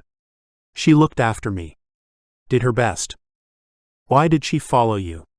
Hick asked, all other thoughts having fled for the time being. He poured himself a cup of instant coffee, pulled up a bar stool, and sat down opposite Jay at the counter. "She was trapped in her car. I helped get her out. I left her there and went looking for Mom, but she followed me. Saw the plane come down. Burned her hands real good." Hick shook his head, wondering how many similar stories had played out across the country that night and afterward. "She found some drugs to take the edge off the pain. Then one morning I woke up and she was gone." "She left you?" He shook his head. "No, she was dead. Overdose. So I went to find Mom." Tears welled up and ran down his cheeks. "I'm sorry, son," Hick said, patting him on the shoulder, then jerking his hand away. "It's okay, it don't hurt much now to touch. Went back to our apartment block and it was gone. Just rubble and burned wood. I don't really remember nothing for a while, but I wandered south as best I could. Saw a fire burning like a beacon. There was a man rounding up people. I wasn't sure he'd take me, but in the end he said that if I could keep up, I could come along. Ended up in Wareham." Hick nodded. "And did you steal?" The shame on the boy's face was all the confirmation he needed. "Yeah, and I know it was wrong, but I was starving. Guess I've been punished." They sat for a moment in silence as Hick made him some coffee. "What about you and my Sam?" Jay shrugged. "I love her. She's looked after me, but I think it's time for me to move on." "Why?" "Look at me, Mr. Hickman," he said, suddenly animated as he turned his head from side to side. "I'm scarred and I'm crippled. It's not fair on Sam, she should have to care for me. She's come home and she deserves a life." Hick surprised himself by feeling a genuine warmth toward the boy. "Well, I think you're right that you should move on." Jay's face dropped and the light went out. "But not because of your injuries, and not alone. I want you to take Sam with you." "What?" Hick almost laughed out loud at the boy's expression. He looked like a country boy trying to catch flies. "Listen, the evil scum who did that to you," he said, pointing at Jay's foot hidden beneath the counter, "they're comin' and I ain't sure we can hold them off." "And you don't want Sam here?" "Or you," Hick said, though both of them knew that his concern was entirely for his daughter. "If you can get her away, then it'll make it easier for me to fight them. Though it sure is ironic that I waited so long for her to get here." Jay nodded. "I'll do it. I reckon I can drive an automatic, but do you think Sam will want to go?" "If you go, she'll go. We're sending our sickest and weakest to Springs. Now I don't mind if you head that way, but I want you to go under your own steam." "Where's Springs?" "About 150 miles northwest of here. Devin and Gert just got back, and we left people there already. A darned good brothel too, by all accounts." He smiled as Jay reddened, then slapped him on the arm. "So what do you say? I'm puttin' a lot of trust in you. If Springs doesn't suit, then head west. Leave word about where you're goin', so we don't fall entirely out of touch. If you don't hear nothin' from me, then stay away." Jay shook Hick's hand. "I'll go." Is this an April Fool's joke? Devin found himself between a rock and another rock. What? Oh, is it April 1st? Well, we're likely enough to be making fools of ourselves over the next couple of days, but I don't want you here when it all kicks off. Oh, don't you? That's very kind of you, Mr. Caveman. And what about what I want? Jessie, you're pregnant. You don't say. And with that, she turned on her heels and swept out of the room, slamming the door behind herself. Gil Summers looked up from his chair with half a smile on his face.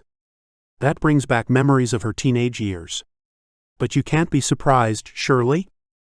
Devin slumped into the armchair opposite the older man. It seems to me to make perfect sense. We need people in charge of the convoy who are used to the world out there. And she is pregnant, after all. And she loves you, Devin. Quite apart from the fact that she's always been triggered by the slightest whiff of sexism, she doesn't want to say goodbye. She doesn't want to leave you to face the suns without her. Devin sighed. I get it. I'd feel the same way if the boot were on the other foot. But that doesn't alter the fact that she's the right person to go. I hope she comes. But I wish you was coming too, Sir Shrek. Devin glanced across at Margie, who was stroking the hair of the Princess Fiona doll Jessie had somehow acquired for her. Next to her sat Amanda, who looked as though she hadn't slept in weeks. All signs of the painted lady she'd once been had been rubbed away by the new world. Don't worry about me, Devin said.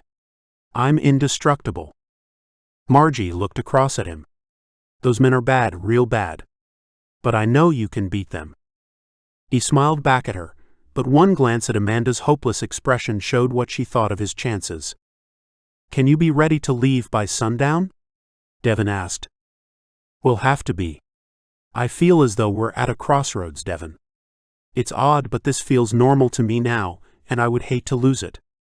He gestured at his living room. The TV had been removed and replaced by a small table that had a half-completed jigsaw on its surface. Above the fireplace, a row of candles lit what would otherwise be a dark part of the room, and books lay scattered on the coffee table in front of the couch where Margie and Amanda sat. An easy chair had been wedged into the bow window, and more books and magazines lay scattered on the arms and floor. But the most remarkable change was the utter absence of the sounds of technology. When they weren't speaking, all they could hear was the distant chirping of birds. And then an all too familiar grumbling noise from the room next door. A few moments later, Jessie came in again holding Dorothy with Toto at her heels. She needs feeding. Again, she said. She walked over to where Devin sat and gently rolled the baby into his arms. I'll make some formula. Then she bent down and tenderly kissed him. Don't leave me holding the baby, he said, smiling as she retreated. She turned mid-stride and looked back at him. You'd better get in practice for when her brother or sister is born. She smiled sadly and moved out of sight. Devin cradled the child and kissed her on the forehead, his throat constricting as his eyes filled with tears.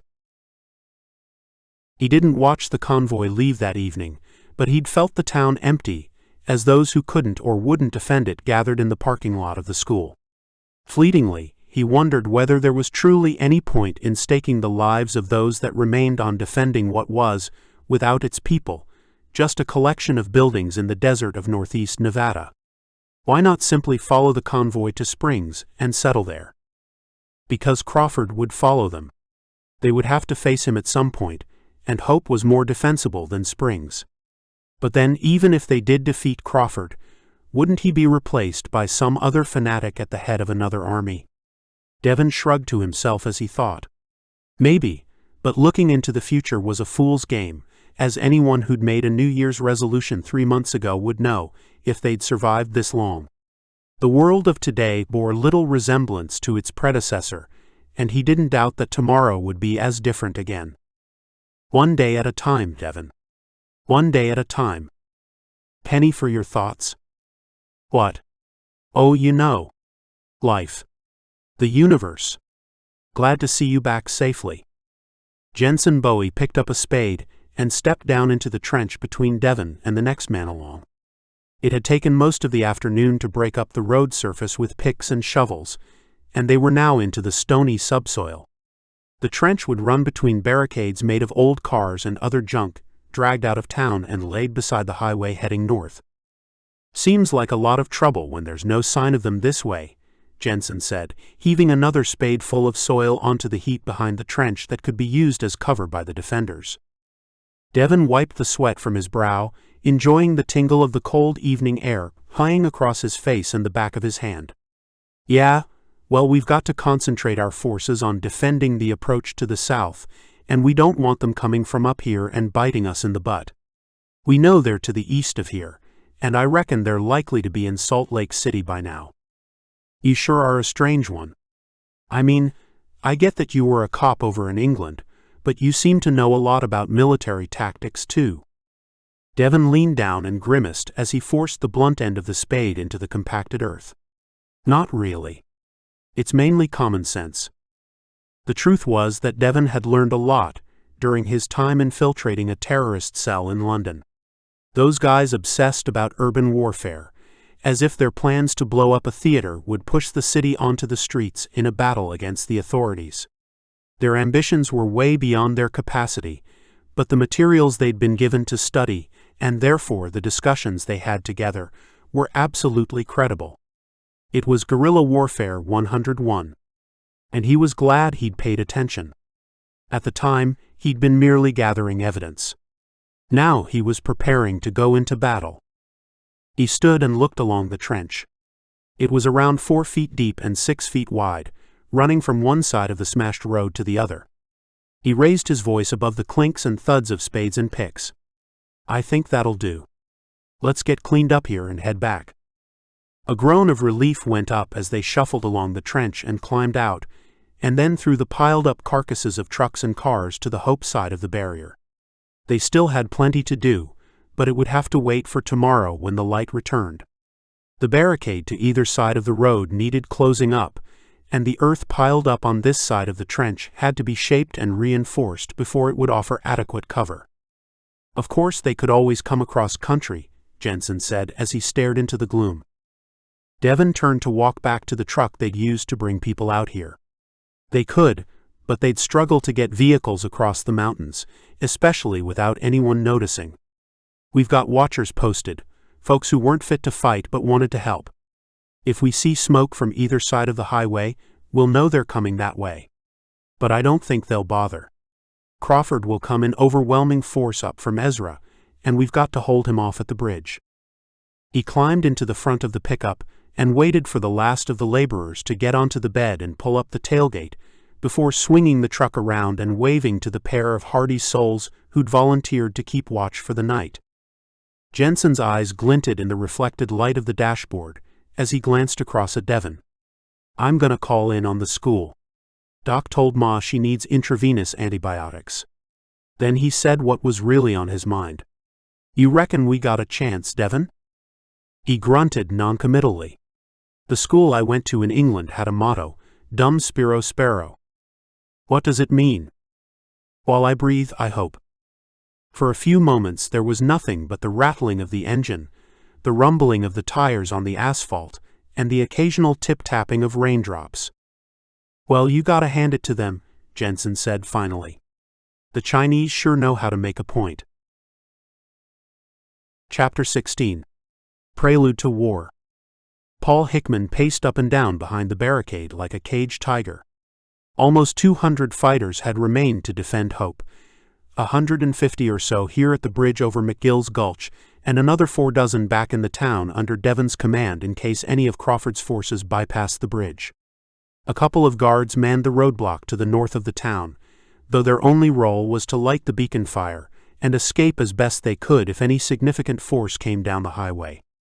It was a desperate strategy, with most of their hope resting on the natural barrier of the ravine that cut the town off from the south.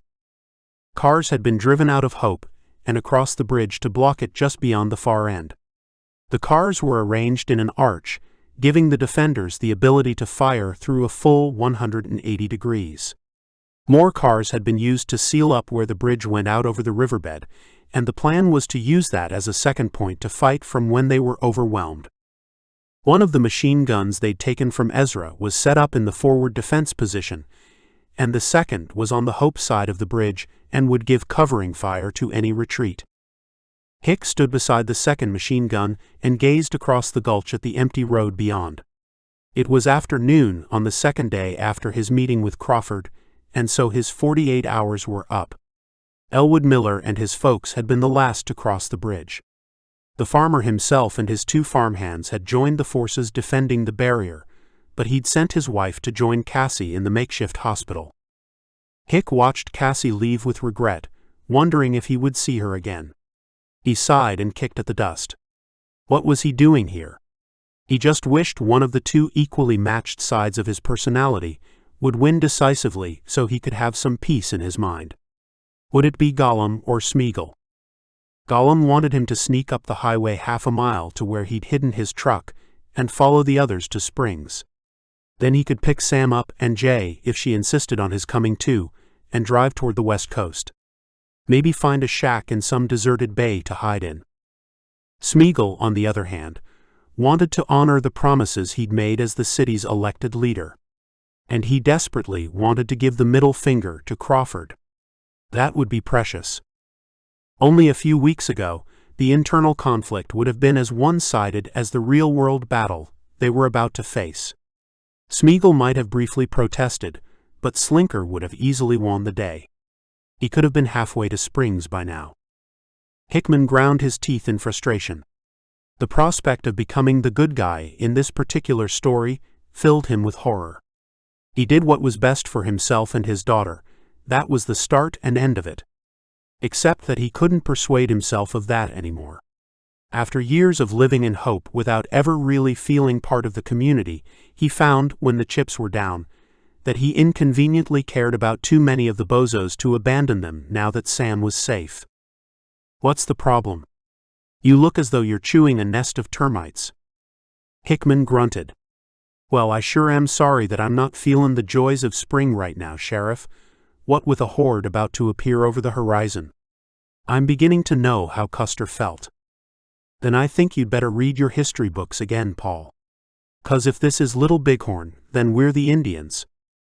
Hickman pulled the Glock from its holster, a gift from Rusty after he'd bellyached about how heavy it was in his pocket, and flicked the magazine release. For the 100th time, he checked it was full before pushing it back in place. You know, Martha's got Native American blood, Kaminsky said as he gazed over the barricade and along the empty South Road. Her mother was half Shoshone. Slipping the gun back into the holster, Hickman pretended not to be surprised or particularly interested. I guess she does have that look about her, and she sure is stubborn. Yeah, well, you keep your stereotypes to yourself, Paul. I'm headin' back to town. I only came up here to see how you're all doin', and to deliver a couple of packages. First there's this radio in case you need me, then there's something that's likely a little less welcome. The sheriff handed him the walkie-talkie and strode over to the squad car. He pulled a figure out of a back seat. What the hell's he doing here? Ward McAndrew walked unsteadily toward the barricade. The pastor, who had always looked old, now had the air of a man on his last legs. His head was paper-thin skin spread over a skull, and he shambled like a recently unwrapped Egyptian mummy. The squad car drove off, leaving McAndrew standing in front of Hickman as if waiting for permission to speak. "What do you want, Ward? Come to surrender to your masters?" McAndrew breathed in deeply, then coughed as he exhaled. "I know you think I'm a traitor, Paul," he said. "You are a traitor. You tried to take over the town and sell us out. If you'd had your way, Crawford's people would be in charge already." The pastor shook his head. "I only had the good of the townsfolk at heart. If we had let Crawford in, then no blood would have been shed. And what have you achieved other than to anger your enemies? It's a specialty of mine, Ward, as you well know. But what have we achieved, you ask? Time to get our people away, that's what. Some of them, at least." McAndrew seemed to deflate, becoming smaller with each out-breath.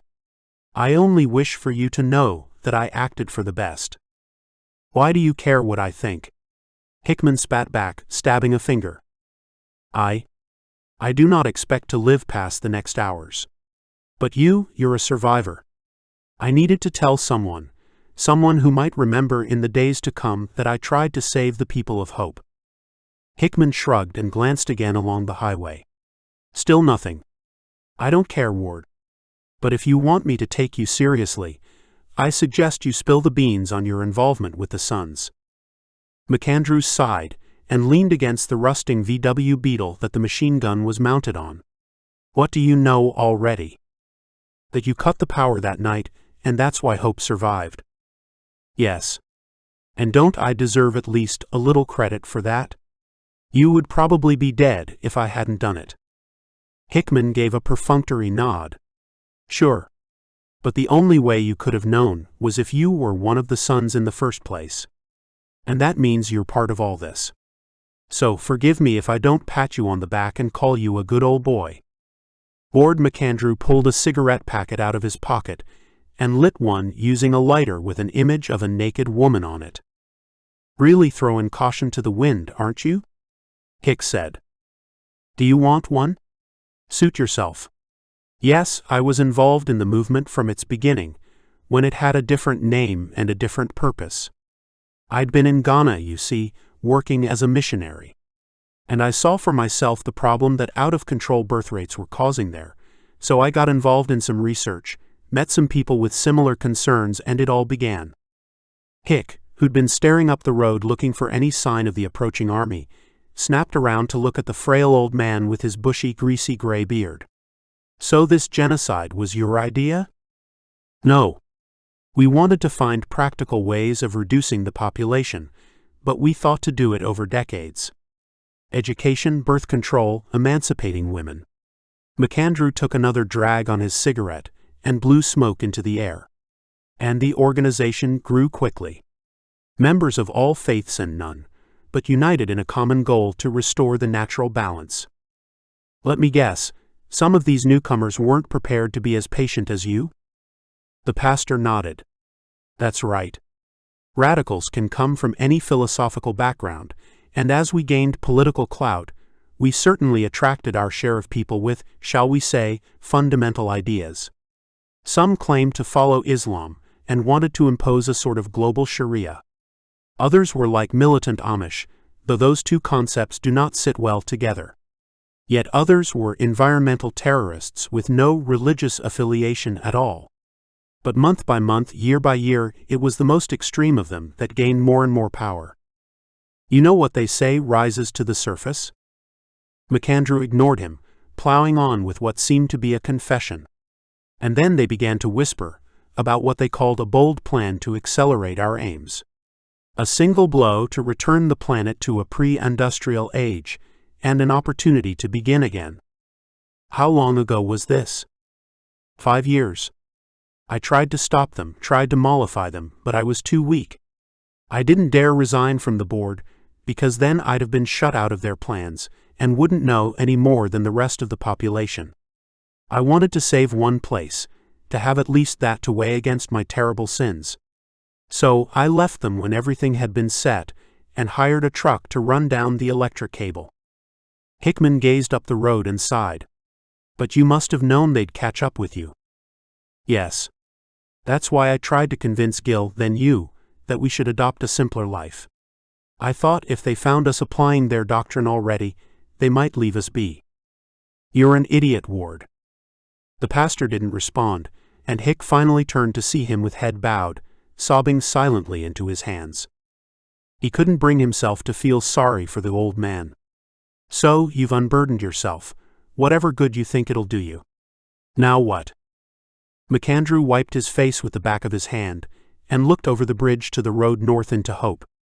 "I will meet with Crawford when he arrives. I'll try to persuade him to negotiate." "There's nothing to negotiate, Ward. He wants to occupy the town, and we're standin' in his way. He ain't gonna let that slide." "Nevertheless, I will try." Hick wasn't looking at the old man anymore. He was staring along the southward road. He squinted, cursing his aging eyes, not sure whether he really was seeing movement or whether it was his imagination. He was beaten to it by someone calling, "They're coming." Hick watched from the forward barricade as the old man climbed clumsily over the hood of a car and walked toward the enemy. He held a piece of white cloth in his hands that he was waving frantically as he went. A dozen army trucks, jeeps, and cars had blocked the road a half-mile away and spilled onto the dirt and sand either side, and Hick could see people jumping out of them and forming up. A truck and a single jeep drove farther along the road, stopping 100 yards from the barricade. Two figures got out and walked toward the pastor, one of them with his sidearm raised. Both wore black masks, but it was easy to identify Crawford. They were no more than 50 yards away when they met, and Hick was tempted to blow Crawford's smug head off, but he would have been too likely to hit McAndrew, and anyway, he'd watched enough war movies to know that it wasn't the done thing during a parley. Though he couldn't explain, even to himself, why he particularly cared. The pastor had refused to allow Hickman to go with him, but he raised his voice so the watchers behind the barricade could hear as he halted a few feet from the others. "Leader Crawford, I ask that you reconsider your aggression against the people of Hope, and that you enter into negotiation with us." Crawford raised his mask. He looked about as comfortable in his fatigues as a gorilla in a dinner jacket, and gazed beyond the preacher to Hick and the others as they watched from behind their barricade. "I offered negotiation when your mayor paid me a visit. He rejected us out of hand, and the time has now passed. We will speak again when Hope is under our control. I call upon the deluded men and women of the town to surrender now and avoid unnecessary bloodshed." McAndrew's shoulders slumped as if in final defeat, and he dropped his hands, the white cloth falling to the asphalt. Hick gasped as something glinted in the pastor's palm, out of sight of Crawford and his aide. "I am sorry," McAndrew said, raising his voice high. "We had good intentions, you and I, but you have become corrupted by power, and you live in denial of your crimes." Then, with surprising speed, McAndrew threw himself forward, his arm coming up and sweeping down as he collided with Crawford. They collapsed to the ground as Crawford cried out in shock and pain. McAndrew sat up and went to drive his bloody knife down again, as Hick watched with his mouth wide open. Crawford's aide grabbed the pastor by the collar and wrenched him back before his blow could land. He calmly withdrew his sidearm, pulled McAndrew to the side of the road, and pulled the trigger. A spray of blood exploded from the side of McAndrew's head, and his body flopped down and rolled into the garbage and scrub beside the road. The aide took one look at the people behind the barricade, as a dozen soldiers ran toward him along the roadway. 4 of them grabbed Crawford and carried him back as the aide continued to stare, before raising an arm and pointing his finger slowly at Hick and the other watchers in unmistakable warning. Then a deafening da-da-da-da-da-da from his left, and hot metal showered down on Hick as the aide's head disappeared, and his body fell back, finger still pointing, to land with a thump on the ground. Beyond, 2 of the soldiers carrying Crawford dropped him and threw themselves down. "Negotiations are over," Gert Beckman said as he pushed the safety and flipped up the cover of the M249. Chapter 17. Battle for Hope. Crawford wasn't dead. Hick could see him walking unsteadily among the troops as they formed up. It seemed that Ward McAndrew's final act had been as incompetent as those that had come before it, and he'd only winged his target. His body lay where it had fallen, no one daring to venture into the firing line of either side to retrieve it. The leaking corpse of the aide was a few yards farther away. "How do you think they'll attack?" Hick said, as he and Beckman waited for Crawford to make the first move. The Dutchman shrugged. "It depends on what equipment they got and how experienced their commanders are. Crawford was an idiot for coming so close to us, so I think perhaps they are not the professional fighting force he wants us to believe. But we would be the fools if we assumed that about all of them." "I wish I'd paid more attention when I was in their camp," Hick said. "I knew he was putting on a show, and I didn't want to give him the satisfaction. Seemed to me they had plenty of people and vehicles, and all the soldiers I saw carried what looked like professional weapons, but beyond that I dunno. Well, they're either going to hit us hard, or they'll retreat and come back when they have reinforcements. They've seen what the SAW can do," he gestured at the light machine gun, "so they won't try a frontal assault unless they've got suppressive cover of their own." As if to settle the debate, a truck began moving toward them. Hick could just make out the boots of perhaps half a dozen soldiers running behind it. Beckman cursed. "Come with me, Paul. Quickly." Hick felt himself hauled upright, and then he followed Beckman to a car parked at a 90-degree angle to the barricade and forming one side wall. By the time Hick caught up, Beckman was in the front seat, pushing the passenger door open. "Get in and get your weapon out."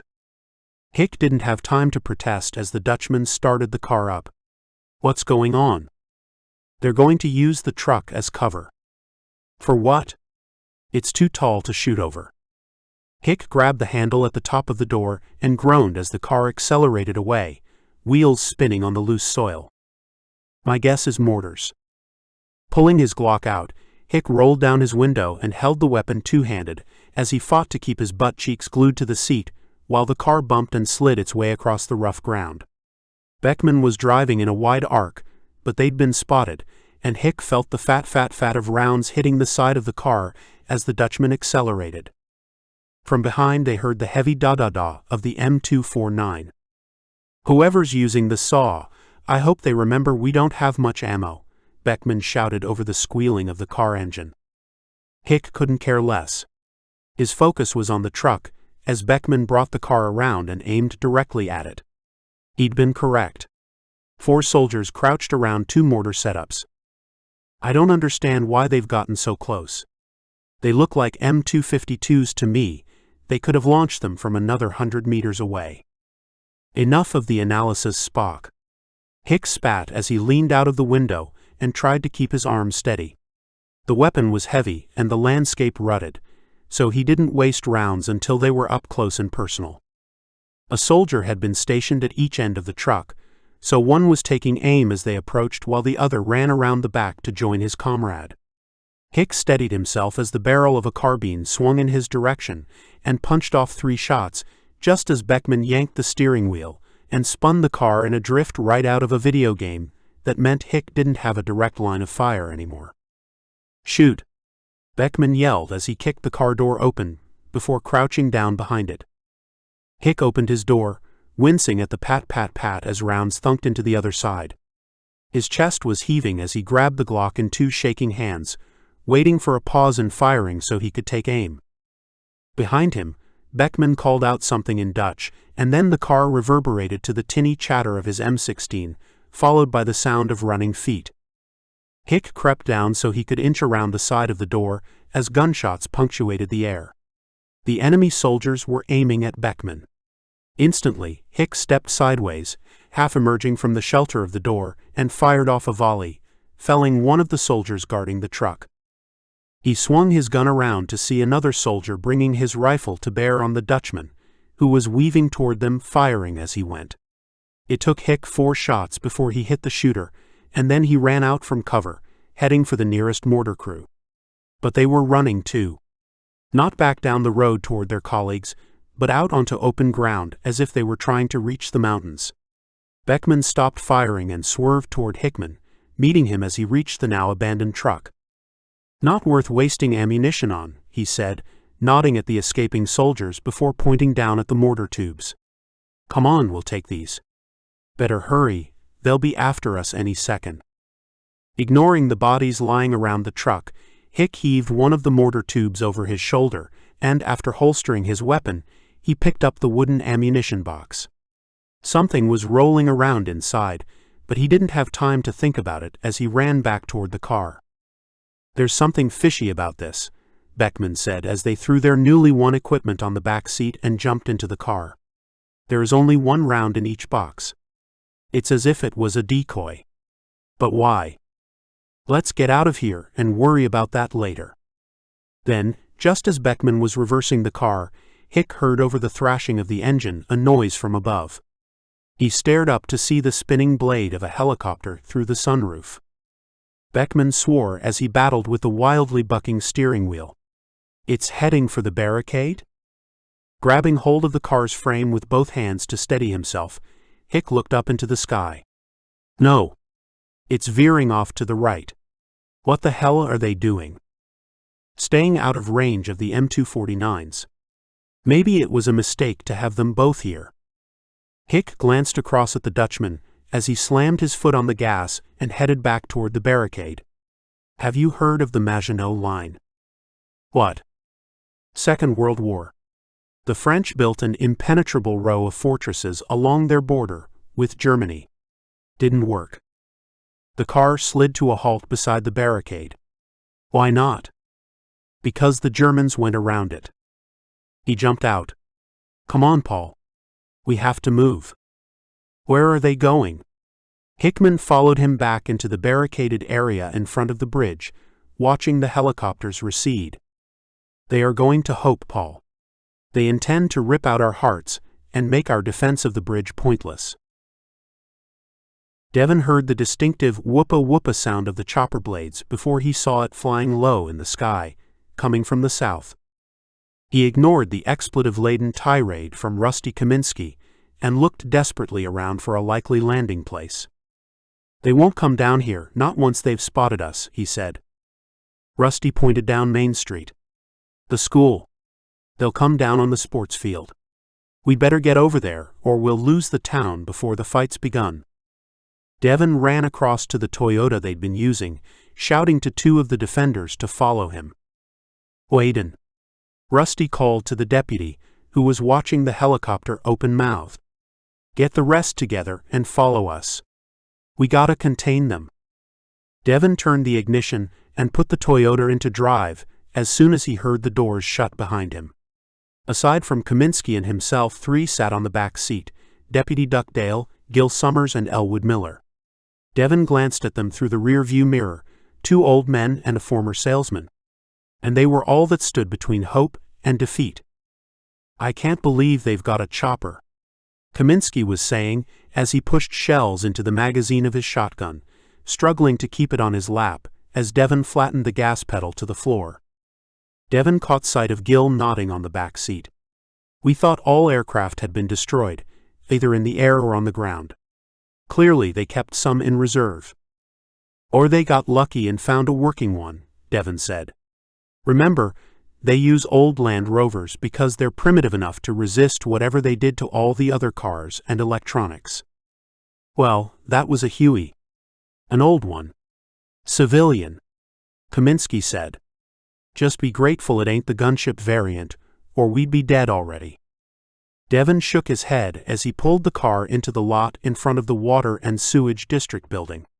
He watched the chopper coming down on the sports field, which was on a slight rise ahead of them. They sure were well prepared. "But we've got to stop them here. Come on." He got out of the car and checked his G17.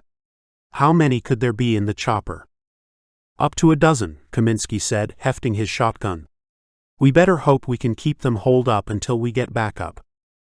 Devon nodded, gestured at the others, and led them along the sidewalk toward the road that ran in front of the school. It had turned chilly and drizzle was in the air, but he didn't feel it. His mind, which had seemed to be all over the place in recent weeks, had coalesced into the laser focus of a predator. He could hear the boots of the others behind him, but he didn't wait for them. They couldn't afford to go at the pace of the slowest. "Come on, Devon, is that the best you can do?" It was Duckdale. He accelerated past Devon, across the road and up the bank that the sports field was built on. Devon felt the draft of the whirring chopper blades cool on his bare head as he struggled up behind Dale. "Duck, what do you see?" he called as he neared the top. Dale glanced down. "It's landed. They're just getting out now. What do we do?" "Shoot." Devon threw himself onto the grass bank and peered through the chain-link fence as the cold and wet penetrated his jeans. "I don't think we've got a choice." It was hopeless. They might get a couple, but he'd counted an even dozen so far, and they'd soon enough work out where Devon and Duck were. And then it'd all be over. But whether it was hopeless for the two of them or not, the town was lost if the invaders were allowed to disperse. 12 soldiers with automatic weapons were plenty to subdue a city when its protectors were a couple of miles away guarding a bridge they'd never intended to cross. "Fire at will, Duck." Dale raised his hunting rifle to his shoulder. "Like shootin' fish in a barrel. And it's DD, okay? Duck's a stupid name." He sighted, pulled the trigger, and a soldier dropped. Devon poked his Glock through a gap in the fence and put 2 shots into the massive uniforms that were running around like an ant hill poked with a stick. Damn it, they were good. Only 3 were down before they'd formed up, using the landing skids and skin of the fuselage for cover before the earth in front of Devon exploded. "No fair." Duck called out above the percussive barrage. "Can you work your way around? Outflank them?" Duck nodded, then looked down the bank to see Gil, Kaminsky, and Elwood arrive at the bottom. "Stay there, we're gonna run round the side, see if we can surprise 'em." The farmer's red face sighed at the prospect of being asked to run farther, but he followed Duck as he jogged along the bottom of the back, skirting the playing field. Kaminsky looked up the slope at Devon and, receiving a brief nod, jogged after the others. "Damn it," Devon hissed as Gil joined him. The chopper's blades were still turning slowly, but he could see a detachment of soldiers running across the sports field toward the school. "The children have gone, haven't they?" Gil asked. "Yeah. The only people in there now are the sick we didn't want to risk moving, and the nursing staff. They're probably just running for cover." Another burst of fire from the chopper forced Devon and Gil to drop their heads. To their right he heard the crack of Duck's weapon. He risked a look over the embankment as the soldiers adjusted to the new angle of fire. "Come on, we need to get into the school." Devon chewed on grass as he slipped backward down the grass bank, accompanied by the multiple pops of the helicopter crew returning fire on Duck, Rusty, and Elwood. It would be a matter of minutes before they found a way to outflank their attackers, so Devon accelerated along the edge of the sports field and then turned a right angle toward the school buildings. The sound of Gil's panting fell behind and was swallowed up by the patta-patta of automatic fire. As he rounded the edge of the playing field, he spotted the soldiers running across the gap between the back of the seating and the series of single-story buildings that had hosted the cafeteria and hospital in this reformed city. Throwing caution to the wind, Devon cut across the gap and flung himself against the whitewashed outer wall before inching his way past the painted image of a prowling tiger. He peeked around the corner of the building just as the last of the soldiers went in through the main door. Muffled, echoing cries of alarm escaped through the door until it swung closed, and Devon backed up, scampering along the outside wall until he came to the back entrance to the kitchen. Gil was nowhere to be seen, but the exchange of fire on the playing field below went up a notch. Perhaps Waden had finally arrived with backup. Or maybe the helicopter crew had cornered Duck and Elwood. But he couldn't think about that. Right now, he didn't know what he planned, but he had to get eyes on the soldiers, so he slipped through the empty kitchen, boots slapping on the polished floor before making his way along deserted corridors painted in primary colors and adorned with crudely painted renditions of jungle animals. He could hear shouts and barked commands bouncing along the corridor. They were inside the gym. Dr. Pischer's voice rose above the others, before being abruptly silenced. Devon cursed before flipping the magazine out of his handgun and finding only 5 rounds. He reloaded, heart thumping an accompaniment to the distant sounds of gunfire outside. Then he crept, bowed low, gun to his chin, along a row of lockers and toward the gym. There was a guard on the rear door, but it was open, and he could see Pischer, his face bloodied as he was held tight by a man in a black mask. Both were watching someone or something Devon couldn't see. A sudden bang and cries filled the room. The guard near Devon winced and put his hand to his mouth. Pisher's brown skin seemed to pale, and then he roared with rage. A man stepped into view, drew back his arm and swung his fist, connecting so perfectly that Devon could see the shower of blood from 20 yards away. Then a cry went up, and the leader turned, again looking at something out of sight. "Put your weapon down, or I shoot everyone. Start with this Sasso," he called out in what sounded to Devon like an Eastern European accent. The man, tall, solidly built, and with huge hands that gripped a massive bronze handgun, brought his weapon up against the head of Pisher, who struggled in vain against the iron grip of the guard holding him. Devon heard the mumbling of someone speaking off stage. The big man laughed. "No, I do not believe you shoot my man. But you know I shoot him." He pushed the nose of the gun into Pisher's cheek, forcing the doctor's head back so far it looked as though it was in danger of snapping off. "I give you 3. Then he dies. Then you die. Try. Deva. Jed." He heard someone shout, "Okay." He recognized the voice. A wide smile that reminded Devon of a great white shark broke across the leader's face. "Dobry." "Good," he said, releasing Pisher, who stumbled backwards with his guard. "Now, come over here and introduce yourself like a man. I am Captain Messier." And into view walked Gil Summers. Chapter 18. Sacrificial. Hickman leaned on the hood of a red Honda Accord, scanning left and right through his binoculars. Nothing had happened since Gert had taken half the men from the barricade, and one of the 2 machine guns, back toward Hope. They both knew he'd be too late, but there was no point in sitting here like children on a sandcastle when the tide was flowing behind them. On the other hand, if they abandoned the bridge entirely, then they might be playing into Crawford's hands. That might have been his plan all along. Hick had pretended he wanted to go back with Beckman, but he hadn't resisted the Dutchman's insistence that he stay here for when Crawford made his move.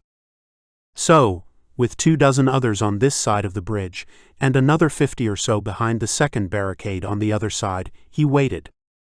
"Here, I made you a coffee."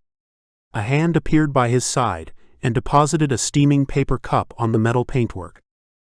"Thanks, Linda." He put the binoculars down and sipped at the coffee. "You look tired." She blushed and shook her head. "Maybe, but I think it's more a lack of time to fix my face.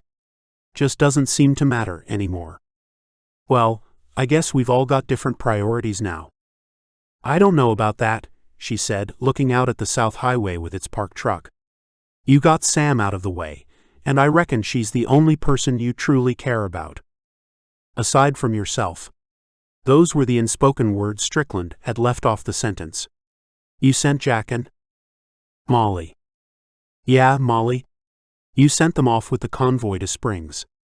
Why didn't you go? No one would have blamed you." He held the cup to his face, breathing in the rich and bitter aroma. She glanced back at him. "Oh, Paul. I thought you'd be grateful for my support. I'm still your deputy, you know. If anything happens to you."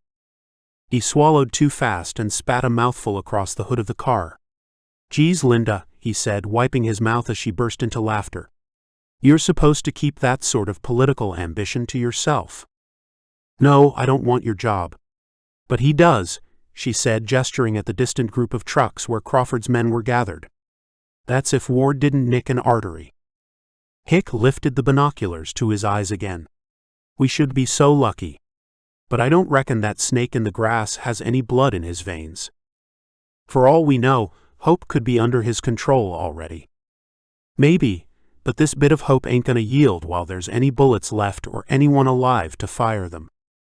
She put her hand on his arm. "Brave words, Paul. Just don't forget that not everyone here signed up to die for the sake of McGill Bridge."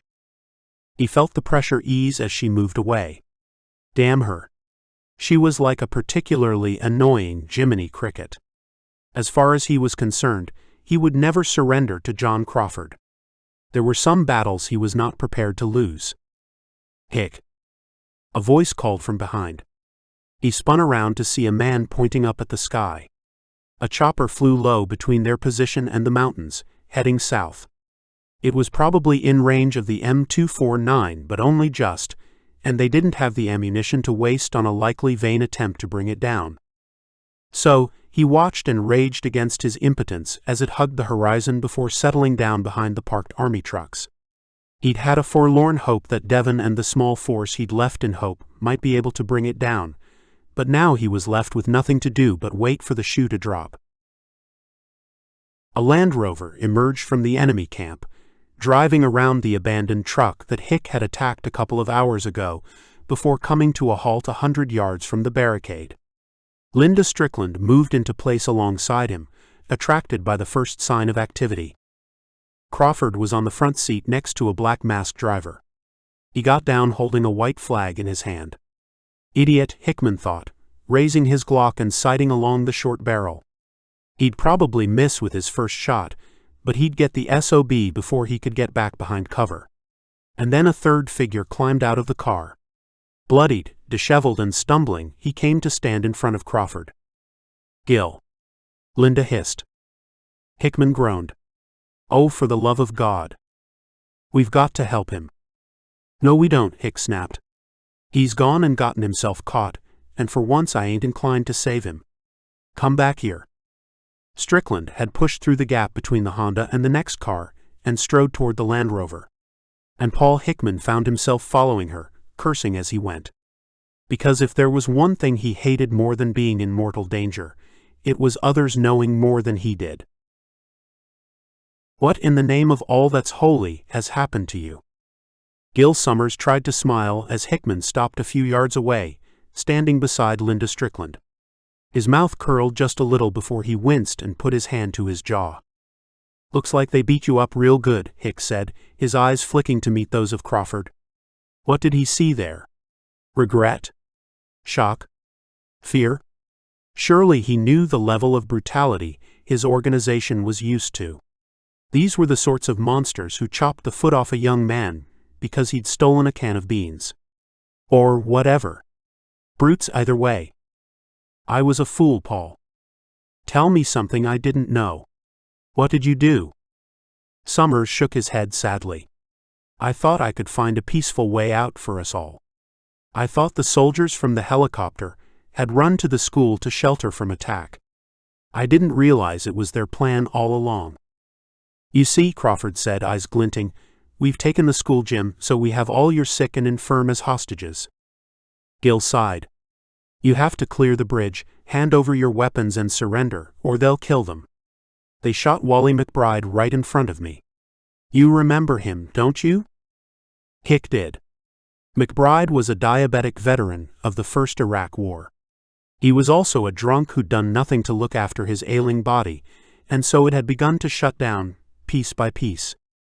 He was a stubborn fool, but he was their stubborn fool, and Hick added him to the list of reasons why he'd kill Crawford. "It is regrettable that anyone should have to die," Crawford said. "But Captain Messier is, how shall I put it, very committed to our cause, and he will do whatever it takes to see Hope come under our control." Hick looked at Summers and saw that he believed what Crawford was saying about this man. "You have an hour to dismantle your pathetic barricades and retreat from the bridge. You will leave your weapons and surrender into our hands peacefully. Or what? What's this Captain Messier gonna do? He will execute your sick one by one." He held out his hand, and the guard holding on to Summers handed over a walkie-talkie. "Captain Messier, do you receive?" "Over." After a static-filled moment, a deep Slavic voice responded. "This is Messier. This is General Crawford. What is your status?" "We are secure." Crawford waited for a moment, as if expecting the man to elaborate. When he heard nothing but static, he continued, "How many hostages, Captain?" 24. "Then I suggest a demonstration of our determination might be in order." "Clarify." Crawford glanced at Hickman, holding his gaze while he spoke. "Kill one." Hick could hear words barked in a foreign language full of sharp consonants, and the sound of a scuffle. Major's voice crackled over the radio. "Speak your name." "Speak."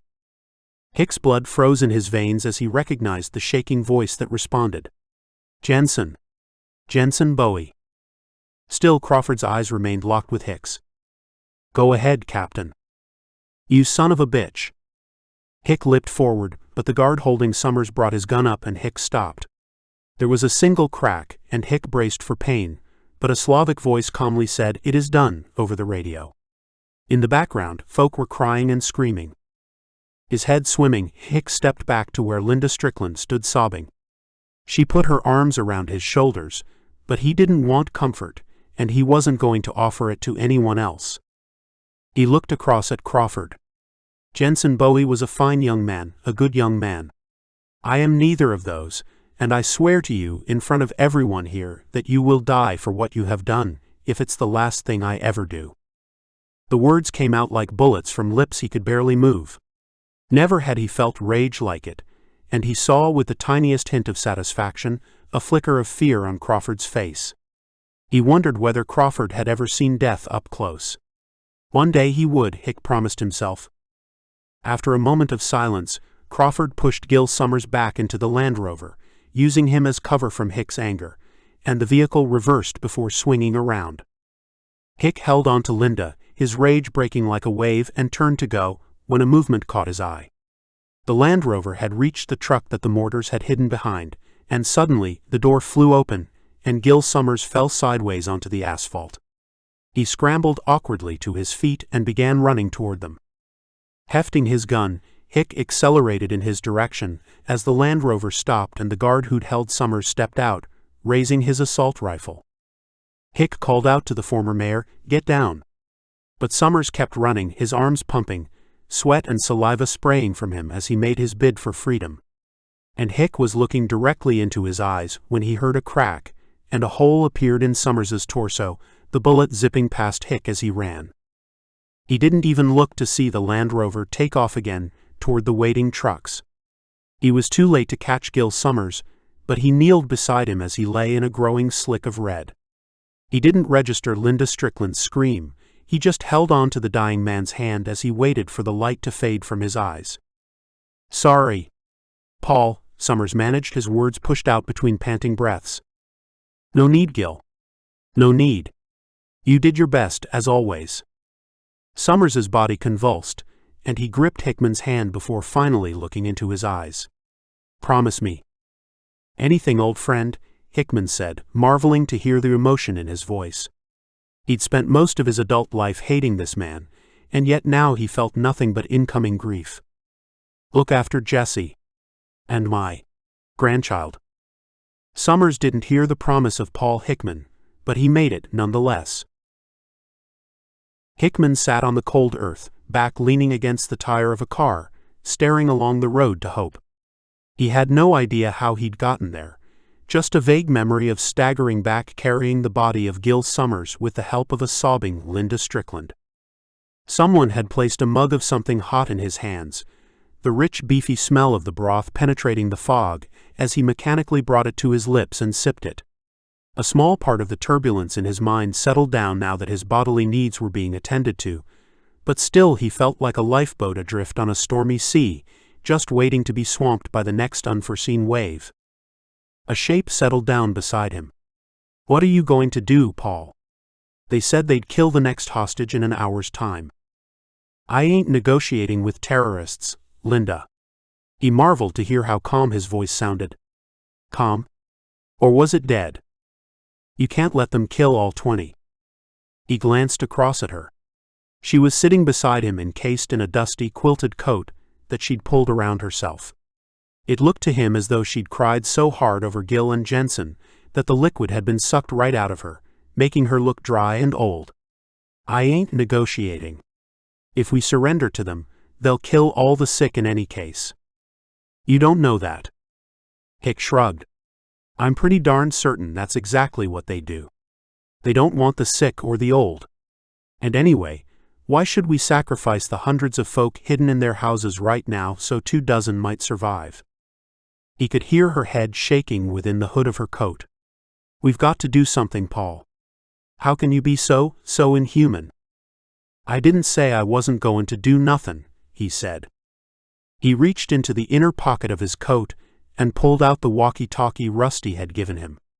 He pushed the button a couple of times and waited until a voice said, "Acknowledged." "Sheriff, that you?" "Yeah, it's me. What's the situation over there?" Kaminsky's voice had the same lifeless quality that Hick felt. They were two people communicating because they had to, seeing the situation through to its conclusion because they had to. "We heard what happened to Jensen," Hick said. He drew in a deep breath. "Gil's dead. Shot by Crawford." The radio emitted nothing but static for several seconds, then Rusty's voice returned. "My God, Paul. What are we gonna do? Has Gert arrived?" "Yeah. He's watching the front entrance, while me and the others are keeping tabs on the perimeter." "Devin?" Another pause. "I ain't sure. He went inside when they first ran into the school, and we ain't seen him since. There've been shots. I reckon he's pro-Lee." "Listen, Rusty, if we surrender, they'll shoot the hostages anyway once they have control." "Maybe." Hickman shook his head. "There's no maybe about it. They wouldn't be going to all this trouble if they thought there was an easier way. They know we can hold this bridge and the northern approach. We can't give in on account of a few sick folk. Still the same Paul Hickman, ain't you?" Hick bit down his anger. "If we give in to them, we're all either dead or we're slaves. Tell Gert to go in and take them out." The channel went to static again. Hick felt Linda reaching across him. "Give me the radio," she said. "Please." He let her take it, figuring that she could hardly make matters worse. He would have to drive into Hope himself and give Gert the order if Kaminsky wouldn't cooperate. "Rusty, this is Linda. Glad to hear your voice. I hope you've talked sense into Hick." Linda shook her head, looking down onto the dirty asphalt. "I'm sorry, Rusty, but he's right. If you attack, then some of the hostages might survive. If you don't, then sooner or later they'll shoot them. We must not surrender." "Are you serious? There's over 20 in there. Martha included." "I'm sorry, but there is no other way. Good luck." She handed the handset back to Hick. "You got that, Sheriff?" Kaminsky sighed. "Roger. We'll do our best. You do what Gert says, and maybe it'll turn out all right. Good luck. Over." Over and out. Hick sat back. "Thanks, Linda. You swung it, I reckon. What changed your mind?" She didn't look at him as she responded. "You may have the blood of an alligator running through your veins, Paul, but that doesn't mean you're wrong. They will likely kill the hostages anyway. And you're also right that they know how weak their position is. If they thought they could take this bridge easily, they'd have done it already. Crawford's a coward and he doesn't trust his men, so he's sent his most reliable lieutenant into Hope to grab hostages. We neutralize him, we neutralize Crawford." He put his hand in hers. "Maybe we ought to say a prayer." And they bowed their heads together. Chapter 19. The Final Stroke. Devin had watched, powerless, as they dragged Jensen Bowie into the corridor and gunned him down. Powerless?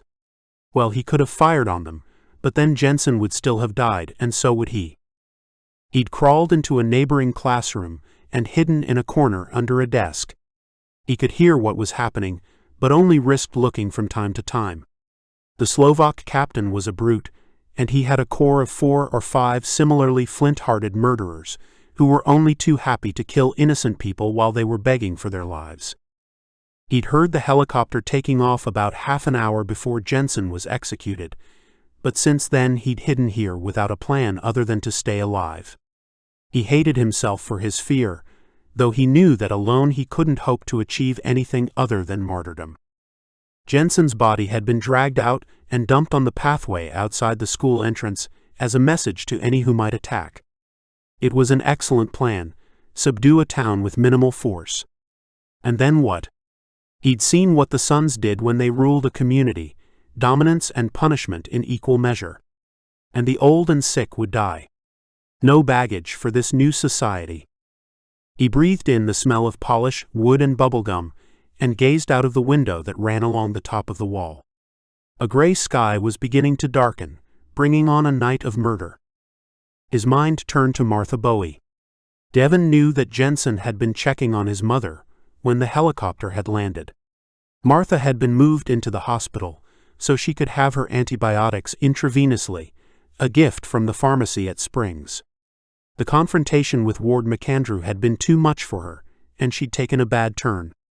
A real bad turn that had led to the death of her only son. It had been quiet in the gym, but it had been almost an hour since Jensen had died, and some other poor devil would be killed unless Hick had surrendered. How likely was that? Devon couldn't pretend to know Paul Hickman that well, but he couldn't see him giving in. Gil Summers maybe, but not Hick. And he'd be right to resist, even at the cost of the hostages' lives. Devon got to his feet and crawled over to the other side of the classroom. It had a single window, and he risked getting up onto his knees and pushing the blinds apart with his fingers so he could see into the corridor. No one was moving, no guard was posted here. And then he saw movement from the classroom opposite. Someone was looking back at him. Joe Bowie. Jensen's father and Martha's good-for-nothing husband. While Devon had been wrestling with his impotence and rage in this classroom, it seemed Joe had been doing the same in the one opposite. The eyes blinked, then disappeared, and seconds later, Devon saw the door open a crack. He crawled as fast as he could along the inner wall and pulled down on the door handle. Joe Bowie's head appeared, and he looked left then right before pulling the door open and scampering across, bent down like a chimpanzee. As soon as he was inside, Devon shut the door silently and leaned back against it. Bowie let out a huge breath and then threw himself at Devon, flinging his arms around his neck. "They killed my boy. They killed him. I got a gun, but I didn't do nothing to stop them. They killed him, Devon." He subsided into sobbing as Devon said a silent prayer that no guard was passing to hear the poor devil. Eventually, the heaving slowed and stopped. Bowie moved back and raised a wet, raw face with red eyes that met Devon's. "I know, Joe.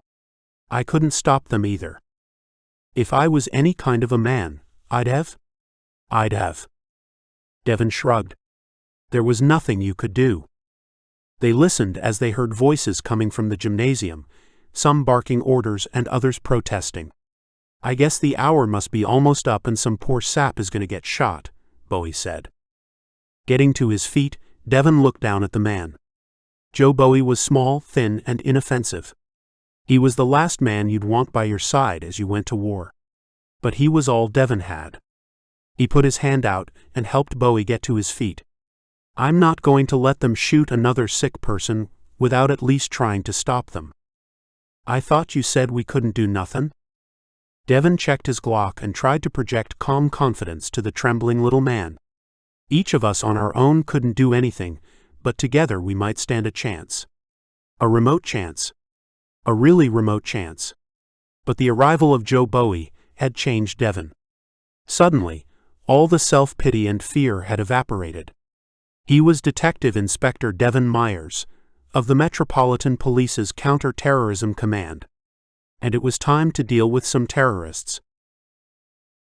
Devon and Joe crept along the corridor until they hid around the corner from the gym, exactly where Devon had been when he'd seen Jensen dragged out and shot.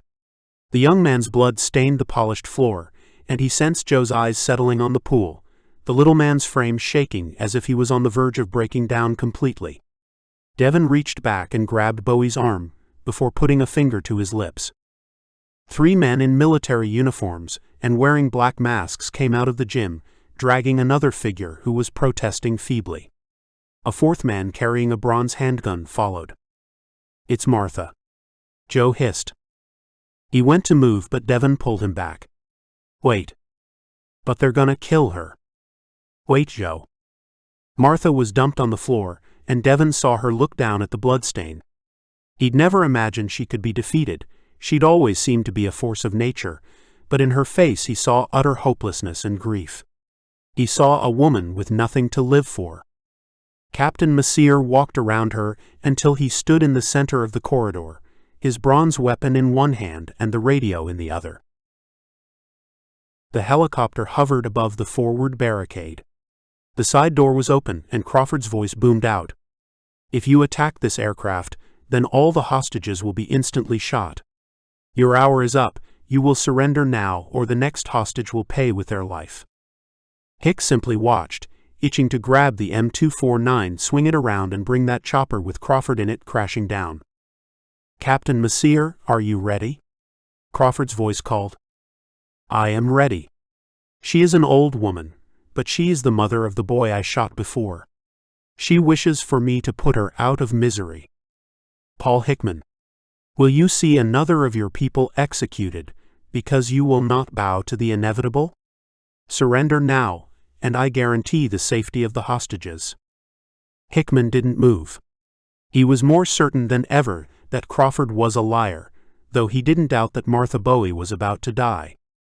"I am sorry. It seems you require another demonstration. Captain Messier, proceed." "Acknowledged." Devon, Joe, and everyone in the gym had heard this exchange. As Messier lowered his bronze gun and pointed it at the motionless head of Martha Bowie, he turned to Joe and nodded. Devon sighted along the short barrel of his Glock and fired. Messier fell. There was a moment's silence, and all hell broke loose. Joe Bowie ran from cover, spraying bullets left and right as Devon followed him along the corridor. Devon was dimly aware of gunfire that might have been coming from inside the gym, or it might have been outside. The corridor filled with the stench of gunpowder and the cacophony of gunfire. Joe reeled backward, as if someone had grabbed him by the shoulder, falling onto the floor as Devon ran past him. Devon threw himself at the nearest soldier, knocking him to the floor and stabbing down with his knife. The gunfire got louder. Paul Hickman heard the sound of shooting over the helicopter's loudspeaker, and the fact that Crawford cut it off told him all he needed to know. He jumped up like a 20-year-old, braced the stock of the M249 against his shoulder, and tried to calm his breathing as Gert had told him. He pulled gently on the trigger. Nothing. Then he disengaged the safety and pulled the trigger again. Chugga, chugga, chugga, chugga. It thumped against his shoulder, and his ears were instantly overwhelmed, but he was ready for it, and he sprayed the helicopter with bullets, aiming for the transparent cockpit. His second burst punched through, and the chopper, which had been trying to wheel away, suddenly spun on its axis, tilted sideways, and fell from the sky.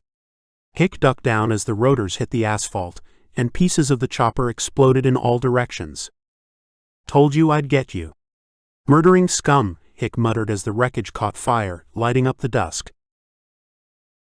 Devon held his knife against the throat of the soldier he'd downed. The last of the guards who dragged Martha out of the gym had run off when, quite suddenly, the gunfire stopped, and Gert Beckman burst through the door. "Oh my God! Devon!" Devon looked up at Beckman, threw the knife away, and jumped off his captive to scramble over to where Joe Bowie lay. "Martha," he called, but she simply sat, looking at the body of Captain Messier. "Joe." He opened his eyes. "Got me in the shoulder," he whispered. A slick of scarlet had spread over his quilted top. Devon was about to look when Martha cried out. "I knew it." She was on her knees, knife in her hand. "He's alive," she said. Rusty Kaminsky emerged from the gym and kneeled beside her. "Come on, Martha, leave the dead be." She raised her knife, but the sheriff caught it. Devon got up, walked across, and kicked the Slovak in the ribs. "Ah," he cried. "I told you." Messier looked from one to the other of them, grimacing at the pain in his ribs and the wound in his chest. "I surrender." "You don't get to surrender, you low-life murderer. You killed my son. Let me go, Rusty. Let me kill him." Kaminsky looked at Devon, who nodded. Then he let go of her hand. Major's eyes widened in terror as the knife came down. Again. And again. Devon kneeled beside Joe and tended his wounds. He did his best to shut out the agonized cries of the dying Messier. Chapter 20. After. Paul Hickman rode into Hope in the passenger seat of a battered red Honda. The place looked entirely unchanged, though the headlights revealed no people walking the streets in the dark. Linda Strickland sat next to him, her hand in his as they turned off Main and passed the sports field where the helicopter had landed. Riven chain link and blackened metal bore testament to the desperate fight that had taken place here. Heads turned as they pulled into the parking lot, and applause broke out as he emerged, people gathering around the lit school entrance waiting for news.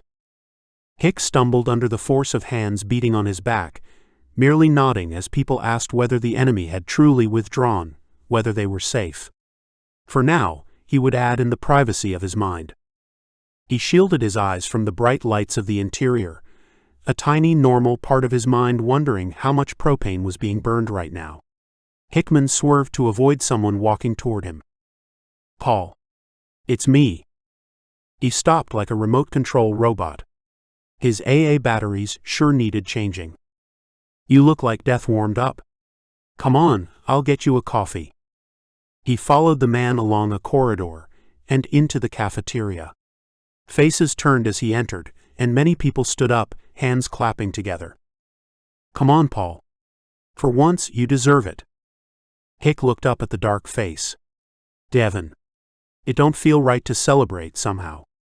He felt the warmth spreading through his hands from the mug of coffee. Where had that come from? Never in his life had he felt so exhausted. When did he last sleep? He was way too old to go a couple of days without shut-eye, especially when he'd been in the firing line for most of it. Turned out, having to make life-and-death decisions was not as much fun as he'd imagined. A hand grasped his. "Paul, welcome back. You did good, my friend. I would have given anything to see you take down that chopper, and Crawford with it." "Hey, Gert."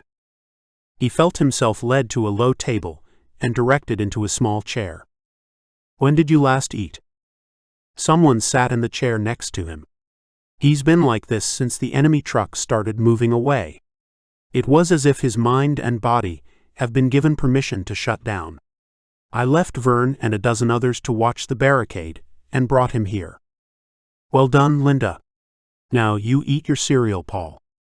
Mechanically, Hickman lifted the spoon to his lips and chewed on crunchy carbs and marshmallow.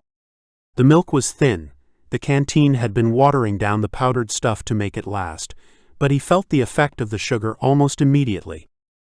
Somebody nearby whispered something about a diabetes test, but he didn't listen. He was too busy emerging from the fog into the bright light of victory. When he finally looked up, he saw Devin and Gert sitting opposite. "So what's the situation here?" he said. Devin began counting points on his fingers. "The sheriffs moved the 3 surviving terrorists to the town jail, where they get to share a cell made for one. We got everyone who's ever been near a hospital helping to care for the sick, but we're keeping the gym clear until we can clean it up in the morning." "What happened to, what was his name?" "Messier." Gert smiled. "Oh, he died. Nice and slow at the hands of Martha Bowie." "I'm worried about her," Devin said. "Her son was murdered in front of her, Joe was shot, and her father got beaten up badly by the terrorists." "Sounds like she got her revenge," Hick responded. Devin looked through the window at the artificially lit courtyard outside, and the black sky above. "True, but I don't think that's going to help her mental state. We need to keep an eye on her." Hick shrugged. He was rapidly returning to normal operations, and he wasn't too concerned about Martha Bowie. "So we won." "We saw off the first attack," Gert said. The big Dutchman looked ridiculous as he sat in a chair designed for a child, bent in half over the cafeteria table. But there was no mistaking the seriousness of his expression. "We did well, but we got lucky. If Devin and Joe hadn't attacked when they did, a lot more people would have died in there." "How many did we lose?" "Here. 5. Waden took a bullet to the head, while him and DD were trying to keep the copter crew pinned down. I lost 2 of my squad when we rushed the gym. And they shot Jensen and another hostage. Haven't counted the wounded, but it's gonna be more than twice that number." Linda sighed. "And you know that Gil died at the barricade.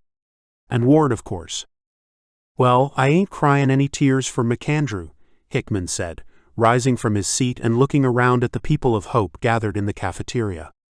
"Now we gotta lick our wounds and bury our dead. And then we're gonna celebrate our victory because you folks, you stayed and fought when you might have followed the convoy."